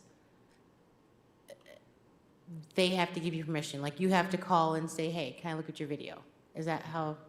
If they sign up for Fusus and they say, we want to partner, we would like a core, then, they agree to share that video with us, whatever, and they put whatever restrictions they want. At any time. Or only if they call 911, or only if we hit a panic button. It's really up to the business owner. Right. Okay, so they have choices They have of choices, how you yes, can get yes. into there. Okay. Yeah. So just to piggyback that, it's a case-by-case, business-by-business relationship with police on what they can access. We got one business that's in a pilot. They got 30 cameras. We got access to all 30 cameras. We don't need all 30 cameras. But you don't know until you see what they want to share. And so we can read public safety reassess. We only need these cameras on the outside and the lobby camera and maybe this camera. So you go from 33 in the case of this business down to 7. Okay. More importantly, for us, like my building, we have cameras similar to what you see in here, especially back here on the back wall. Because we'll go into Fusus, if I have an issue in my lobby, which public safety is very quick to get there, but if I have an issue in the lobby or there's an issue here and they said this person is going around to city buildings, I can call public safety and say, seems like the person y'all described is in the lobby. Can you go into the system and look and see if this is the person? They say yes, no, yes it is, and then they can literally show up. And we can lock down to make sure that person cannot get in. Same thing here in City Hall. They'll be able to access these additional cameras as well on a live feed, which they already can do. But it would give, in this case, which is very important, it gives his other officers able to access. Okay, so I'm pretty sure the system they got right now, they can access it in one location, right? One location. The future system gives multiple police the ability to access on their phone, tablet, computer. Chief can access it in his office. They can all access it where they're at live at that moment for that situation. Internally, in our case, it will be internally for the city, but also externally as well. Thank you. So kind of looking at the cost here, so there's a $100,000 grant from, it's either the Peregrine Foundation, through the Downtown Initiative Fund, through KCF, I don't know where the money's coming from, but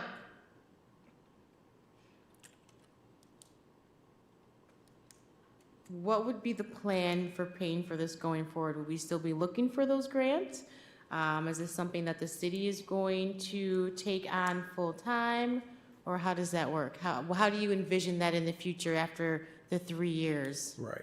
So how we envision it after the 3 years is, as we, of course, build a relationship with the businesses, that they would be willing to, similar to like this first pilot, we will look for other sponsors going forward. The objective of the first sponsor was, we don't have the money to test this. We need to test it. We think we need it. We think it's better than the green light program because we can access existing camera systems, and also gives us a live flexibility as well. We will look to the business community. We'll look hopefully to the educational community that we're partnering with to assist with additional funding as well. And then we'll work with, as we said, buying more of those as I call, fob sticks to go into the systems more than we're looking at adding more cameras. The objective is, as we've been talking about, is to work with the business community to literally be the eyeballs on the streets, and then work with the residents, hopefully to use their Ring systems and Google systems to be the eyeballs in the neighborhoods and everything. And the objective is to build those relationships so that we have a plan, and each plan will be different for each individual, but the whole idea of the plan is to give access so we can see pretty much outwards and not necessarily inwards into the facilities, unless they want that. Okay. Just to clarify, I know Director Mitchell said it, but the grants cover year 1. We're asking for funding for year 2 and 3 for the program. Thank you. I think the only thing that I would have to say right now, too, is that I guess I would really like clarification as the young woman who came up here and spoke about where the funds are coming from. I kind of read over the agreement. I think just more clarification on that. Really, where's the funds coming from? I mean, we always love grants, but I guess it's nice for the community to know where the funds are coming from. Is it the Peregrine Foundation? Does the Peregrine Foundation exist? Or is it just the Peregrine Housing Development Corporation down here? The Downtown Initiation Fund, is this something that's new? Is it a part of businesses that are together? Like you said, the business collaboration, that would be good to know, because I know there was there were 2 meetings at the Southwest Michigan First for the town hall. And I think this is good. I think it's good to let the public kind of hear some of this stuff, because again, they may not have been down there at the Southwest Michigan First Clubs in December, and I think in March when this happened. So I appreciate you guys taking the time and hanging with us this long to kind of go over this information. Thank you. Thank you, Commissioner Decker. Commissioner Pradel. Oh, I'm sorry. All right, sure.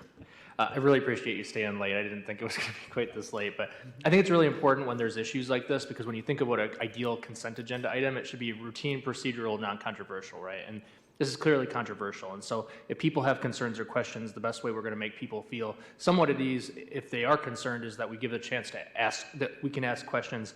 They have an opportunity to make comment, and I think you're doing a great job of explaining a lot of those. You know, you've shared so far about safeguards for abuse and limitations, that it's a choice and extent by the business. There's no facial or body recognition tech. You gave some examples of crimes that had benefited from this technology. You indicated that this is not continuously monitored. And so I think you've done a really good job of walking through. The only 2 things that I heard people speak up on that they had concerns about, I wonder if you can speak to. One is concerns about undocumented populations and impact on ICE and immigration officials' ability to, I guess, abuse this, if you will. And then the other one is just, could you speak a little bit to just reassure the public that there's no like big brother upgrades that's like, hey, the city commission gave their seal of approval. Now we're gonna add the facial recognition feature. You know, can you speak to both of those? Yes, thanks for bringing those up. So we have existing policies on our working with immigration and customs, and this was never even remotely part of the conversation is anything to do with immigration. That's not what this is. This is about keeping our community safe. You know, it was not looking at anyone's residency status or anything like that. So this is absolutely, nothing is going to be shared with ICE. We have policies that would preclude that anyways. And so, no, the answer that would not come up. The second thing, sorry, I'm tired. It was. No, sorry. So once we give our seal of approval tonight. To upgrade. Yeah. Yes. So that is one thing when we really vetted out this company, Fusus. That is one of their core principles is they do not use facial recognition technology. It is not available. It's not an upgrade. They just don't do it because they know that there's too many controversial things associated with that, and they know if they attach their company to that there would be a lot of pushback from some of their other 200 plus existing cities that use it. So there's no way to upgrade and enhance the system in any way with facial recognition. Really appreciate it. Yep. Thank you, Commissioner Pradel. Commissioner Hess. You mentioned the houseless community, and I've heard on email from several who are concerned about harassment by police of the houseless community. help me out with how this could also serve the houseless community, or could it hurt them? Yeah, thanks, Commissioner. Like I talked about earlier, the houseless community is also some of the most at-risk population we have for being victims of crimes. Just perfect example, before we partnered with FUSIS, there was a stabbing near the mission where two houseless individuals got in an argument. One was stabbed severely and the suspect fled. We had a vague description. It took us 2 days to locate the individual, and we actually made an arrest downtown of the individual 2 days later. But I would contend that if we had FUSIS, we probably could have had that individual in custody that same evening. Luckily, between the 48 hours that the stabbing occurred and we arrested him, no additional people were hurt. But again, it's really to protect everyone. Again, it's not just for business owners, it's not just for property owners, it's for anyone downtown that could become the victim of a crime. So it's really to really protect everybody, not single any particular group out. Thank you. And we were in these meetings with the downtown merchants where they expressed their frustration and their ask, they were pleading with you for help. And in the absence of having an officer at every building every hour of the day, it seems to me that this is a best next step for us. Help us out with how you've worked with the downtown merchants. And those aren't big business. Right. These are small businesses downtown. Yeah. And this is Rocket Fizz, this is Lana's, this is all the folks along there, the spirit of Kalamazoo. Their employees are afraid to come to work or to leave work. So can you help me out with that? Yes, we had some meetings with some business owners downtown, and actually some of them were actually in tears describing to me what their employees have to go through on their way to work. They come in early and park in the ramps, how scared they are to come to work. So some of them have employees that come in by themselves, and they have to get additional people in, so there's someone to, they're just, you could really feel the frustration with some of those issues that we had to address as a public safety department, which we have put into place. We're much more visible now. There was a lot, as Director Mitchell said, the parking ramps were a huge concern because those are hard for us to police because there are multiple levels, there's enclosed stairwells, and there was a lot of people hanging out in those that shouldn't be there, and employees were stepping over people that, in the hallway, and they're scared. And so this would allow us to, you can send one officer driving up and down every floor of a ramp. We can quickly log into the system, see where if there's an issue, and go right to that. So it'll just make us more efficient. And I think really the whole point of this is to let the community know that we are partnering with FUSIS. We don't want this a secret. So to hopefully deter criminal behavior in our downtown, so people not only do they feel safer, but they really are safer because there's less, hopefully less crime downtown. And so that's really the goal. Thank you, Chief. And lastly, I believe you've talked to all of the concerns from the ACLU and all of those 6 points that they talked about, including the facial recognition technology. Do you have anything else to say about that in terms of civil liberties? I completely understand, and as an American citizen, I also don't want people infringing on my civil liberties. And as a police officer, it's our job to make sure we uphold people's constitutional rights and we don't infringe on those. That's why we have such strict policies and procedures in place. I don't want people to think that this is a surveillance state where we are just randomly looking at videos trying to catch wrong. This is in response to criminal activity. We are using this video real time to help us be more efficient, and so we can do that in a way that really protects people's civil liberties, that limits people that have encounters with the police that maybe weren't doing anything wrong. So I think it's really both. It's not one or the other. It's both and, I think, in this case. Thank you, Commissioner Hess. Commissioner Hoffman. Okay, y'all, I know it's late. That's okay, we're here. And I'm going to try to get through this. So we had a presentation earlier this evening in reference to the Blueprint for Peace. And one of the 5 goals was fostering safe and strong neighborhoods. One of the action steps in that goal was improve government-community relationships. And what I heard today and with all of the emails that we've received is we're not capitalizing on improving government and community relationships. That's one thing. How do we do that? And I just feel like with everybody that came out to speak today, who called in, the emails that we've gotten, clearly there is not a lot of clarity for community. And so I think sometimes it's okay to push pause. Now, my other thing is, so we're already engaging in a pilot, correct? So number 7 would reimburse whatever's been spent thus far? It will cover the costs for what we've been doing with the pilot. So we've had the commitment already.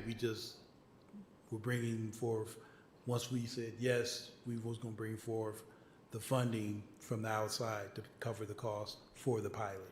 So it's already ongoing. So if we wanted to say pause, there is no pause because the work is already being done, correct? In the case of the pilot, yes, but the $375,000 goes forward. So we can't go forward with the program without the $375,000. The issue on the pilot is that's just for this year. That's for public safety to go through all the buzz, go through the process of working with the business, how we work with the businesses, and the process of that relationship with the businesses on the economic development side with my team and his team working with the businesses to make sure it's a sufficient system that works for them and also for us. Yeah, right now this is kind of the proof of concept phase that we were in, just to make sure it works. It's just a small rollout with just a few businesses. Now that we've proven the technology works, now we want to roll it into a little bit larger pilot program before we proceed in year 2 and 3. Correct. Okay, I understand that part. So two of the action steps in this piece is sustain and expand existing community-oriented and problem-solving policing efforts to build and strengthen relationships, trust, and legitimacy throughout the community. What I've been hearing all evening and through the emails we've been receiving, we have not done that work, which further gives us that gap where community and policing are bumping heads and there's still that tension. So as we're creating a blueprint for Kalamazoo, I'm kind of confused as to, why things are moving, have already moved, and yet community is just now getting word and now coming back. Was there something we could have done prior to the pilot to say, listen, this is what we're thinking about. This is where we're going, because now we're going to have all this pushback. So in the community engagement as Commissioner Hess and Commissioner Decker stated, we've been communicating with the downtown businesses and working with the businesses directly. Staff has talked to them about what we want to do and how we want to bring this additional tool to the community. And we said, well, we're going to get funding, go out, get funding privately to assist with a pilot. That's what's happening this year to make sure the system really works. But we've proven that the system does work, so now we can go beyond just the pilot and have a longer discussion on how the system will work individually with businesses in the community. The community component beyond downtown, we have not engaged the community on this system. Now, it has been talked about at some of the neighborhood associations. We have gotten approval from the Northside Coastal Business Development Authority, the new TIF district on the north side, that they want to be part of the growth of the system for their commercial corridor. So they've already approved that. So it's been discussed at that level as well. But we have not had a overall public communication of this system coming because we didn't know if the system would work and would public safety want to do the system. But one of the key factors is we weren't going to use city dollars for a pilot if we can get dollars outside, grant dollars, to pay for a system that may or may not go forth. Okay, and one thing, I really do empathize with the businesses on the mall in reference to safety and feeling safe and the employees. And however, that's happening throughout every inch of our community. It's not just the mall that is being affected by people who are unhoused and going through crises. And so whenever I hear that, it kind of hits me in a different way and it puts me in a different mood. So I just wanted to lift that up. I empathize, and it's happening everywhere throughout the city. Correct. So, just to respond to that. Now, being the chief, I've been out in the community, And that's where we start. We started, like I said, history-wise, we literally started in the neighborhoods. And that's where the ring component came about. Mainly because of everything you just said, Commissioner Hoffman, is that the issue was in the community. So we started there and we said, okay, this is a tool we can utilize that can assist in investigations with situations where people don't want to come forth.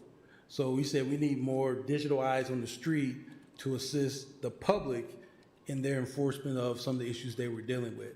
And so that's how we started working with them and communicating them on that level. So we weren't never having a future-like system where we're going to incorporate all these cameras and we're going to access your camera and this camera, and like Commissioner Roy said, we're going to access your phone and things like that. We didn't have any of those discussions. And we made clear to the community that we want to give you the power to have the systems so you can work with police and share information with your neighborhood, which then public safety could also access that crime information in the neighborhood ring system. Yep, and if I could just touch on one thing, and that's why I appreciate you all giving us the time to explain this, because whenever there's mistrust or misunderstanding, it's really a communication thing. We didn't obviously communicate this with everyone, and people were upset when they just heard about this. And so this gives us an opportunity, hopefully, to answer some questions, address some concerns, to really show what the intent of this is. And again, I really think that this is a win, not just for downtown, but really all residents. And really, again, that's only phase one. We're looking to, I would really like to see, especially our liquor stores throughout the city. That's where a lot of our Part 1 crimes, which I'm talking serious violent and property crimes, are within 500 feet of a liquor store. And if we could get our liquor stores involved, like they do in Greenlight and Detroit, that would help keep our neighborhoods safer, which are, these stores are within our neighborhood. So really, this is hopefully just the beginning, and then as we expand, it will really help us really keep the entire community safe, and make us more effective. Okay, and then I promise I'm done. And I won't have any commissioner comments. I'm just putting that out there, and none of us should, just saying. I hope that as we're building this blueprint together, that we will really pay attention to what Community Voice has said. And Community Voice wants better relationships with policing, where there's, and this word transparency, when necessary, absolutely necessary. There's some decisions that just need to be made because it's a life and death situation. But outside of that, like, I really would want us to really come together. Like Dr. Charley always said, come back to the table, even though we beefing. Well, still come back to the table, because the work has to get done, because lives depend on our collaboration and our partnership. So I'm hoping if something else comes, that the entire community, because it wasn't the businesses that we were hearing from. We were hearing from community members outside of the mall. And so I just really wanted to lift that up and acknowledge that. Thank you, Commissioner Hoffman. Vice Mayor Cooney. So I think those points that you made were what I was very concerned about. There's a lot of reason to be cautious about surveillance. We know that surveillance has been abused in other cities around the country. We know particularly that has happened to people of color and people of low income. So I think we have to be careful. So really, I'm encouraged to hear that this is for downtown now, and we're going to go out, and when we go out, we're going to talk more to the people in the neighborhoods, because that has to happen. Because no matter how good this is, if the people don't trust us, it's not going to work. We know that. So, so I think you're telling us, and I trust you completely, that this is going to be a valuable tool that's going to keep people safe. That's what we want. We want our people to be safe, especially the most vulnerable people in our community. And secondly, I think there's a lot of safeguards in here that prevent abuse. And then third thing is that I looked at the ACLU's 6 criteria, and I think that this program can definitely fit that. And then finally, I looked at other communities that have done this, and they're saying how there was a lot of them. You said there was 200 of them. They've all said that this has made a real difference in their community. So I think this could be this is a very valuable tool, and I thank you for bringing it forth. Thank you, sir. Thank you, Vice Mayor. Commissioner Morris? How good is the cybersecurity? Like, could people hack into this system? You stepped away. I'm not the 'Cause, expert. I mean, like that's So, a huge well, thing. We don't want just people hacking in and Well, being able to. that's why when I said this was CJIS compliant, was this criminal justice information services, that is a federal standard. So in order to be CJIS compliant, you have to make sure all those safeguards are in place so your system can't be hacked. That's same with our law enforcement information network. All the information we receive has to be CJIS compliant.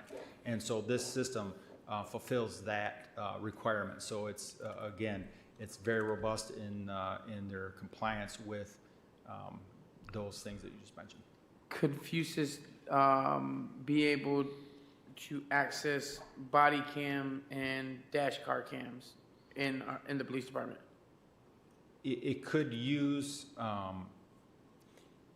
it can't access those things, but we can overlay, because we already have those, right? We already have our body cams, we already have our dash in-car cameras, and so that'd just be another layer on top of the existing surveillance cameras that are out there.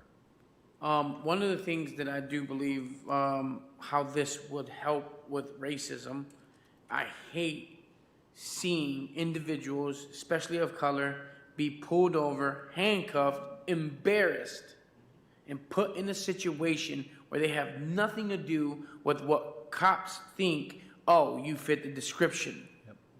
That is the lamest excuse to take somebody that's sitting in the mall with their family, eating, and then get handcuffed in the middle of the mall, and for everybody to see, right, is just, that's horrendous. And black and brown people have suffered being falsely identified as a suspect.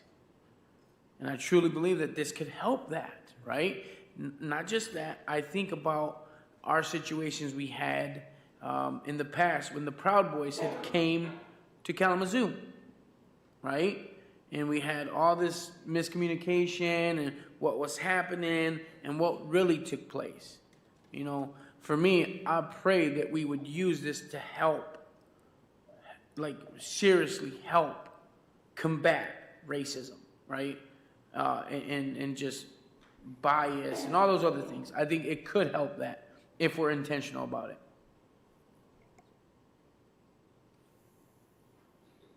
it. Commissioner, is there any water left in that pitcher? If I keep get that pitcher filled up, we're soon going to have to take a bio break, but we need water over here. So is there someone to be so kind to get us a pitcher full? Thank you. Well, so just a moment here. Just want to say, are there any other concerns, questions for the team? Attorney Robinson, you feel like you have something germane for this? Or? I know the hour's late, but this is a system in which we are accessing security that belongs to a private individual or business. And they don't have to cooperate now. I mean, right now, if, as the chief indicated, if they have the possibility of video that might shed information on a crime, they have to say, will you please provide it? And there may be a lag in getting that if they're willing to do so. And they don't have to. And we may have to get a warrant. And so you're not going to get that instantaneous access. So that's what we're talking about, is going to a private entity, a private person or business, saying, can we have access? So we're getting that permission. This is not governmental cameras. The other thing is the Fourth Amendment. The Fourth Amendment protects citizens, people, against unreasonable searches and seizures. The word unreasonable is in the amendment. Not every search and seizure, unreasonable search and seizures. Well, what's unreasonable? Well, where do you have, as an individual, what the courts call a reasonable expectation of privacy? You don't have a reasonable expectation of privacy when you're walking down the mall, when you're walking down Michigan Avenue, when you're going into a private business. You don't even have a reasonable expectation of privacy in this chamber. This is a public chamber. So we're not talking about cameras that are going to be peering into somebody's home. We're talking about being cameras that are open to the public or to a business that is open to the public. So there is, to the degree that there's some concerns about Fourth Amendment concerns, they are not really accurate, because it's not an unreasonable search, because there is no reasonable expectation of privacy in these public venues. So I want to give you a little bit, I hate to be, again, talk the law, but you have to have that understanding that I don't think a lot of folks necessarily appreciate the actual language of the Fourth Amendment. Thank you. Thank you, Chair Robinson. So at this point, we've had a pretty long discussion and primarily focused on questions, which is where we are on our agenda here. Any other questions or comments, particularly for our team members? So I had a couple comments, which will kind of include a question here, which I'm hoping you'll stay up here for a minute. So, having been here for a little while now, I remember our Ring camera outreach. The camera work started in the neighborhoods. It didn't start with downtown work, as you described. And it was offering people a benefit if they so desired it. Now, if you correct me if I'm wrong here, but wasn't there more desire for cameras than we had cameras to pass out? The answer is yes. That's what I thought. So many people in neighborhoods saw this as a way to add to their own personal and neighborhood security, this option. This was available to people who might not otherwise necessarily been able to afford a camera system themselves, correct? Correct. It was part of neighborhood watch activities. Correct. There was a lot of positive feedback about that. To tell you the truth, I don't know why we're not even offering more cameras right now. I mean, as a matter of fact, and money, okay. But anyway, so this was an offer that started in neighborhoods that was to address those neighborhood concerns. Another thing that I want to say, and you were there, Mr. Mitchell, so you can correct me if I'm wrong on this, but I happen to be a member of the NCBDA, the Northside Cultural Business District Authority, which is very focused on improving a commercial corridor on Ransom and Park and Westage here on the north side of town, special TIF district now. You made a presentation about fuses to us, to that group. Correct. And that group, I would describe it this way, was very upset. And why was that group upset? Because they were not in phase one of the rollout of these cameras. That was the response from the MCBDA, the entire board. Why in the heck weren't we included in phase one? Valid question. Correct. You described how far we're going here, but that is something I got to witness being there, and I get it. Generally, community didn't see that, even though it's a public meeting, but that was the response. Correct. All right, I appreciate that. Yeah, correct. I just wanted to comment on one thing else, and I know we're kind of just in comment time, but, and maybe you can correct me if I'm wrong on this, but just kind of a loose story related to cameras, I guess, in general, and that is,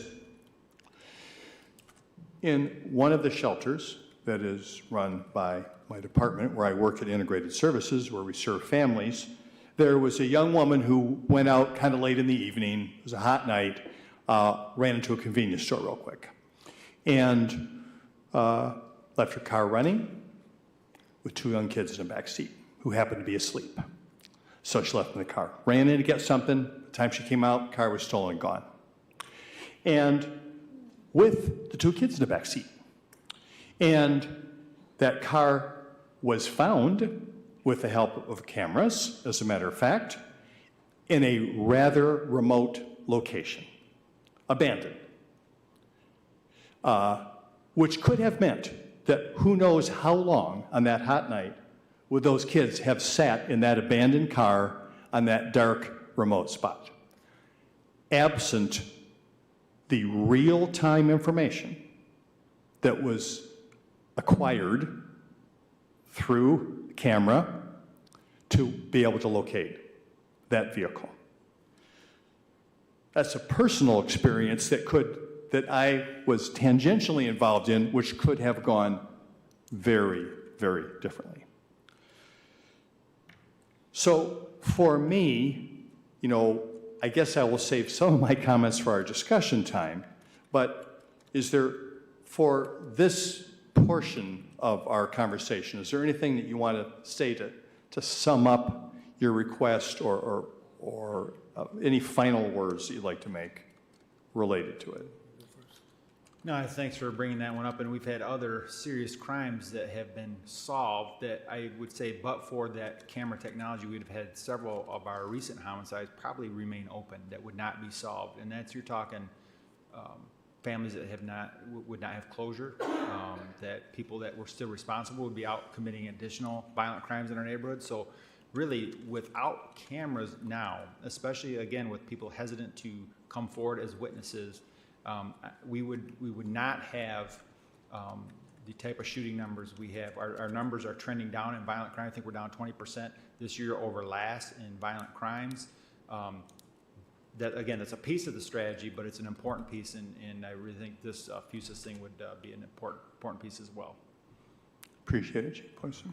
Yeah, and our mission in Community Plan Economic Development is to collaborate with public safety to work with the safety of the neighborhoods as well as downtown. We plan on doing more community engagement as the program grows to reach out to the community. In the case of this future system, we're not trying to put it in the community and make it part of the community. We're trying to push, as you brought up, Mayor, the ring system, and hopefully building more neighborhood watch, neighborhood relationships there, so they can share information with each other, which would also be shared with public safety as well, in particular when there's crimes happening.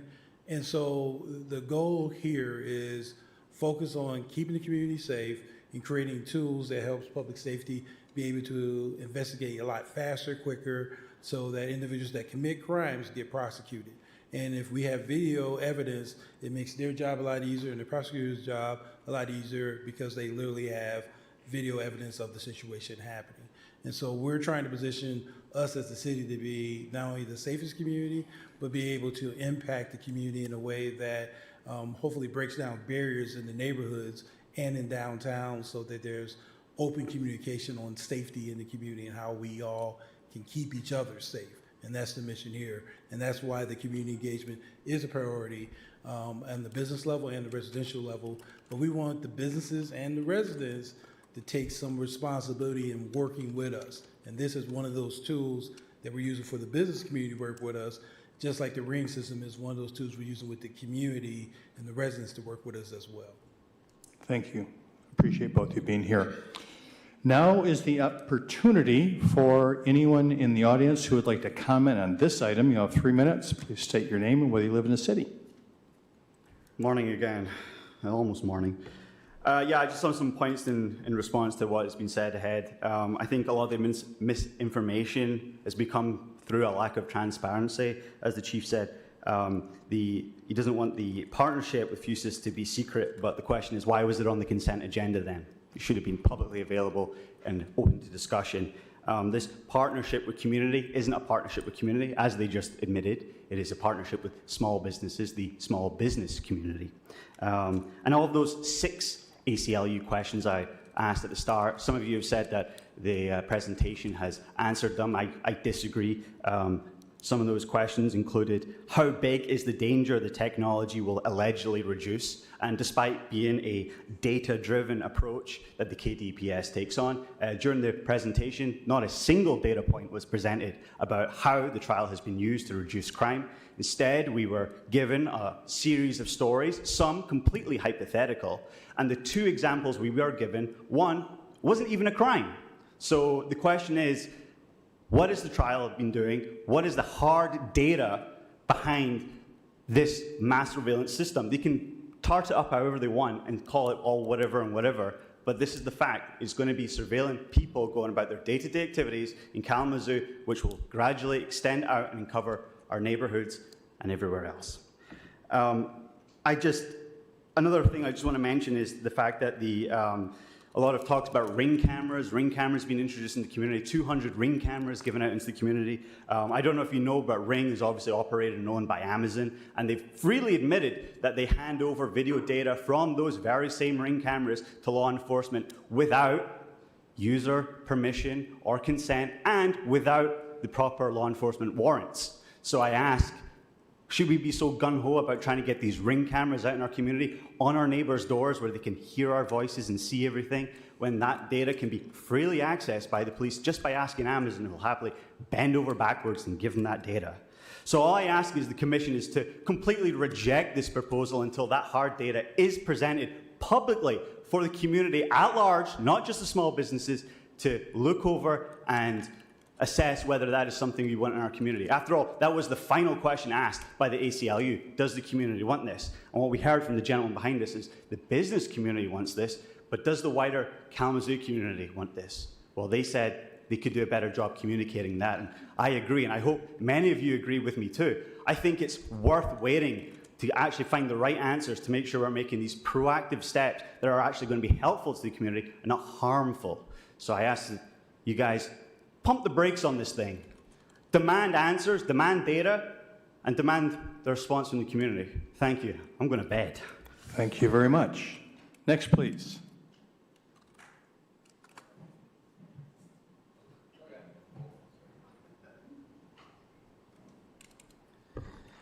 I'm with you, Stephanie. It doesn't sound the greatest option. I was personally curious if this could work with those black cameras that we have along like Gall Road by the hospital on the corner of like North Street and Douglas that I know have like license plate readers.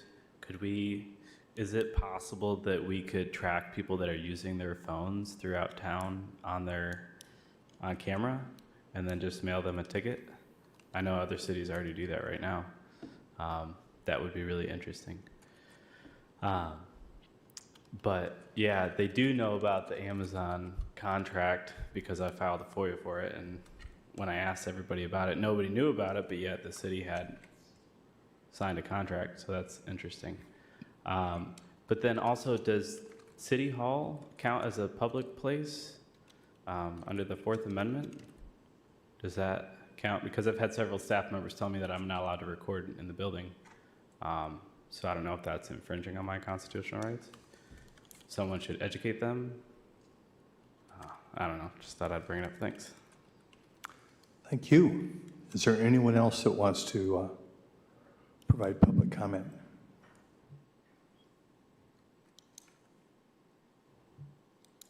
Good evening. For another 7 minutes, it's 11:53 p.m. For those of you watching this video maybe 5 years from now and wondering how we came to be the machine hell that we will be in someday.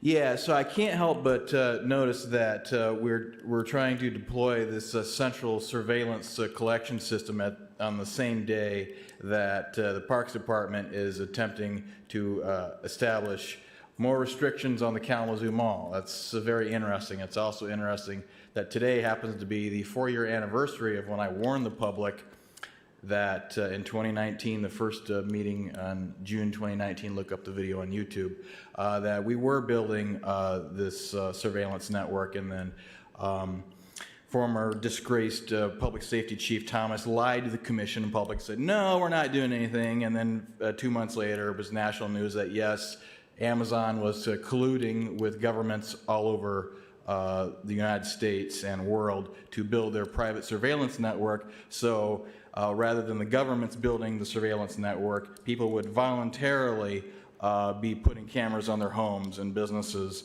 so the government can say, oh, look, we're just using existing cameras. So, you know, the right thing for the commission, if you're not going to just completely reject this, would be to at least postpone action on this for another 2 weeks, to give the public more time to find out what abuses that have been made of this fuchsia system. I don't think everyone has had the opportunity to fully research this and bring you examples of how the system has been abused. So what time is it now? It is 11:54. I don't think we're going to have a speaker speaking to say good morning, but please postpone, at least at a minimum, postpone action on this until next meeting. Thank you. Thank you. Is there anyone else who would like to make a comment?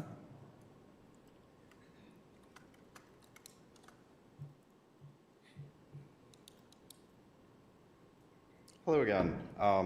I don't know if 3 minutes is enough, honestly, and I know you guys are tired.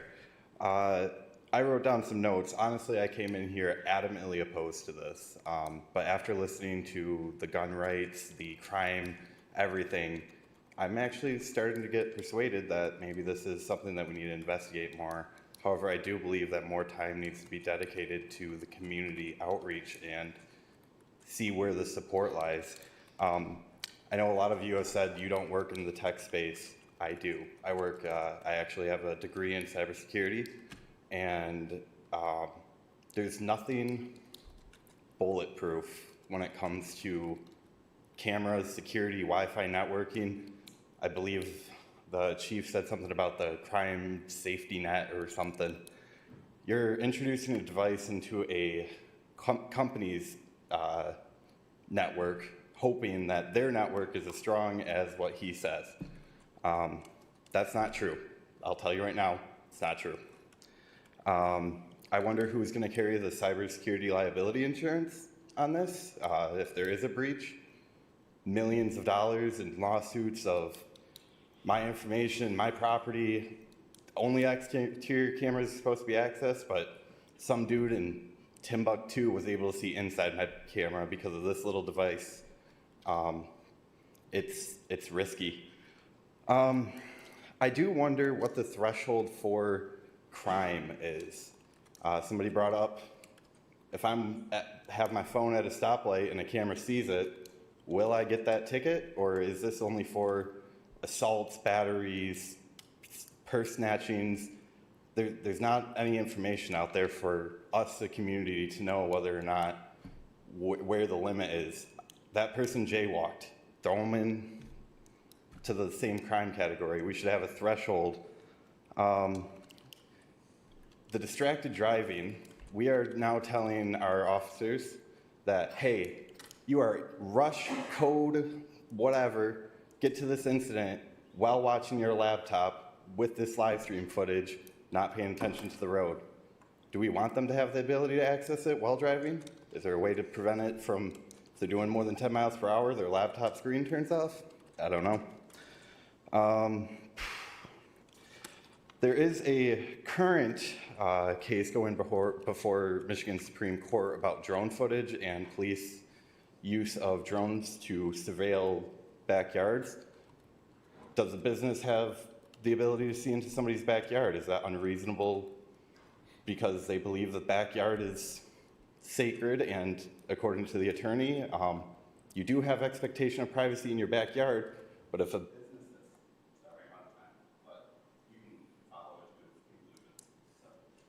Thank you, appreciate it. Anyone else who'd like to make a comment? Yeah. Hello, Brad Devereaux. Going to avoid commenting on this issue itself, but I did just want to take a second from my perspective. I feel like, I just want to urge everyone to kind of push on transparency wherever you can. It was mentioned a few times tonight about this was a fairly, an issue that carries a lot of gravity, a lot of weight, and I feel like it was maybe, I would like to see more transparency on this issue.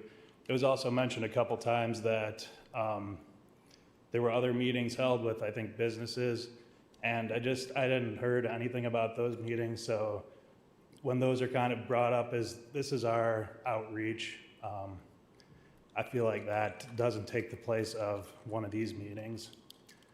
And then the third thing would be, I still just have a lot of questions about it. I feel like a lot of the questions were kind of answered with unclear answers. So that's just my 2 cents, and I'm still kind of wondering a lot about it. So thanks. Thank you. Anyone else who wants to comment on this particular item?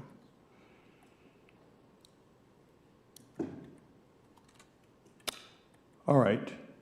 So now we are at the point where we have 2 items here still on our regular agenda. One we've been talking about, which is, was on the, was G8 on our consent agenda. Correct? Is that what we're kind of dealing with here? So that's the approval, sole source, 3-year contract with Fusus Inc. for a real-time crime center video and collaboration platform in the amount of $375,000. Thoughts? Someone want to make a motion on that? I mean, I have a suggestion. I think for the sake of the pilot program to get paid for, maybe we handle that business and then postpone 8 and say, hey, let's at least allow the community to chime in more. Let's allow more research to happen. And then 2 weeks, put it back on the agenda. I'm not sure. That's just a suggestion.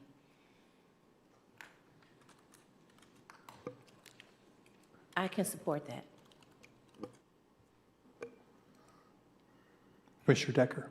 Thank you. I support that, but I would definitely like the agreement to reflect who those funds are coming from. Because I know within there it says, we have to use them for the specified use, which I'm pretty sure that we will. And I guess more so clarity of where the funds are coming from. Is it from the Peregrine Foundation, which we see within the contract? Is it from the Downtown Development Fund initiative? Or is it from KCF? Just some clarification on that, and I think I would be okay with that. That needs to be clarified for the public of where these funds are coming from. I have a quick question. Chief Boyson, when does this pilot, like the time frame from the beginning of the pilot to the end of the pilot? And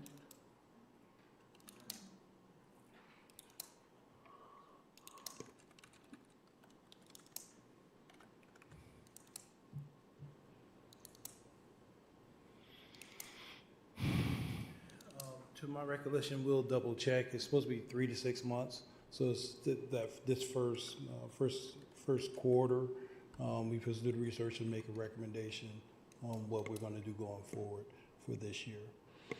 And I think it'd probably be, for the sake of transparency, if we can bring back data that says, like, this is where we've seen in this pilot, point A, point B, point C, point D, increases and decreases in that. That would be super helpful for transparency's sake, I think, when it comes to data.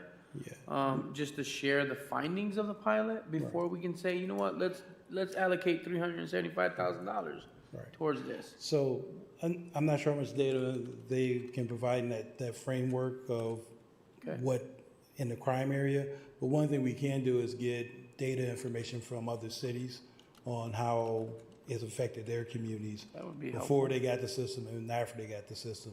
We can get those reports and share that information, which would be more effective for what did the system really do for those communities that we're trying to mirror with bringing the system here. But I'm not sure how much. Yeah, I mean, the pilot is very small, a handful of businesses, so you really can't measure crime rates based on a very small pilot. We just wanted to see if the technology worked, and we had a couple wins with it, which we did, and I shared with you. But I think if we want to look at other cities to see what impact it had, once it's fully implemented, we could definitely look at that. So just summing this up, there seems like a couple questions. There's a question about what was 7 and being specific about the funding side of it, getting some clarity on that. And there's some just asking for some more details here on 8. Yes? I apologize. Rebecca Assistant City Kick, Manager welcome. Go Rebecca. ahead. Thank you. I wanted to answer Commissioner Decker's question about the great. financing. So the funds came from the Hall Downtown Initiative Fund that is held at the Kalamazoo Community Foundation. It is a fund that was set up by the property owners of Peregrine Towers, but the name is not Peregrine. And so I apologize for the miscommunication that was in your packet, but I hope that that helps clear up that there are many private foundations that are held at the Kalamazoo Community Foundation, and so that is the correct name, the Hall Downtown Initiative Fund, held at the Kalamazoo Community Foundation. Thank you. You're welcome.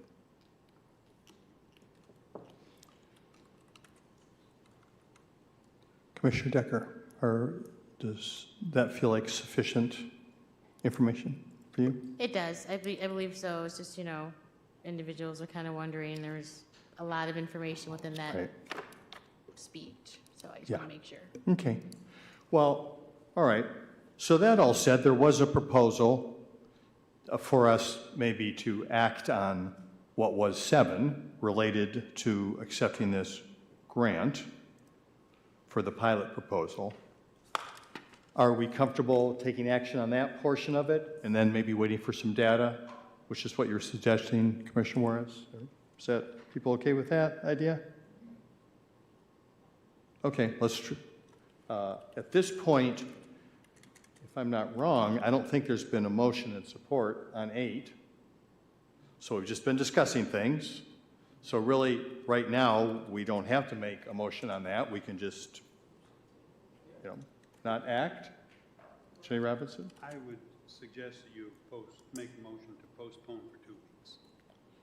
To a date certain then? Right, to the 20th. Why do you think? Well, I mean, that's what the discussion, the issue that was brought up when it was announced by the manager was number 8 that number 8 was under discussion, although they were joined together. Sure. So while you don't have a motion to approve item 8, that's really was the thing that you were discussing. True. So now you're looking for an action item on it. My suggestion is that you just move to postpone consideration until June 20th on number 8. Then you can address number 7 if you want to. That sounds good. Does somebody want to make that motion? I'll move that. Motion made by Commissioner Hess, supported by Commissioner Juarez. Any other discussion on that item? All right. Clerk Borling, will you please call the roll? Commissioner Hess. Yes. Commissioner Hoffman. Yes. Commissioner Juarez. Commissioner Pradel. Yes. Vice Mayor Cooney. Yes. Mayor Anderson. Yes. Commissioner Decker. Yes. Thank you, Commissioners. The motion passes. Now I'm going to jump back to our next item. Manager Yes. Rissom, I don't know if you want to G7. officially announce it. Yes?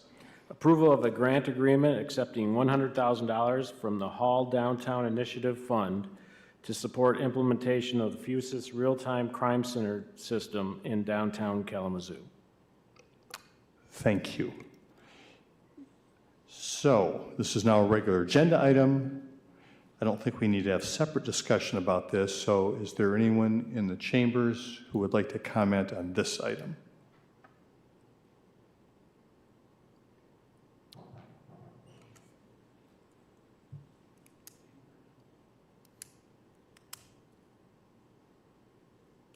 Like I said, 3 minutes wasn't enough. I'll try and make it brief. There's only 2 bullet points. I do think that you guys should pay the bill, so good on that. I do have 2 things pertaining to it. A couple of things were brought up as far as the police outreach. They think it's inefficient to go door to door to ask people, did you see something, anything like that? I would argue that it's community building and building a relationship between the police and the community where there's a joint, we can do this together instead of, oh, I'm just going to access your camera real quick and we don't have to talk. I think we're getting pretty into a them kind of category there.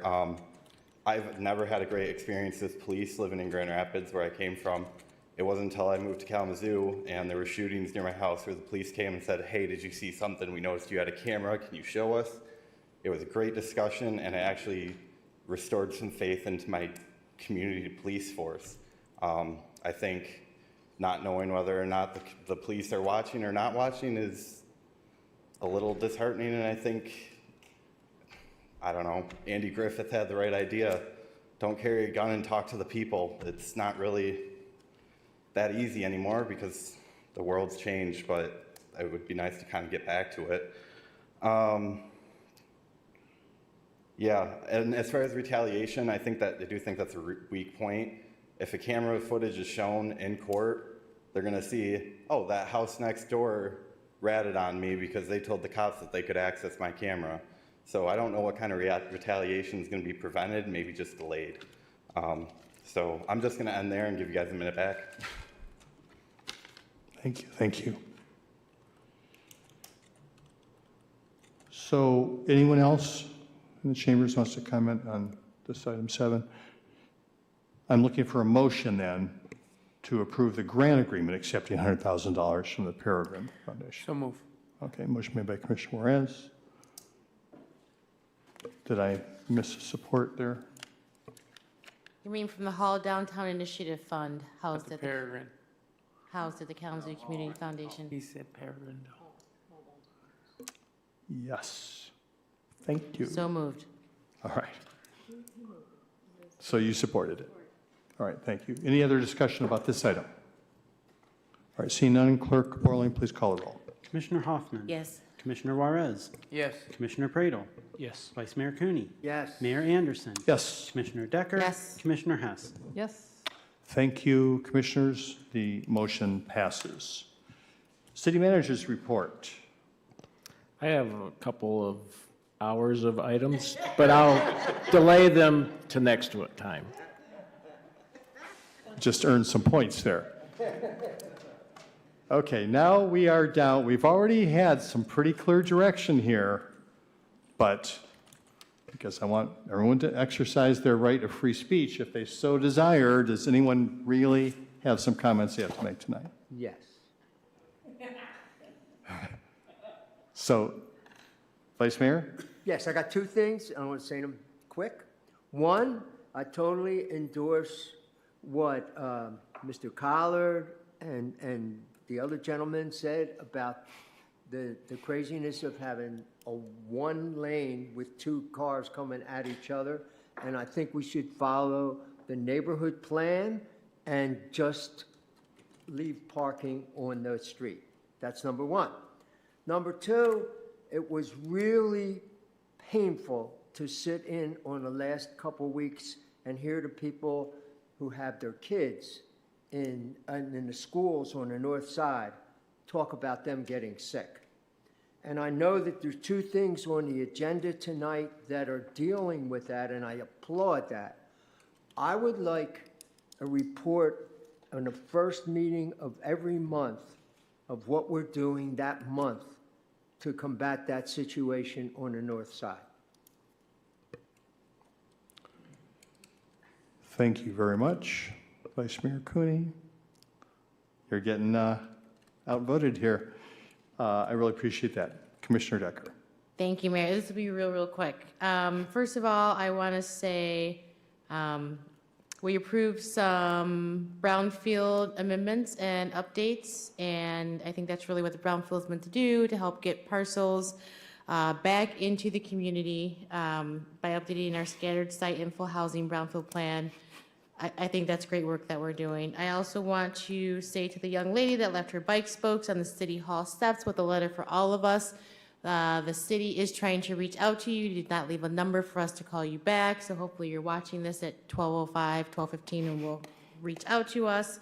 I would also like to say thank you, Jay Slaby and the Weston Hill Neighborhood Association for the block party this past Saturday. It was great, and the next Weston Hill Neighborhood Association board meeting is June 15th at the YMCA from 6:30 to 7:30.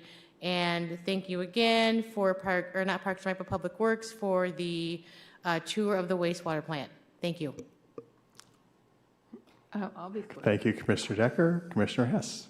We did celebrate Juneteenth this evening with a proclamation. And so our meeting in 2 weeks will actually be 2 weeks and 1 day, because we will not be meeting on Monday, the 19th. We will be meeting on Monday, the 20th. Happy Juneteenth, everyone. Thank you, Commissioner Hess. Yes. all I'm going to note is that we've been together for 8 hours and 15 minutes, which is pretty impressive. And I actually still like you all. But I especially wanted to thank city staff, because I mean, you guys are here super late. I hope you get a chance to maybe at least go out for breakfast or something in the morning, drive to the McDonald's drive-through or something. I don't know. But anyways, thank you for being here. Actually, the sleeping bags have been rolled out. They're just staying here. Commissioner Juarez, are you honoring Commissioner Hoffman's request? Okay, so I guess I will be one that does not honor. So I just want to say two things. I had the opportunity, and this is one of the great things as mayor, I had the opportunity to provide some comments to young people who had successfully completed their time at Millwood Middle School and were moving on next year to high school. And it was just a great, great positive event at Chenery. And I just feel honored and blessed to be part of it. So that is a great part of this job. And the other thing I wanted to say is to this crew, thank you. People don't necessarily realize that this is basically a crew of volunteers. This is not a big pay job. And I would suggest, argue with me, there's not like a boatload of glory in it. It ends up being kind of a living complaint department in many ways. I sometimes, on rare occasions, have somebody come up to me and say, hey, thanks, you're doing a good job. Mostly, it's about a pothole or a concern or something that should have been done better. And I get that. We all need somebody to express those concerns too. But I'm just saying this crew keeps doing that, doesn't get discouraged, stays here, works together to try to seek solutions to help Kalamazoo be a better place for everybody that lives here. So thank you very much. And thank you to the city team, everyone who's here tonight. I love you, Kalamazoo. We're adjourned.